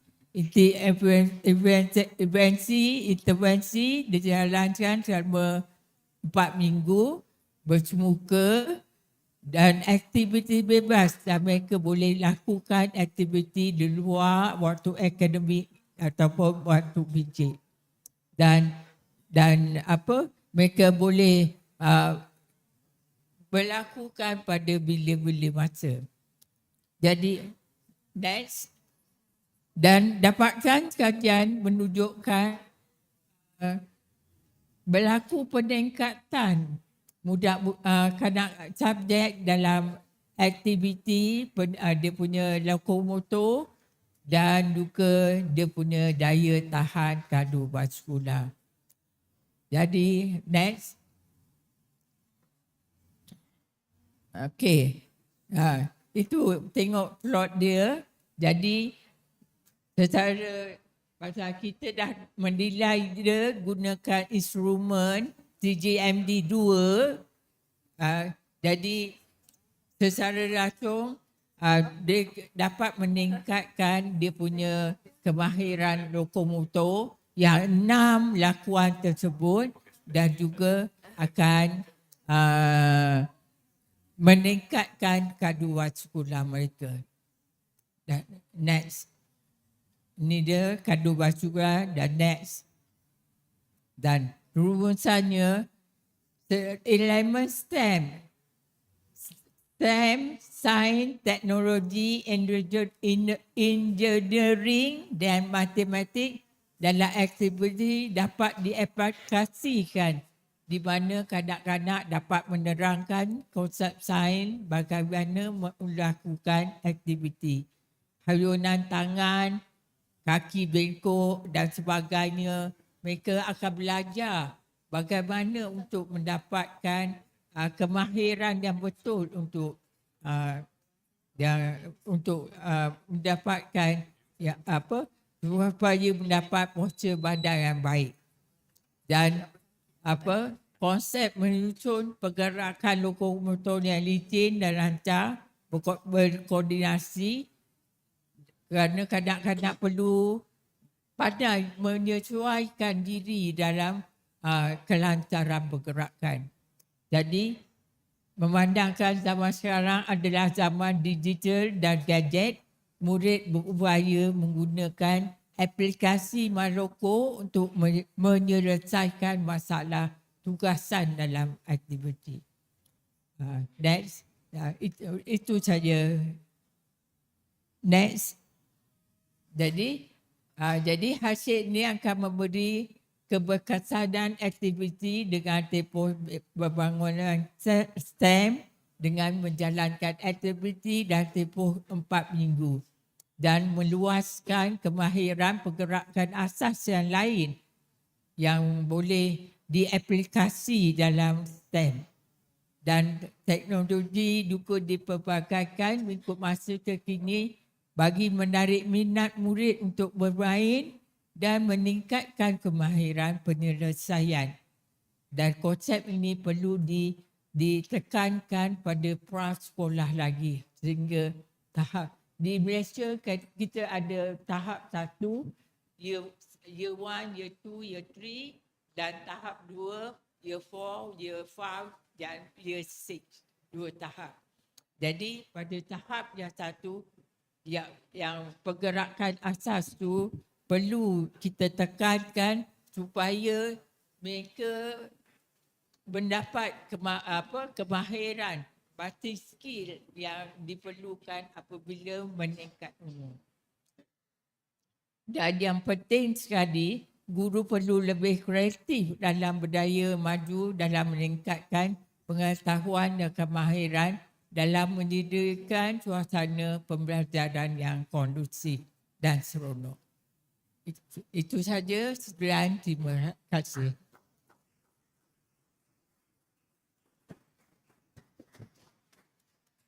Thank you, Dr. Mazulna. And we have to move to next speaker. The next speaker is Dr. Sarifah Mamat, a senior research executive at the Institute for Youth Research Malaysia, or IYRES, with a PhD in communication from UKM. Her expertise lies in youth and sport research, positive youth development, and data privacy. Dr. Sarifah has been instrumental in leading various national level research projects, including the Malaysian Sport Culture Index, and has an extensive list of publications that contribute significantly to the understanding of youth in Malaysia.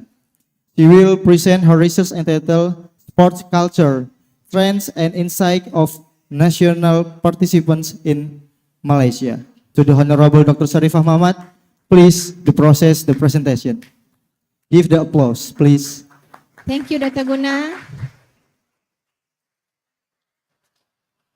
Selamat siang. Selamat siang. Selamat siang. Okay, thank you for the attention given to me. It's a challenge to me to make sure that my sharing my knowledge will be shared, is get hooked to you in this after we got makan siang. So I hope you are still remain with me. Okay, and then I'm coming from far from here, from Malaysia, just to share what is sport culture that we develop in our Malaysia. So this evening my title is Sport Culture, Trends and Insight of National Participation in Malaysia. And very impressed me. Yesterday I came here. I saw that full of our youngsters, solo youngsters, the citizenship, all using Manahan. If I'm not mistaken, they are fully utilize the facility that facilitate here, which is in Stadium Manahan. So that's the culture that we need to nurture and in a Malaysia citizen. So without further ado, let's go to the next slide. And actually, I am very proud to be here, and my gratitude goes to Dr. Guna Tevan, which is become as a bridge to us, and that's why we are here today. And then my journey from Malaysia, Putrajaya, about 1,000 miles from here. And then today I'm here in UNS, Universities of Surakarta. So let me explain. In bahasa Malaysia we call that kalau tidak kenal makanya tak cinta. So I try to introduce myself. I am Sarifah Mamat. I am one of state in Malaysia is Terengganu, and a part of Terengganu is Aceh. Then that's where I came from. And then for my education background, I'm study at UKM, not UKM, Universiti Kebangsaan Malaysia. Okay, that's the university. The first, my bachelor degree in communication, and my minor in linguistics. And then after graduated, I am appointed as a researcher, research executive officer in the Institute for Youth Research Malaysia. We call as IRIS, an agency under Ministries of Youth and Sport Malaysia. And now in Indonesia, it's called as a Kementerian Olahraga dan Belia. Itu yang saya diberitahu lah ya. And then just after I am appointed to IRIS since 2005, and now I am 20 years in IRIS. And then within that period, I pursue my study in UPM, University Putra Malaysia, one of our proud university, starting from 2007 2009. And then As a part-time student, I continue my study in 2019, and then Alhamdulillah, I am graduated on 2024, just last year. And then that's my education background. And then myself, I am a mother for 4 kids. So that's my personal background. And then let's go to the let's go to the subject that we will present today. And then I just to highlight, this is a Malaysian population. Compared to Indonesia, is more smaller rather than population in Indonesia. It's about 35 millions of Malaysian, still starting from born until to more than 60 years old, and then just focusing on my study, which is starting from the age of 13 to more than 30 years, is 20,000 million. So the topics today, what is Malaysian sport culture? Anybody from here have information about what is sport culture? Maybe in your class we have learned about sport, and then another subject here we want to discuss is about how to nurture our citizen to become as a sports culture. Yeah. Okay. And then what is Malaysian Sport Culture Index? We are developed this kind of index since 2018 as a tool to measure the level and the trends of sport culture in Malaysia, focusing on Malaysia. And then we are selected domain indicators to make sure that this is represent of Malaysian uniqueness and participation level. And then years by years, the Malaysian Sport Culture Index become as a key national performance indicator. Kalau di sini merujuk kepada, mungkin di Indonesia mengambilnya sejauh mana dia mengukur prestasi, dan dijadikan sebagai national KPI to measure the level in a long term trend of Malaysian participation in sports, exercise and also recreation. Okay, next. Okay, this is the framework of Malaysian Sport Culture Index starting from 2018 to 2024. In Malaysia, we have a long-term, what we call as a Malaysia Master Plan.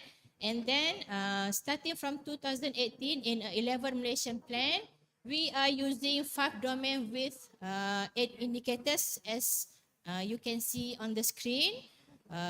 The first domain is participant domain. This domain is using by almost all the countries around the world via using to measure their participation in their own country.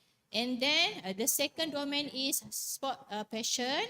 The third one is volunteering domain, and the fourth one expenditure domain, and the last one is facilities domain. And then the transformation from the 11 Malaysian Plan to the 12 Malaysian Plan, we are using 2 domain and 5 indicators. This is according to the trend after the pandemic, and also the real activity that involve or participate by our Malaysian. And then next. Okay, before we become as a 2 domain and then 5 indicator, this is an input that we use to find out what is the final domain indicator that represent Malaysia. This is 9 countries that we are reference to, and then Indonesia, here sports participation index that have been developed by academician from Indonesia, that using 4 dimensions, which is participation, individuals, infrastructure, and also social culture institution. So this is an input that we are gather and then come up with our own framework, which is with 2 domain and 5 indicators. Next. Okay, I move forward to the research method. This is a normal activity that we need to pursue to do research, science social research. And then from the location, we make a data collection through all the state of Malaysia. We have 16 states in Malaysia. And then in terms of sampling, we are using a multi-cluster random sampling that selected across Malaysia was facilitated by our Department of Statistics Malaysia. Maybe here in Indonesia also have a Jabatan Statistik Negara, I hope so. And then from the target that we are looking for as a respondent, we can conclude that around 6,009 respondents, and we categorize by ethnicity, age group, and also locality, rural and urban. And then this number respondent fulfill the requirement of 2 generation of the Malaysian population. This is important information that somehow an academician also be asking if the data is enough to represent population of kind of country. So we are using an ICE, we call as ICE, Iris Community Enumerator, as a researcher, assistant researcher to collect the data from house to house, home to home using our system. We used to call IRIS, Sistem Pengurusan Kaji Selidik IRIS, that we transform from the manual data collection to the digital, as this is the needed for this era. So from that, we criteria our respondent for 4 groups. Pre-youth is starting from 13 to 14 years old. Youth, our youth is starting from 50 to 30 years old. And the past youth is 31 to 59 years old. And the senior citizen above than 60 years old. This criteria is important to make sure that our policy is suitable for each and every group of age. And then in terms of ethic committee, we have got approved. And then for the reliability and also the validity, we have passed all the criteria that we need to proceed. So for the data collection, the data was collected among 6,009,000 people aged 18 above through a face-to-face approach to reduce data collection and sampling error. So next. Okay, this is the research finding from the total 6,900 respondents. This is 52.4 if male, and then the rest 47.6 is from female. And then this percent that we represent, that we say that is a generalization of Malaysian population. I'm not going to elaborate one by one, but you can see from the screen that our slide presentation also will be to the all the participants. Okay, next. Okay, this is the important research finding of Malaysian Sport Culture Index 2004 score, and then we generate by demography. So we can notice the level of Malaysian Sports Culture Index through our demography, which is gender, age category, locality, urban and rural, marital status, and also ethnicity. So this finding is important to our government to do some policy related to the scoring. Okay, next. Okay, if we make a comparison from the year of 2018 to the year 2024, we can see as on the screen, we are starting with a moderate level, which is 53.1 score, and then everybody is now after pandemic. My apologies, Dr. Sharifah. The time is 2 minutes left. 2 minutes left. Okay. I try to make it fast. And then as you can see in the screen, in terms of score, we can we can show you the activeness level of our citizen in terms of sport culture index. So at the moment, they are majority in a moderate active, 67.9%. Then this shows that something to do with our citizen to make sure that they are actively in sports, recreation, and also doing activity. Okay, next. So this is conclusion and recommendation, and then maybe and perhaps this data also could do a reference to the Indonesian what to do if to make sure that our citizen is active enough. Number one is Malaysian population participation in sport activities still at the moderate level. So this is something to do with the policy to the activity to make sure that from moderate level we move to high level.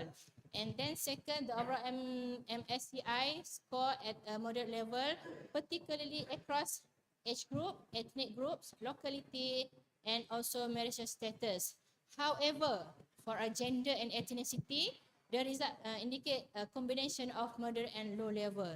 So we know that what to do with condition if the score is low level and also moderate level. So that finding is important to us.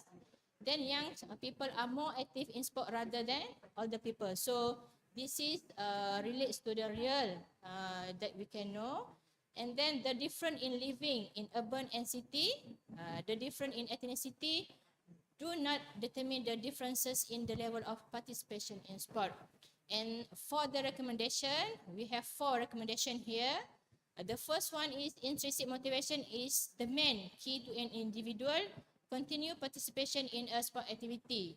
Let's just like Dr. Guna just informed us in the morning, just keep fit. So that's message, take home message to us. And then the second is the development pattern of participation in sport open a wider space for the process of sport culture to be planned and implemented through government and private bodies, educational institutions, and various communities, just like we are here. And then effort to encourage the participation of citizens in sport, exercise, and recreation can no longer be as a spending, but as an investment in a long term for country towards well-being people and prosperous society. And the last one is explore the contribution of sport activities to the sport industries in the country, as we know that physical activity is creating value to economies through expenditure, investment, employment, and tax as income to develop a sporty nation. So that's my last word. Thank you for listening. And then you can get more details about this report through our website that have been on the screen. Okay, thank you so much. Give the applause, please. Thank you, Dr. Sarifah Muhammad, about the sport cultures in Malaysia. And we will move again to next our speakers. We will hear from our speaker from the host institution. She is one and only Ibu Febriani Fajar Ekawati, PhD.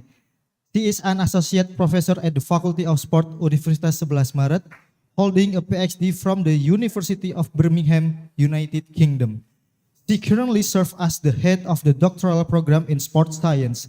Her expertise covers adapted physical education and sports psychology, and she has served as a physiological companion for the Indonesian National Paralympic Committee athletes. Her work is dedicated to advancing inclusive sports and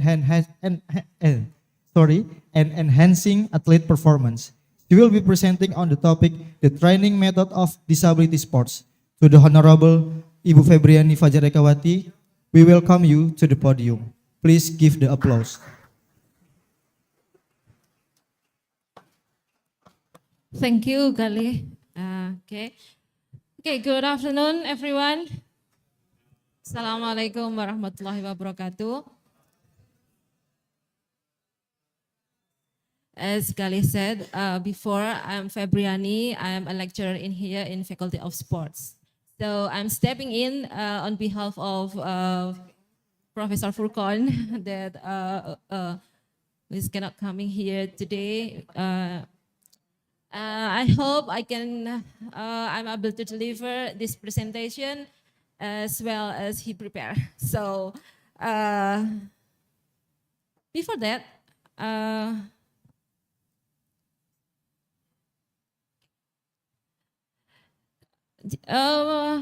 today I'm going to talk about the training methods of disability sport, especially a brief of history in Indonesia, and then the basic training methods of disability sport itself. But before that, have you ever heard or familiar with NPC? National Paralympic Committee? Yeah, okay. So I'll tell you a brief about that, the history about the NPC in Indonesia. Maybe a little bit different with in the Malaysia. Okay, before that, we often heard about disability and disability, right?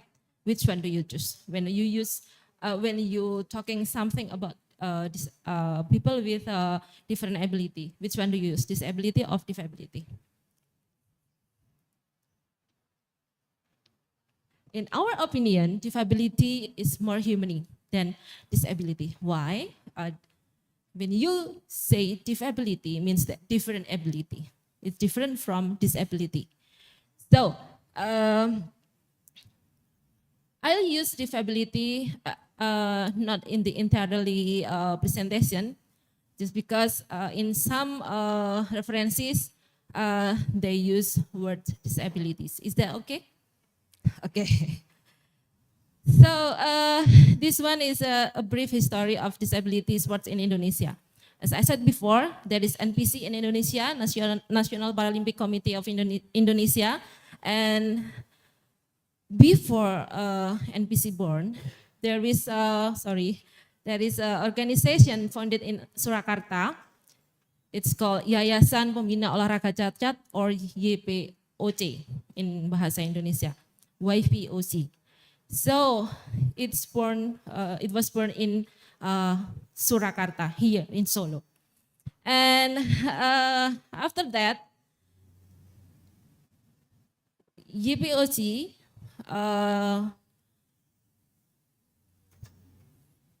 continue with the name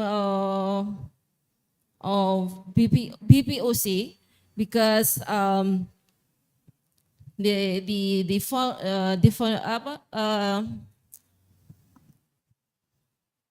Dr. Soeharto at that time proposed a change, because the name organization, the use of the word foundation was considered to give the impression that organization was owned by individual.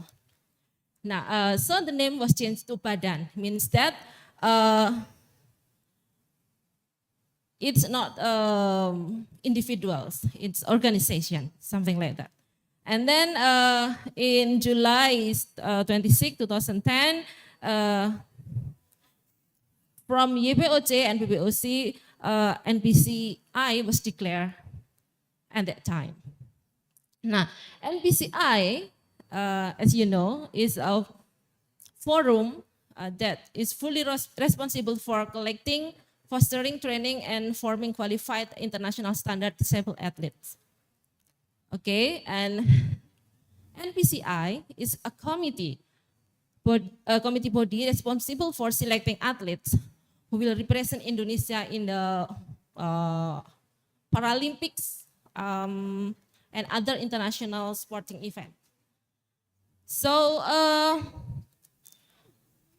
based on that, Professor Dr. Soeharto, at that time the founder of the BPOC, said that when we train the disability athlete, we have to pay attention in the three things. The first one is non-discriminatory. So everyone has the same level or status in sport. Are you agree with that? Yeah. And then the second one is holistic approach. Means that sport development for people with disabilities has a goal. means that aims to make them become complete individuals. And the third one is mentoring. As we know, some people with disability, they need assistance, right? So the third one, the aim of the third one, mentoring, is for safety reasons. So assistance is needed during the training and when they compete, when they in the event. Okay.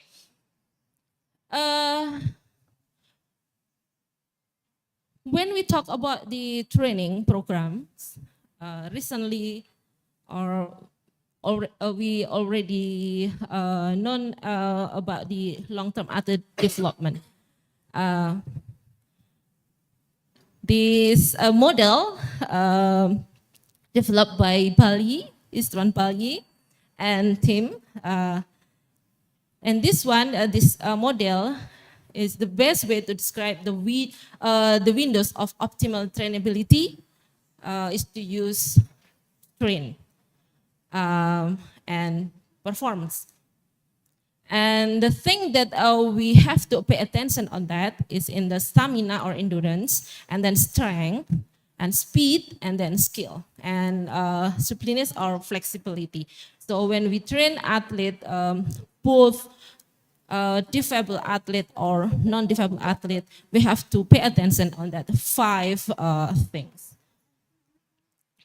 And talking about the sport for disabilities, the thing that we have to pay attention on that model is types of disabilities itself. The first one, congenital disabilities, and the second one is acquired disabilities.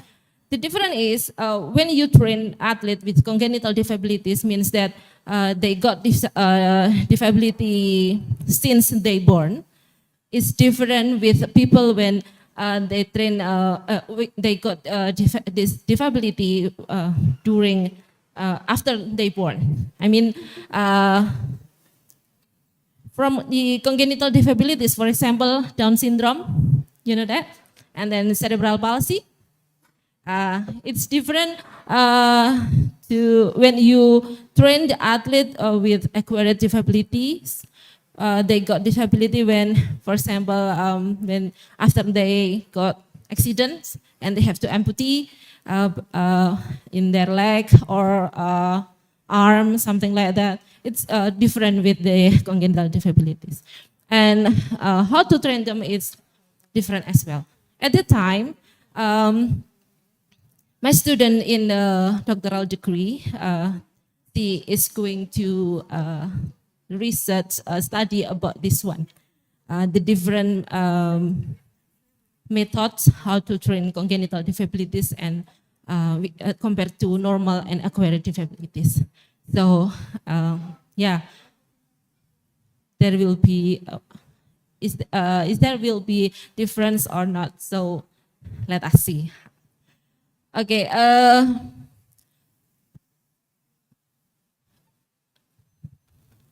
For the sport training for disabilities, when we want to train them, there are 6 factors that we must pay attention. The first one is physical fitness. It's absolutely yes. Both in disability or non-disabilities, physical fitness is crucial thing when you train the athlete. And then the second one, identifying aspect of physical elements that need to be trained. When you train the athlete,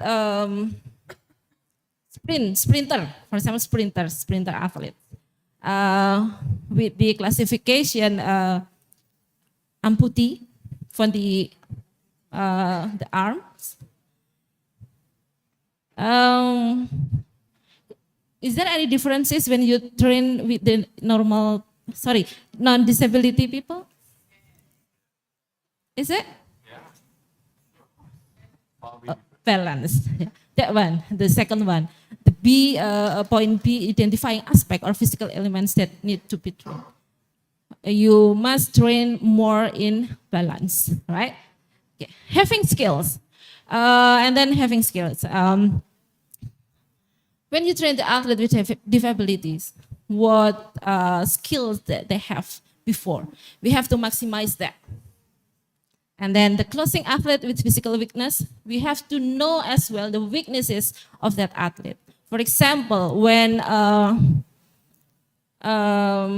athlete in the Pochia, you know Pochia, right? You Pochia athlete with cerebral palsy and paraplegia. You know the weaknesses, for example, they can't take the ball by themselves. They have to, you know that the online. So you have to know the weaknesses of your athlete. And then the fifth is analyzing the opponent's physical weaknesses. When you are coaches and before your athlete compete with their opponent, you have to know, right, the weaknesses of the opponent. Yeah, you have to analyze that. It's part of the strategies. Okay. So you have to develop your skill to make better strategies to compete with the opponent. And then the last one is analyzing the opponent's weaknesses. It's quite similar to the before. The E, analyzing the opponent's physical weaknesses, and this one weaknesses overall. Nah, the 6 factors you have to know before you train the athlete. He is athlete from Indonesia. If I'm not mistaken, Prof. Furqan and Prof. Kunto said that this is a badminton athlete from Indonesia in 1980 something. Means that I still kanak-kanak. So, he got performance, high performance in badminton. For now, I think these athletes for now, he has to use wheelchair, right? Not like that. So this is a no athlete these days. The time is 2 minutes left. Okay, thank you. And then I'll make it quick. So but the purpose of recognizing the characteristics of disability in sports.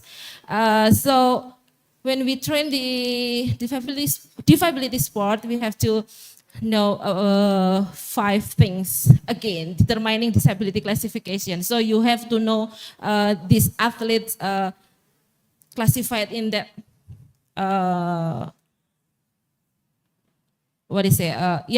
classification. For example, when you go athlete with amputee below the knee or above the knee, which classification? You have to know that. Finding exercise method. As I mentioned before that different types of disability, we have to train the different way. It's not similar. That's the important thing. And then recognizing and understanding disability characteristic when you train blind people and when you train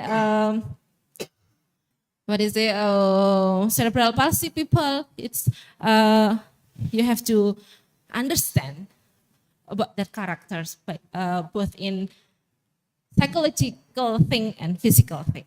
And the most important thing as well is preparing exercise program. You have to prepare it as best as you can. And then the last one is evaluating the implementation of exercise programs. After you prepare it the best, and then you implementing, and then you have to evaluating. And this one is types of disability that compete in the sport, even in the disability, wheelchair, amputee, cerebral palsy, visual impairment, intellectual impairment, and then in some athlete, I even don't recognize them.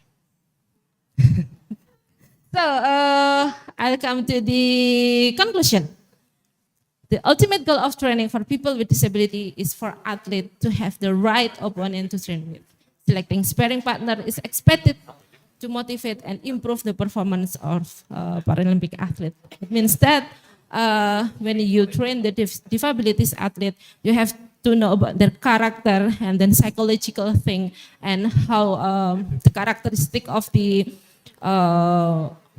disability itself. You have to know that. Because in some research, the author said that athletes that they have a good relationship with the coach because coach do not understand about them. That's some research said. Okay, thank you. I think that's all. Kali, I'll give you back to you. Thank you. Wassalamualaikum warahmatullahi wabarakatuh. Thank you, Ibu Febri, for the speech about disability sports or maybe disability sports. We move to our fourth speakers is Mrs. Nurhan Binti Mustafa. She is an education service officer from the Teacher Education Institute, Sultan Mizan Campus, Malaysia, with a master's degree in sports science education and currently a PhD candidate at UPSI, Malaysia. She has over 15 years of experience teaching physical education and health. Mrs. Nurhan is also a certified hockey coach and has held numerous administrative roles in sports development at the school and district levels, demonstrating her deep commitment to both academic and practical aspect of sport education. The topic she will be presenting is meningkatkan kompetensi guru PJK-LPGM mengikut zon dalam pendidikan seks. Mrs. Nurhan, the floor is yours. Please give a applause. Assalamualaikum semua. Selamat sejahtera. Selamat sejahtera. Okey, baik. Semua capek kan? Okey, baik. Tajuk saya, izinkan saya ya. Tajuk saya hari ini ialah meningkatkan kompetensi guru PJK Institut Pendidikan Guru mengikut zon dalam pendidikan seks. Okey. You all kat sini faham tak apa itu pendidikan seks? Anybody? Yang ngantuk-ngantuk, yang capek-capek tadi. Boleh respon? Apa itu pendidikan seks? Okay, next.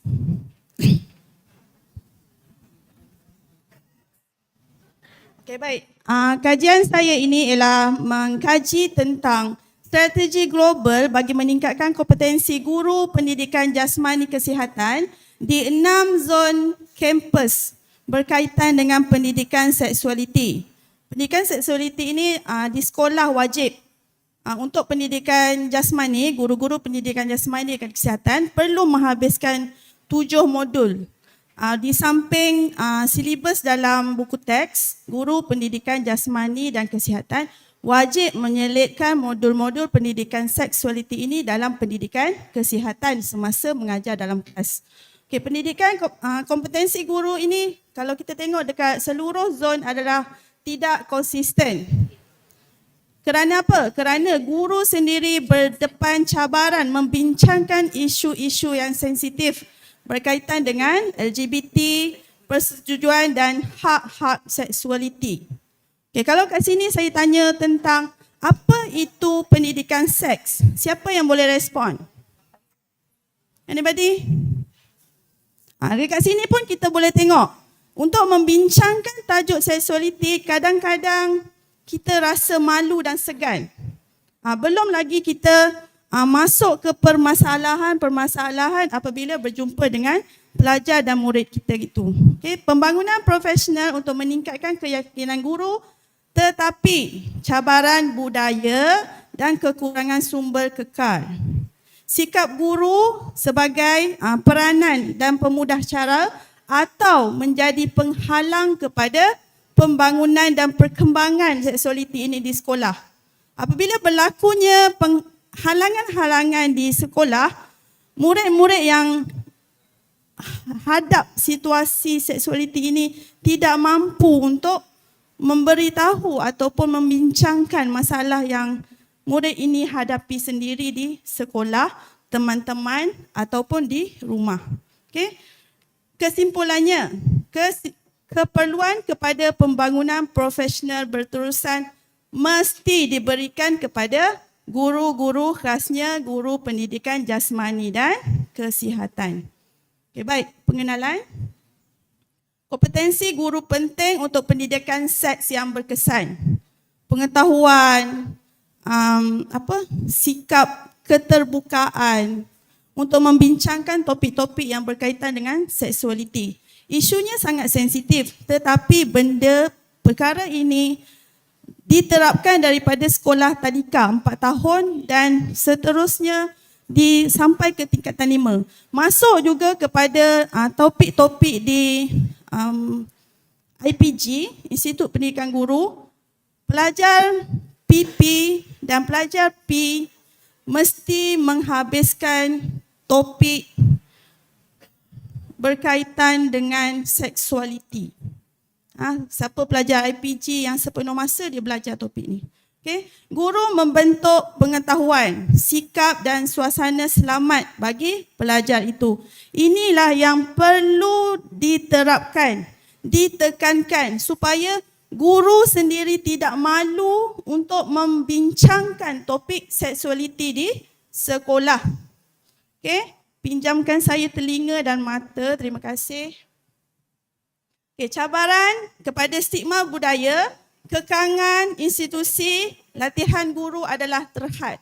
Tidak semua institusi dia ada khusus untuk pendidikan seksualiti. Tujuan kajian ini ialah mensintesiskan bukti global bagi strategi meningkatkan kompetensi guru pendidikan jasmani di 6 zon di Malaysia. Okay, metodologi, urusan sistematik, prisma, pangkalan data, kriteria inklusif, kajian empirikal dan analisis tematik. Dapatan utama yang didapati ialah tahap kompetensi guru PJK berbeza mengikut zon kampus. Selatan dan tengah dan utara, sederhana dan tinggi. Timur, Sabah dan Sarawak kompetensi rendah, terutamanya berkaitan dengan isu LGBT dan persetujuan terhadap kompetensi pendidikan seks. Halangannya adalah yang paling utama ialah rasa malu guru itu sendiri untuk bercakap dan membicarakan tentang pendidikan seksualiti, kurang sumber, tentangan budaya. Pembangunan profesional yang boleh dibuat ialah tingkatkan kompetensi, latihan pra-perkhidmatan masih sederhana dan rendah. Apa yang perlu dibuat dalam peranan dan sikap budaya ialah kepercayaan guru itu sendiri. Sekiranya guru itu sendiri yang percaya, guru boleh membicarakan, membincangkan dan mengambil hak sebagai orang yang berperanan untuk menjadikan pendidikan seks ini ialah pendidikan seks yang berkesan, maka dia adalah boleh berkesan dalam PDP, dalam pengajarannya dalam kelas. Kan guru di kawasan progresif lebih inklusif, kawasan konservatif kesukaran bincangkan orientasi seksual dan identiti jantina. Sebagai kesimpulannya, kompetensi guru dalam pendidikan seks berbeza mengikut zon. Pembangunan profesional sangat penting, perlu strategi lebih inklusif dan sensitif budaya. Latihan guru mesti berterusan untuk keberkesanan global. Inilah yang penting sebagai tempat latihan menjadikan guru IPG ada penerapan latihan guru dalam pendidikan seksualiti. Disebabkan ada kursus, ada paper yang wajib pelajar lulus iaitu pendidikan seksualiti apabila pelajar persediaan ke tahun 1. Cadangan untuk kajian masa depan, kajian literal tentang kesan pembangunan profesional, bandingan kompetensi antara bandar dan luar bandar, integrasi pendidikan seks dan kemahiran hidup dan kecerdasan emosi. Dan sekali ialah pendekatan antara disiplin dalam latihan guru. Terima kasih. Assalamualaikum. Give the applause, please. Thank you, Mrs. Nurhan, for the great presentation. Now, let's proceed to our fifth speaker. She is Ms. Nur Akilah Saswani Mohnur, a research executive at the Institute for Youth Research Malaysia, a graduate in statistics from the National University of Malaysia. She specialized in quantitative data analysis, index development, and research design. Ms. Nur Akilah plays a key role in managing end-to-end research data processes and has been involved in high-impact national projects such as the Malaysian Sports Culture Index and studies on women in sports, translating complex data into evidence-based policy. She will present an interesting analysis titled Malaysian Sports Culture Index 2024, Analysis of Trends and Levels of Volunteerism in Sport. Mr. Akilah, the stage is yours. Thank you. Hello, thanks. Give the applause, please. Hello, Assalamualaikum and a very good afternoon. Selamat siang, I guess. Saya baru belajar semalam sama ojol. Ojol, right? Okay, well, can I see the slide? Okay. So, sebelum izinkan saya cakap dalam dua bahasa, in English and I think Indonesian or Malay, something like that. So, soalnya sini, saya mau nanya, is it right? Okay. Sejauh mana anda atau kalian sanggup menjadi sukarelawan dalam aktiviti sukan? Anyone? Anyone? Enggak faham? Do you understand? Faham? Sanggup? Okay, sebelum saya teruskan dalam bahasa Inggeris, sebagai contoh, mungkin ada yang tak faham dalam bahasa Inggeris. Soalnya sejauh mana kamu sanggup menyertai aktiviti sukan tanpa sebarang bayaran, without be paid on everything? Anyone? A student, because as I know, of course you want money, right? Yes. So that's why here today, I stand here to present my study about Malaysian Sports Culture Index 2024, which is last year, focus on trends and level of volunteerism in sports. Okay, this is my abstract. I'm not going to elaborate more because I'm planning to short and sweet. I'm trying to short and sweet. So this is me. Just a short elaboration about me. This is me. Yeah, I think I'm very beautiful inside this slide. So, saya sangat suka dengan sukan. I'm very in love with sports. Especially you can see I love camping, I love cycling. Even the third one, me in a dragon boat competition. It was last year. They say actually last Sunday is a competition about dragon boat. But luckily I'm not available to join because I do have something else. So I'm active in running. For your information, I lose about 50 kilograms in 6 years. Okay, just running. Okay, as Dr. Guna said, it's okay. It's you big, small, as long as you active, right, Dr. Guna? Okay, so just come on. So I love in ATV, if you can see the lower one, in motorcycles, something activities, and I also already reached the Kinabalu mountain, if you know, Kinabalu mountain, I think 2022. Okay, it's okay. In that time, I was 111 kilogram. I reached the mountain peaks.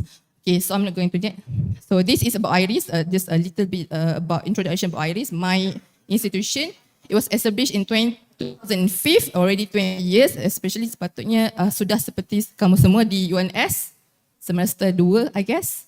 And we a national research center that studies various aspects, of course, about sports participation, youth, and everything, especially for the Malaysian government. Okay, how did I get here? Actually, yesterday, it's almost 8 hours from Kuala Lumpur transit to Jakarta and another flight to here, Surakarta. So this is actually my first time in Indonesia and especially Solo. It's a very nice kota. Last night I went to eat bakso, I guess. Bakso is very nice, very delicious. It's amazing. Okay, I will repeat maybe besok. Okay, I'm going to MSCI, or in Malaysia we call it IBSM, Index Budaya Sukan Malaysia, but translated in English is Malaysian Sports Culture Index 2024, a research project conducted by IYRES, Institute for Youth Research Malaysia, under Ministry of Youth and Sports Malaysia. In Indonesia, I think Kemenpora, Kementerian Pemuda dan Olahraga. Okay, it's same as KBS. In Malaysia, we call it Kementerian Belia dan Sukan Malaysia. So under this study, it consists of two domains. One participation domains, which is under participation we have one indicators, its activeness. Another one is sporting spirit domain. Consists of 4 indicators: volunteerism, dedication, expenditure, and contribution. But today I will focus on volunteerism itself. Sorry. Okay. I think something goes wrong somewhere. So, okay. So, what is volunteerism? Volunteerism is a voluntary contribution, especially in time, skills, effort, about supporting activities without monetary compensation. For example, you can imagine yourself in any sport activities. For example, sejauh mana kamu sanggup bangun seawal jam 3 pagi atau 2 pagi just to participate in the sports without being paid? How far you can go?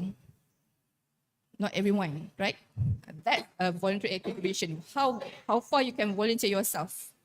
Okay. Okay, this is our methodology for these studies. Okay.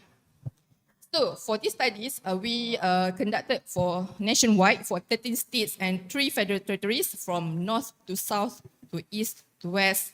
About 6,009 respondents, categorized by ethnic, gender, male and female, age group and locality. So the age categorized from 15 years old upwards until 90 years old. You can be anything.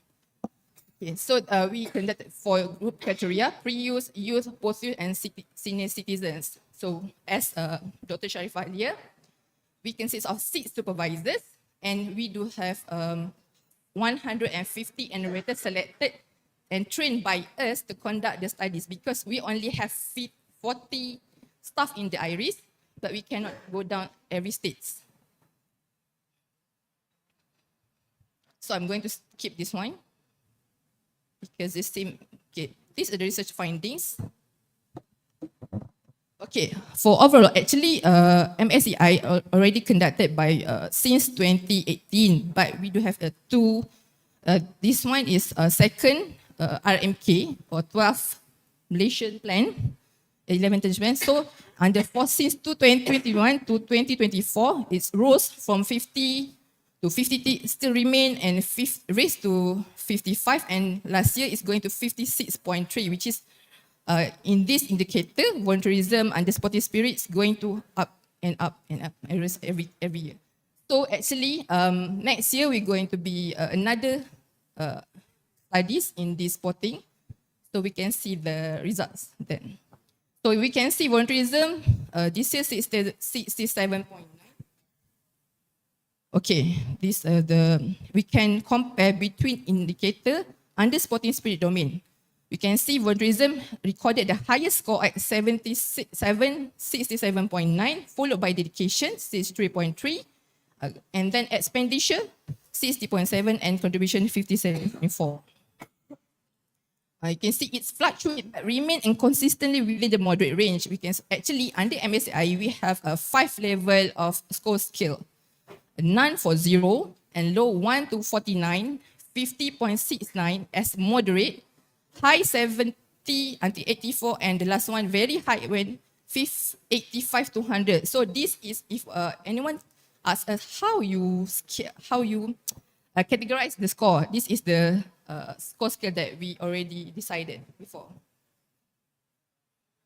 So, as I said, it's short and sweet. So the conclusion and recommendation, since MSCI show a positive increase in sports volunteerism, where national score from 62 to 67.88 last year, so mostly driven by youth and men. So maksudnya bukan di sini saya mau bilang perempuan tu tak aktif, tak tu, cuma kurang sahaja. Okay. So who are more active in volunteering, however, there are still clear gaps for the studies, especially among the indigenous community. Kalau di Malaysia, kita sebut indigenous sebagai orang asli, golongan minoriti. So mungkin kekurangannya di sini adalah program-program sukan tidak terlalu didedahkan oleh golongan ini sebabkan lokasi dan mungkin juga geografi lah. So kurang pendedahan sukan dibuat. Contoh, kalau sebenarnya di Kelantan, sesiapa yang pernah pergi Kelantan, I'm so sorry if ini Malay, ada satu perkampungan asli yang sangat jauh ke dalam, kena perlu 5 jam untuk masuk ke kampung diorang. Jadi macam mana kita nak to increase the volunteerism participation, especially in the sports activities, sebab kurangnya aktiviti ini. So apa yang kita boleh recommend? So what is our recommendation? First, we can focus on specific groups for the indigenous groups, and second, we build stronger collaboration between the governments, schools, IPG, I guess, universities and sports bodies to increase volunteerism a regular part for sports activities. And the last one, we can support for women. As we know, Indonesia is a very high Indonesian female participation. Maybe in Malaysia we can tap in these things. So we can provide more opportunities and reduce barriers so that women also can be more involved in sports volunteerism. So, thank you.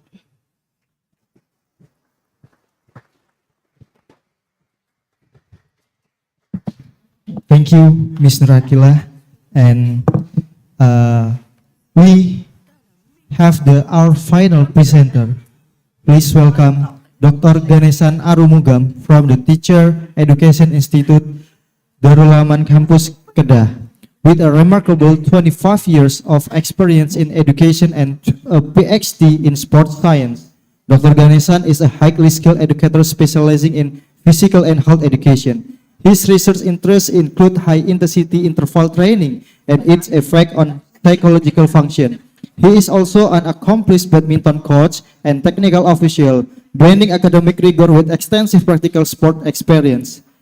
He will be discussing his research on the effect of high-intensity interval training, or HIIT, using an elevation training mass on cardiopulmonary and metabolic function. Dr. Ganesan, the floor is yours. Give applause, please. Okay, thank you for the moderator. A very good evening to professors, doctors, fellow presenters, and all the lovely students. Are you all still here? Sleepy? No. Okay. Let me go into the topic. So my topic will be the effect of high-intensity interval training, which is we put it as a HIIT, using an elevation training mass, ETAM, on cardiopulmonary and metabolic function. So it's an interesting topic. Let's go to the next slide. Okay, the research rationale, why this research have done. Okay, let's look at the research background. For several years, fast evaluation of research pertaining altitude training and HIIT have done. Okay, so for your information, HIIT is one of the favorite trending training method, which is currently is about 7th place, still in top 10. Okay. Next, according to GO 2022, the purpose of altitude training is to increase the usage volume of VO2 max due to escalation production of red blood cell. This is the function of altitude training. In fact, altitude training, we all know that it's a very typical and a very, old time type of training. Right, next. No. Still the same slide. Okay. HIIT helps to improve numerous physiological parameters such as heart rate, blood pressure, blood sugar, and VO2 max, according to Gibala 2022.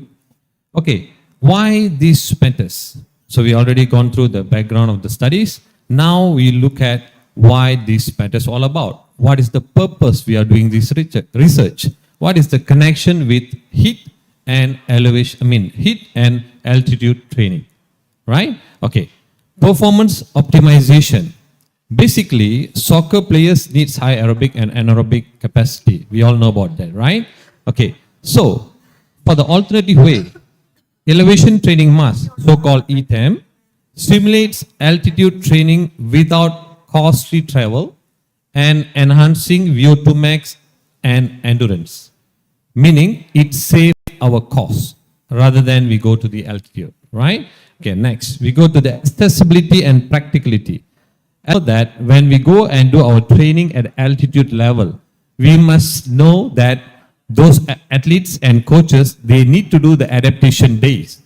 Meaning, they need couple of days to do the adaptation for the athletes so that they can start off with their training program on the altitude base. All right, so here, elevation training mask can help prevent overtraining, reduce risk on cardio-metabolic issues, and track safe adaptation, okay, for the other way around. Right, scientific contribution. Evidence on the effectiveness of elevation training mask during heat in trained soccer players are less studies, according to my country, right? So, this research would help the coaches to bridge knowledge gaps for athlete, coaches, and sport scientists in Malaysia and similar regions. It's applicable for all kind of people all over the Malaysia, right? Next, broader impact. A finding can be applied not only to the soccer, but also to other endurance intermittent sports such as rugby, hockey, basketball. Okay, it's not only for certain sports; it can be utilized for so many kinds of sports. Right. Next, support development of evidence-based training protocols. In the other way around, it helps the coaches to have their evidence on based training protocols. Okay, very fast and quick look on my research flow. I'm not going to explain too much. Okay, very fast one. My subjects is 30 subject. All are footballers under 17. And for the pre-test, I'll be testing 3 parameters. They are VO2 max, HRV, and HB, 3 parameters. So the 30 samples or 30 subjects are divided into 3 groups. One is sedentary group without any intervention, 10 of them. And then for the second group with heat intervention, 10. And the third one, heat using elevation training mask, another 10. So these 2 groups will be going through the intervention, all right? For the first 4 weeks, they will going through the intervention. After the 4th week, I'll be taking the post-test 1 test to the 3 parameters. After that, they will continue for another 4 weeks. And then second post-test will be taken for the 3 parameters. Okay, this is all about my research flow. Next slide, please. Okay, we go fast to the method and instrument. Okay, we follow the arrows, yeah? All right, 30 footballers, male subjects were recruited. Okay, quantitative research study, randomized, repeated measure experiment being used. All right, pre, post 1, post 2. PASSER tests have done for testing the first parameter, VO2 max, right? The second one, for the next parameter, we used a polar heart rate monitor and used to measure the heart rate variability. That is for the second parameter. The third parameter, we sent the blood sample collection, sent to the BP lab for HP level parameters, all right? So these 3 parameters are tested for 2 times. Post 1, pre, post 1, and post 2, 3 times, right? Okay, so next will be for the 8 weeks heat protocols. Just now, the parameters been taken. Now, 8 weeks of heat protocol. Because if you see the intervention group, one is with heat group, another one with heat plus elevation training group, right? So we must know how the heat protocol was run. All right, here we go. 8 weeks heat protocols. They use ergometer cycling exercise protocols. Okay, it have run for 2 phases, phase 1 and phase 2. Phase 1 for 20 minutes, phase 2, 30 minutes. All right. Next, phase 1, 2 groups will involve in that particular intervention, which I told you earlier. That group is heat and heat plus elevation training mask group. Clear? Is it clear? All right. So they will take place 5 minutes of warm up, 30 seconds of moderate phase, meaning 30 seconds of repetition, right? Then they will take 90 seconds of rest in between repetition, and then they will go for 5 minutes cool down. That is the phase 1, okay? Moderate phase. That's why it's named as 20 minutes for phase 1. Clear? All right. Shall we go to the phase 2? Phase 2, same group, but now 5 minutes warm up, 30 seconds, 10 times of repetition. Okay? It's high intensity phase. Just now moderate, now higher. Okay? The time duration between is 90 seconds and come back to 5 minutes cooling down. Okay, now we go to the next. Heat plus elevation group, which is they are using the mask. Later I'll show you the mask so that you can get a clear picture. All right? They're using the mask. The mask can be, there is a valve to adjust the mask. Okay? So the valve adjustment of the mask will be first week to second week, 3,000 feet. Okay? Third week and fourth week, 6,000 feet. 5 to 6, 9,000 feet. And 7 to 8 will be 12,000 feet. What is the meaning of this kind of 3,000, 6,000, 9,000, 12,000 feet? Meaning there is a valve here, I told you, right? So the valve will be closer. The more wick goes, if let's say 12,000, meaning the inhalation of oxygen will be lesser. The space to oxygen to go in very less. That's why it's tougher to breathe. You know, your lungs will have difficulties to breathe. Okay, it's kind of, imagination I'm giving you all. All right, next slide, please. All right, this is research finding. I think I don't need to go briefly. I'll very simply explain for the objective. We got first 3 objective and second 3 objective. First 3 objective, which is to identify the effect of heat to the 3 parameters, VO2 max, HRV, and HB. These 3 parameters will be tested for the first group, heat group. And another 3 objective will be same parameters, but now the subject involved is those who are used heat and elevation training mask. Do you get me? Is it clear? Okay, now look at the hypothesis. I have 6 hypotheses according to my objectives. All right, so out of these 6 hypotheses, let's look at the 3 first. The 3 first hypotheses, first one, when I tested the subject using heat training, the first one was rejected, meaning p-value is 0.03. Okay, it's rejected. But the second one is accepted because the p-value is more than 0.05. All right, that is rejected, meaning the HP level, which is tested for the subject of heat training, there is no any changes. That's why it was accepted. Clear? All right, next. The third one is rejected, still rejected, meaning now for the heat training subject, VO2 max and HRV, there is an improvement. But for the HB, there is no improvement. All right, clear? For the next 3, please. Okay. No. The earlier one. Okay. Look at the balanced tree hypothesis. The 3 hypothesis was rejected, meaning the subject which have the intervention by using elevation training mask and heat. All right.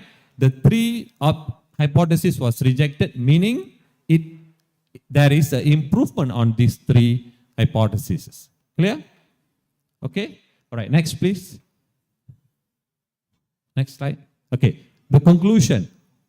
Overall, the finding conclude that there is a significant effect on heat using elevation training mask on cardiopulmonary and metabolic function among Kedah under 17 footballers. All right. Additionally, the analysis revealed that the control group showed only minimal improvement over the training period.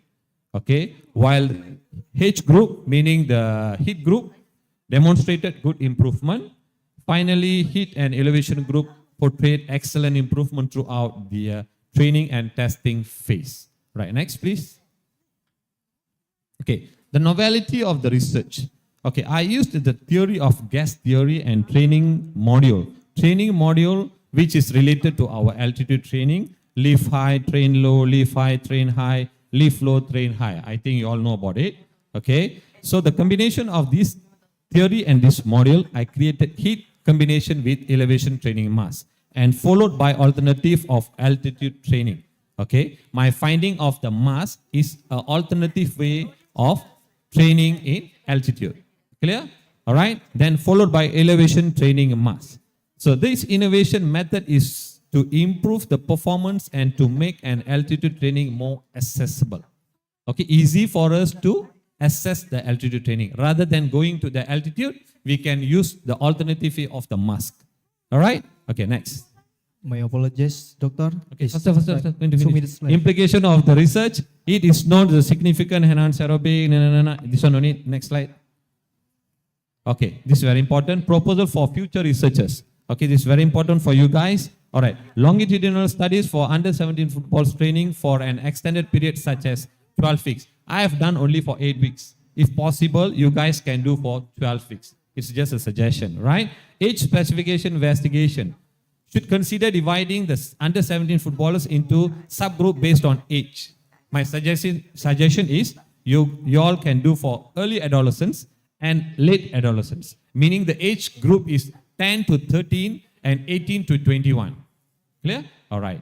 So next is monitoring technologies. I used the heart rate variability testing, okay, this kind of devices, right? You all can, researchers should incorporate variable devices and telemetry system monitor, meaning now AI come up with a lot of kind of technologies, so you all can use that kind of things, all right? Next, combination training method. Researchers should consider complementary training methods such as a combination of strength training, agility drills, and skill specification exercises. Meaning I use ergometer to do the testing. You guys can use other way of training method to get the better result. All right. Next, alternative training devices. Researchers should assess the relatively effective alternative training devices in achieving similar physiological adaptation as EDMs. Example: nitrogen house, hypoxia tent, and chambers. You can know this is an example of alternative training devices. I used elevation training mask. You all can try out for nitrogen house, hypoxia tents. This is a suggestion, you know. You can get a better result, meaning equivalent to the training at the altitude.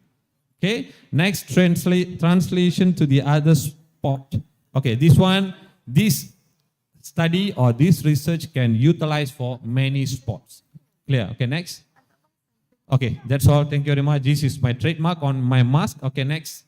I did one manual, elevation training mask manual. I did in Malay, so that my people in Malaysia, they can utilize this manual to read and they know how to use and conduct the mask as well.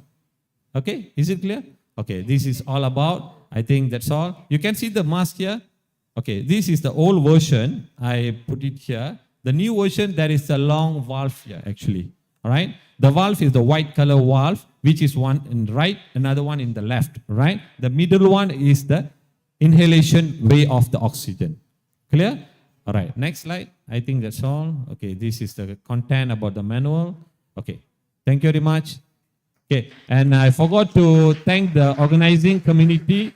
Sorry to thank the organizing committee to given me this opportunity. All right, thank you very much. Thank you for your time.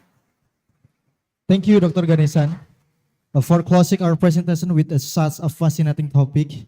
And a big thank you to all 6 speakers for excellent presentation. Please give the applause for the once again for the all of the distinguished speakers. All right, ladies and gentlemen, we now arrive at the most interactive part of our session today. The panel Q&A session. We have 15 minutes for this discussion, and I invite to you all of the participants actively. The rules are simple.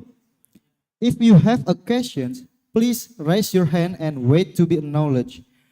When asking, please state your name and your institution and specify to whom your question is addressed. You can use English or maybe on Bahasa Indonesia. To manage our time effectively, we will start by taking 3 questions first, and if we have another time, we can make another round. All right, we can start the question. Maybe Would you like to begin the questions? Yep, please for the gentleman up front.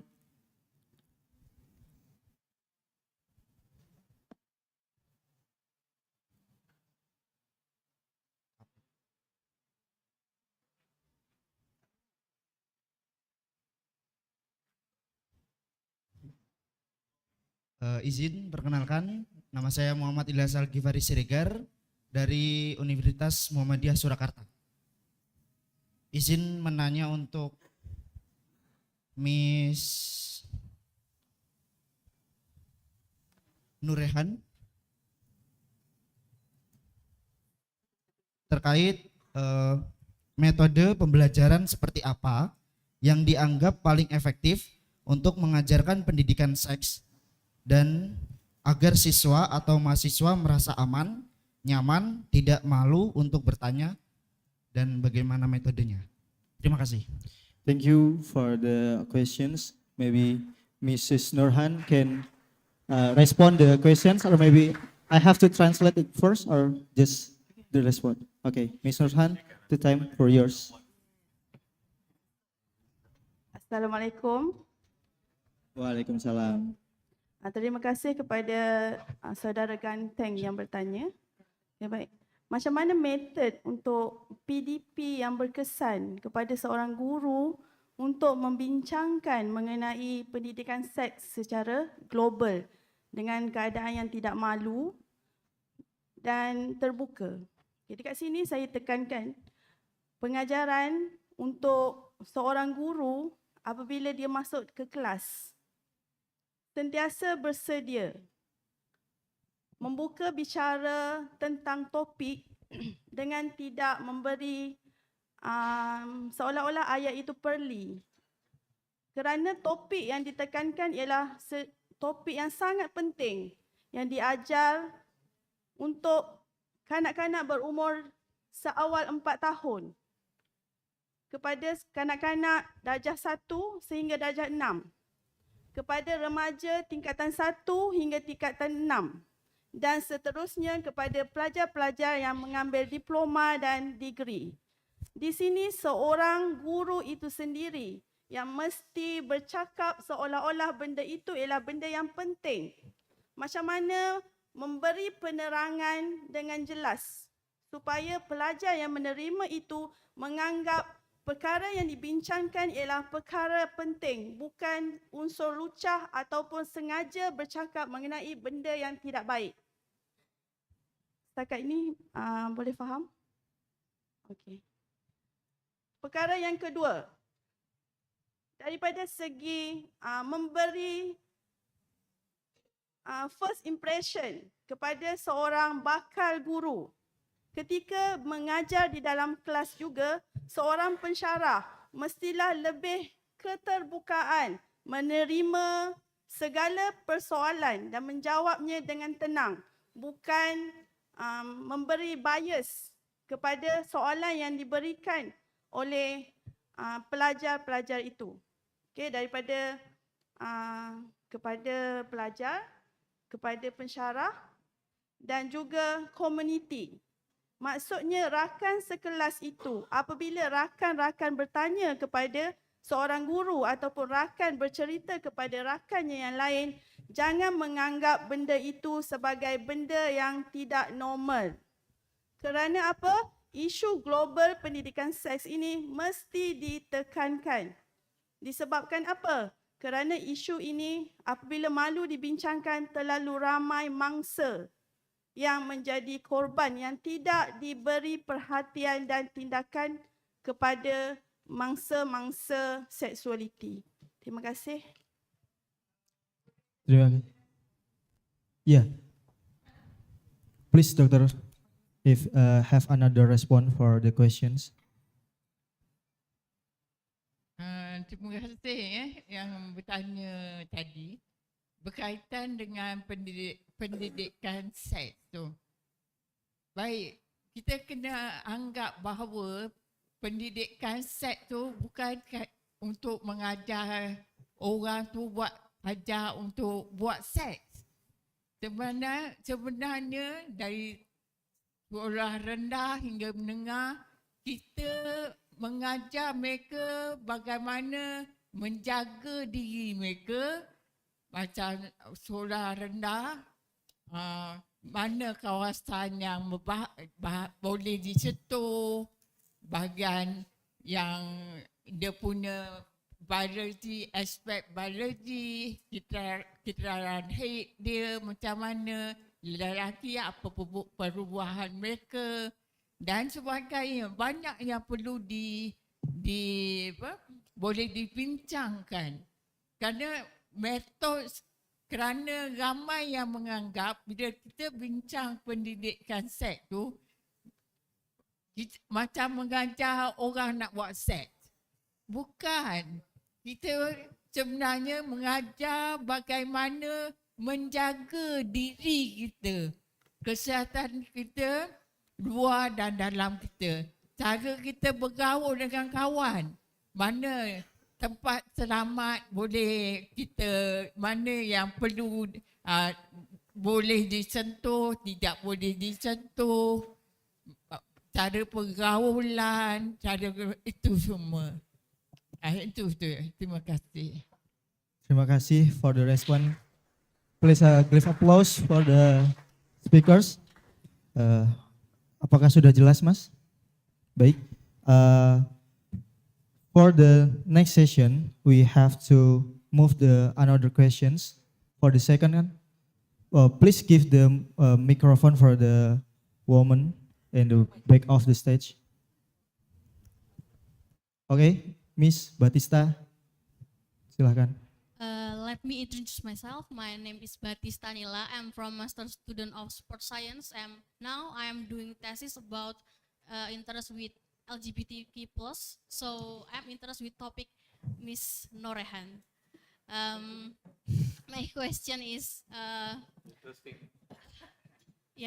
how is education in Malaysia to handle LGBTQ+, especially about student with LGBTQ+? Is there is container or place or like coordination institution or education in there? That's my question, so thank you before. Thank you, Miss Batista. And again, Mrs. Nurhan, please give the response for the questions. Okey, terima kasih kepada yang bertanya.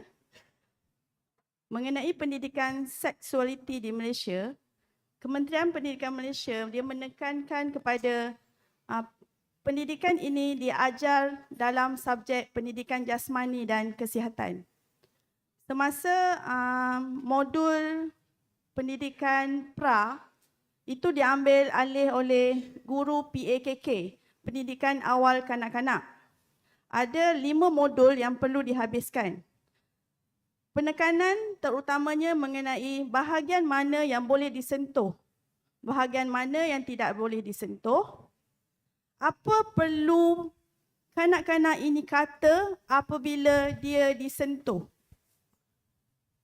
Untuk darjah 1 hingga darjah 6, perkembangan kepada pendidikan seksualiti itu sendiri, di mana perubahan-perubahan fizikal yang berlaku kepada badan kanak-kanak itu sendiri. Untuk murid perempuan, bahagian mana badannya yang akan berubah. Untuk murid lelaki, bahagian mana yang perlu dijaga dan batas-batas pergaulan antara kanak-kanak lelaki dan kanak-kanak perempuan. Okey, untuk isu LGBT pula, kanak-kanak pra dan sekolah rendah tidak nampak sangat perubahan yang menunjukkan murid ini ialah LGBT. Tetapi apabila dia naik ke peringkat dewasa 13 tahun kepada pelajar-pelajar universiti, kat sini kita nampak dia cenderung kepada mana? Isunya ialah di sini, di sekolah tingkatan 1 hingga tingkatan 6 perlu menghabiskan 7 modul di mana penekanan kepada bagaimana menguruskan diri ketika kedatangan haid, apa kesan-kesan yang akan dihadapi sekiranya pergaulan bebas dan seks rambang itu berlaku, macam mana pelajar ini mesti melindungi dirinya daripada pergaulan bebas. Okey, itu untuk pelajar sekolah menengah. Untuk pelajar institusi pendidikan tinggi pula seperti IPG, selepas menghabiskan fasa persediaan PP di semester 2 tahun pertama, pendidikan seks diajar. Kursus ini memberi tekanan kepada semua jenis penyakit yang akan dihadapi sekiranya berlakunya seksualiti secara LGBT. Ada soalan lagi, jelas? Jelas Mbak Bartista? Enough. Thank you, Mr. Han. Terima kasih. Terima kasih Mr. Han. Thank you to Mr. Han for the answering the questions from Mbak Batista. And ladies and gentlemen, we are approaching the end of our session. We have time for one final brief questions.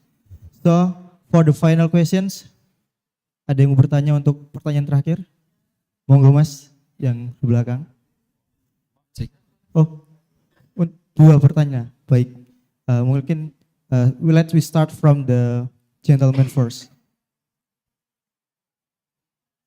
Sebelumnya perkenalkan, nama saya Ayub Nabil Ahnaf, mahasiswa Pendidikan Kepelatihan Olahraga S1 Angkatan 2023.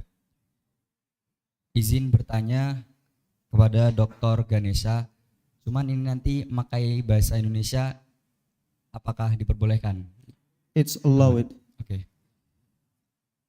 Jadi untuk pertanyaannya yaitu, seberapa efektifkah penggunaan masker latihan elevasi selama HIIT dibandingkan dengan HIIT biasa dalam meningkatkan daya tahan pemain sepak bola muda?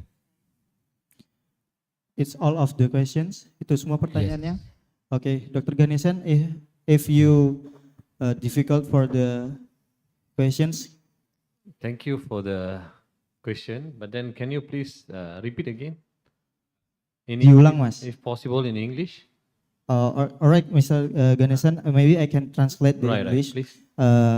My brother is there. It's question about how effectively the mask method for the HIIT, then another HIIT is regular. How much effectively the significant? In improving young football player. Okay, you mean I have two different group, right? One is elevation training mask plus with heat, meaning they will use the mask and do the heat training. That is one group. Another group, they only go for heat training. Do you understand? Okay, it's not the same. See, heat group subject, they will go for heat training. All right. Through that, you can see my hypothesis just now. When I tested 3 parameters, that is VO2 max, HRV, dan HB. HB meaning hemoglobin. My HB is accepted according to my hypothesis related to my heat group. Meaning, if you go for heat training, there is no any changes in the parameter of HB.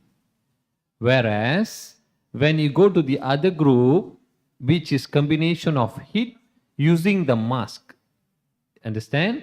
When these parameters are tested, the 3 parameters there is a significant, meaning it is accepted.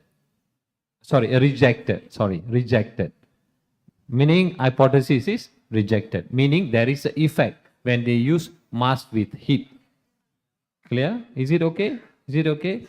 So without mask, just a heat group, they only can perform better in the parameter of VO2 max, meaning oxygen. They can improve their lungs capacity, All right, they can improve their VO to max level. And there is another one is HRV, heart rate variability level, whereby HP there is no any changes. Clear? Okay. We are our idea when we go to train at altitude level, mainly the important parameters being tested is HP level. HP level meaning normally, generally, the boys and males and females, HP level, males will be slightly higher, females will be slightly lower. Okay, so when you go for training at altitude level, the HP level improve, meaning your hemoglobin level increase in your blood cells. When you come down for training, to performance in any competition, you can perform better. That is idea of training at altitude. Do you get me? Do you understand what is the function of your training at altitude? Okay, saya boleh cakap bahasa Melayu, ini saya boleh cakap bahasa Melayu. Hemoglobin dalam darah kita, akan meningkat bila kita pergi training di altitude-nya. Berbanding daripada bacaan biasa, contohnya andai kata di antara kita 15, 16 begitu ya.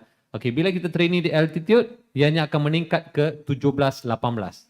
Bila HB itu meningkat, bila kita turun ke sea level, altitude kan tinggi kan, betul? Bila kita di paras laut sebegini, kita punya hemoglobin dalam darah tinggi. Jadi kita boleh perform better rather than the normal athletes.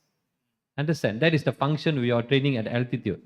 Faham tak? Apa tugas hemoglobin? Dia akan bawa oksigen darah itu ke sel-sel dan sel-sel muscle kita. Faham? Untuk kita perform better. Okey. Jadi sekarang tidak perlu pergi ke altitude. Gunakan mask saja. Di sea level untuk buat latihannya. Kita boleh improve level yang sama seperti di altitude-nya. Jelas? Thank you very much. Give an applause for the Dr. Ganesan. Thank you, Doctor, for the clearly response. And maybe we have our final questions. And let's begin, please. Perkenalkan, nama saya Kristina Widyasari. Saya berasal dari Universitas Tunas Pembangunan Surakarta. Saya dari Prodi Pendidikan Kepelatihan Olahraga. Pertanyaan ini saya tujukan izin kepada Mrs. Nuhan. Pertanyaannya, bagaimana cara kita sebagai pengajar atau sebagai guru untuk memulai mengubah stigma masyarakat, terutama kepada anak-anak, mengajarkan kepada anak-anak bahwa pendidikan seks bukanlah hal yang aneh untuk dipelajari.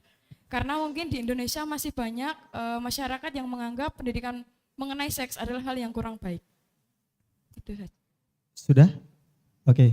For Ms. Nurhan, just respond. Terima kasih saudari yang bertanya.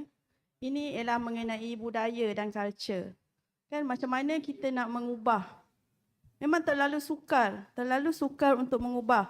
Tapi generasi yang akan datang ini mampu mengubahnya sekiranya kita sebagai guru menerapkan nilai-nilai ini semasa mereka berumur 4 tahun di tadika lagi. Di awal persekolahan. Di Indonesia berapa tahun ya? Prasekolahnya? 5 tahun. Okey, seawal 5 tahun guru-gurunya memberi penerangan simple saja. Okey? Kalau macam contoh bahagian mana yang boleh disentuh? Apa yang perlu dikatakan apabila disentuh? Okay, guru-guru bercakap dengan simple, mengajarnya di depan, berborak-borak, kan, membincangkan, terbuka.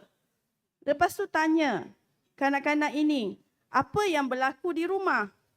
Sekiranya seorang ayah menyentuh bahagian-bahagian sulitnya, macam mana perlu diterangkan dan dibicarakan sama ibunya? Keterbukaan seorang guru boleh mengubah persepsi dan mengubah apa yang jadi pada masa hadapan. Jadi penerapan seorang guru boleh mengubah situasi ini apabila seorang guru itu memberi penerangan yang jelas bagaimana mengajar pendidikan seksualiti ini seawal 5 tahun. InsyaAllah benda ini akan berubah. Terima kasih. Terima kasih, Ms. Nurhan. Thank you. That's all of the time for our Q&A sessions.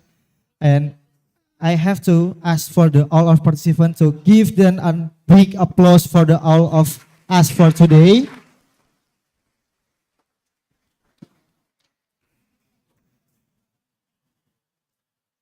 Oh, all right. We have another one final question. Sorry. Yes. The last of the last. Okay, the last question. Okay, quick, simple. First, my name is Muhammad Shafiq bin Sharafuddin, and I'm from Malaysia. Okay, my question is for Dr. Sharifah Muhammad. Okay, it's about sport culture. Okay, the question is, how have Malaysia and Indonesia used both traditional and modern sport to shape national identity? Okay. Thank you for the Dr. Sarifah. Just the response.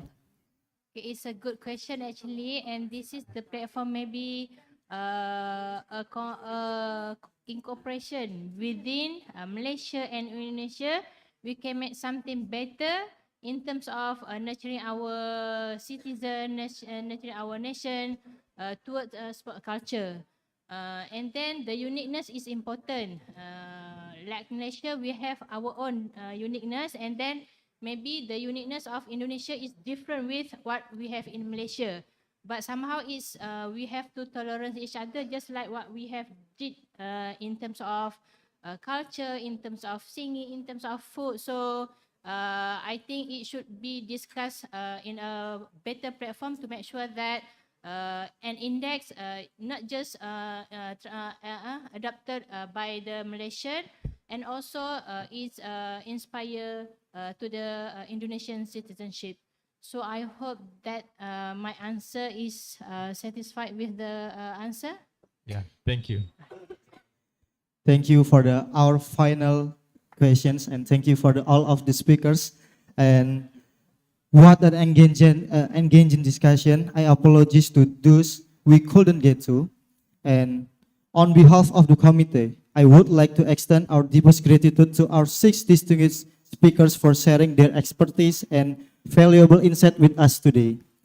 Let's give them one final responding sound of applause.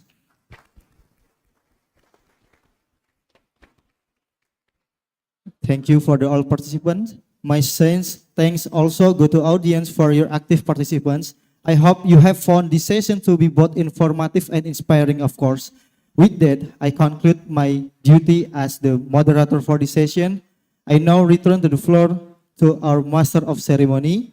I am Galih Bojuseno. Thank you and have a great day. Wassalamualaikum warahmatullahi wabarakatuh.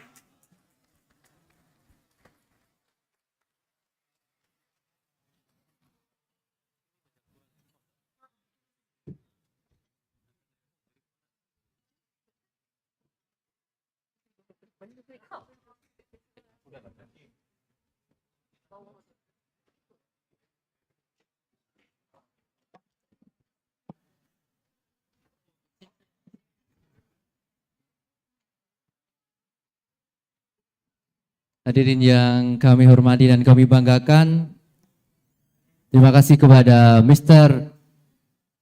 Galih Bayu Suseno yang telah memimpin jalannya sesi paralel yang kedua. Pertama-tama, atas panitia kami menyampaikan terima kasih atas co-host yang sudah menyampaikan materi yang luar biasa.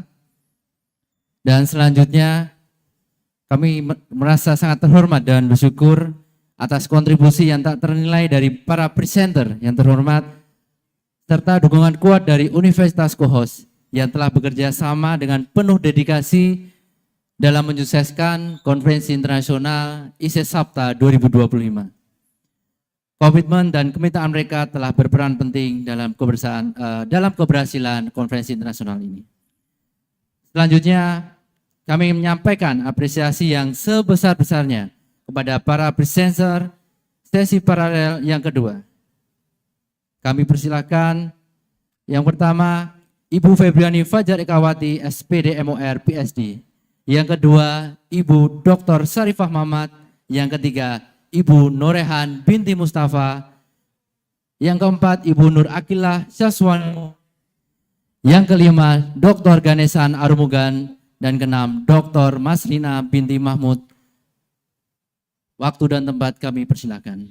Ladies and gentlemen, first of all, on behalf of the committee, we would like to extend our sincere appreciation our moderator, Mr. Galih Bayu Suseno, for skillful leading and facilitating the parallel presentation session. Thank you for your wonderful contribution. Now, we will proceed to the next agenda, namely the appreciation ceremony. Ladies and gentlemen, we are deeply honored to grateful for the invaluable contribution on our distinguished presenter and the strong collaboration our co-host university who have worked hand in hand with us, making this international conference a reality. Their commitment and partnership have played a vital role in the success of IC SAPTA 2025. First, we would like to present our sincere appreciation to the parallel session presenter, Ms. Febriani Fajar Ekawati, PhD, Ms. Dr. Sharifah Mamat, Ms. Norehan binti Mustafa, Ms. Nur Aqilah Syahwani Muhammad Nur, Dr. Ganesan Arumugam, and Dr. Maslina binti Mahmud.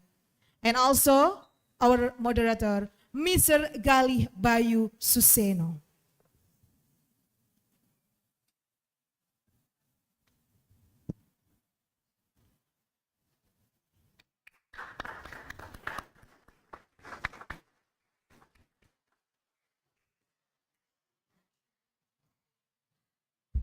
Kami persilakan yang pertama Ibu Febriani Fajarikawati, yang kedua Dr. Syarifah Mamat, yang ketiga Ibu Norehan binti Mustafa, yang keempat Ibu Nur Aqilah Syahwani Muhnur, yang kelima Dr. Ganesan Arumugan, nomor 6 Dr. Maslina, dan nomor 7 moderator Galih Bayu.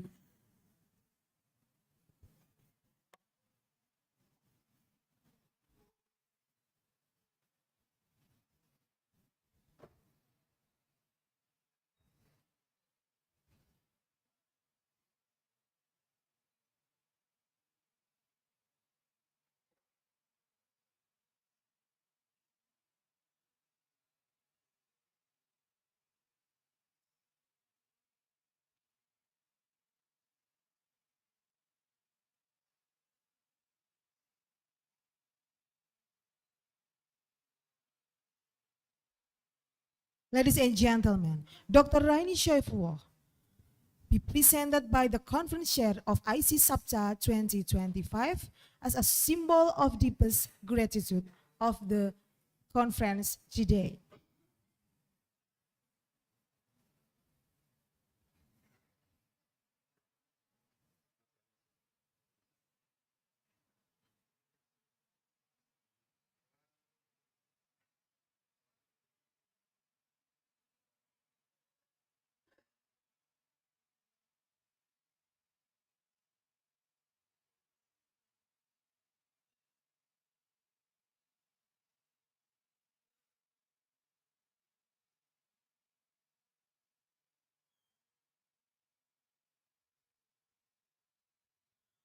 Ladies and gentlemen, please give warm applause and appreciation.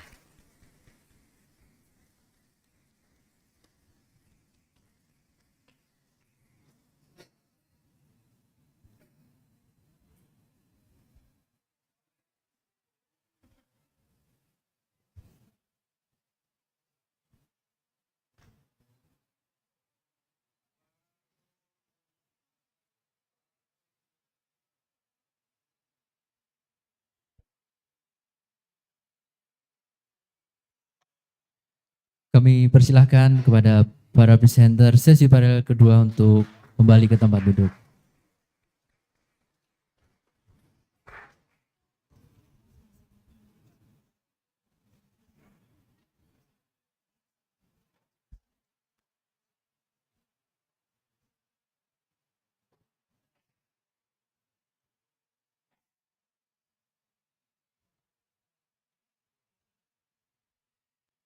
Dan selanjutnya, apresiasi juga kami sampaikan kepada Universitas co-host yang kami banggakan atas partisipasinya di SAPTA 2025. Yang pertama, Universitas Muhammadiyah Karanganyar. Yang kedua, Universitas Veteran Bangun Nusantara. Yang ketiga, Universitas Muhammadiyah Pekajangan Pekalongan. Yang keempat, Universitas Tunas Pembangunan. Yang kelima, Universitas Nusantara PGRI Kediri. Yang keenam, Universitas Muhammadiyah Surakarta. Next, our appreciation also goes to esteemed co-host universities.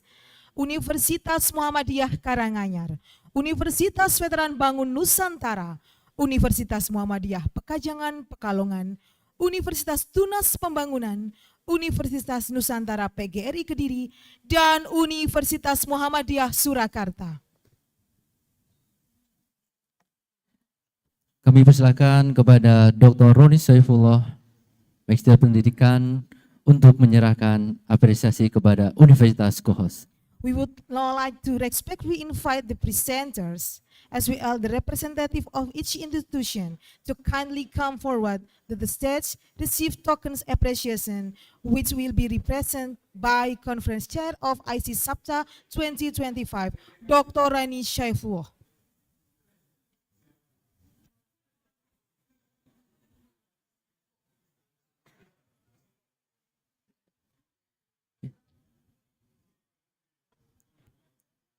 Yang pertama, terima kasih atas apresiasinya untuk Universitas Muhammadiyah Karanganyar. Yang kedua, kami ucapkan terima kasih kepada Universitas Veteran Bangun Nusantara. Yang ketiga, ucapan terima kasih kepada Universitas Muhammadiyah Pekajangan Pekalongan. Yang keempat, ucapan terima kasih kepada Universitas Tunas Pembangunan.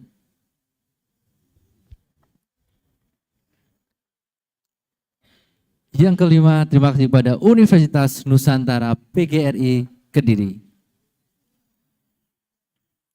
Dan yang keenam, terima kasih kepada Universitas Muhammadiyah Surakarta.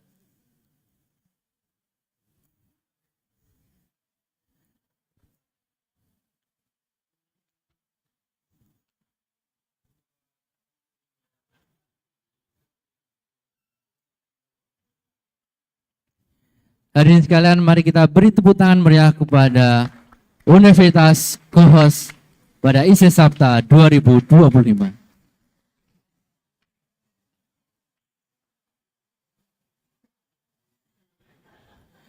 Hadirin yang kami hormati, dengan berakhirnya seluruh rangkaian kegiatan pada hari ini, izinkan kami selaku tuan rumah penyelenggaraan Konferensi Internasional IC SAPTA 2025 menyampaikan rasa terima kasih yang sebesar-besarnya kepada seluruh pihak yang telah berpartisipasi dan memberikan dukungan.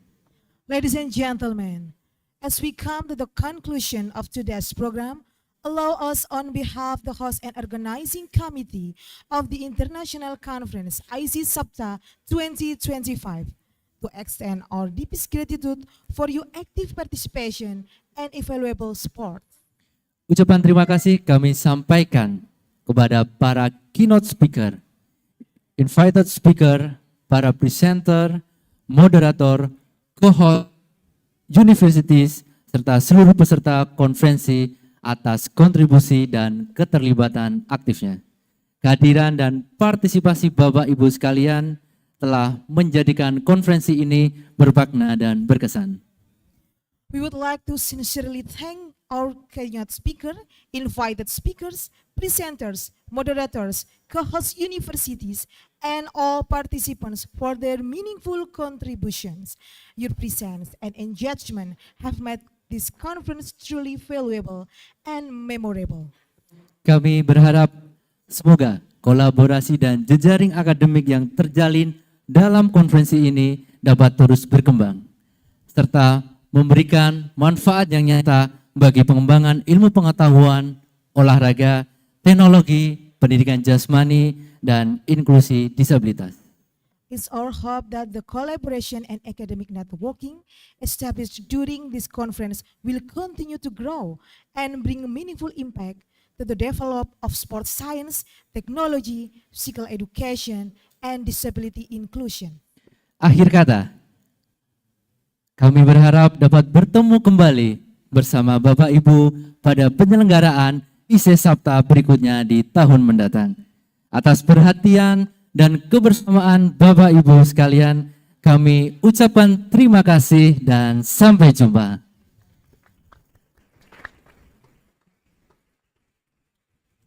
Finally, we sincerely look forward to welcoming you again at the next IC SAPTA in the coming year.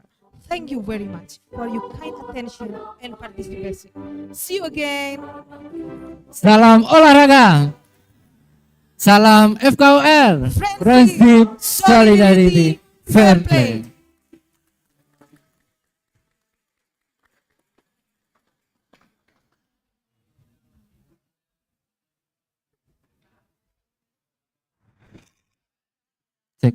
Kami persilakan untuk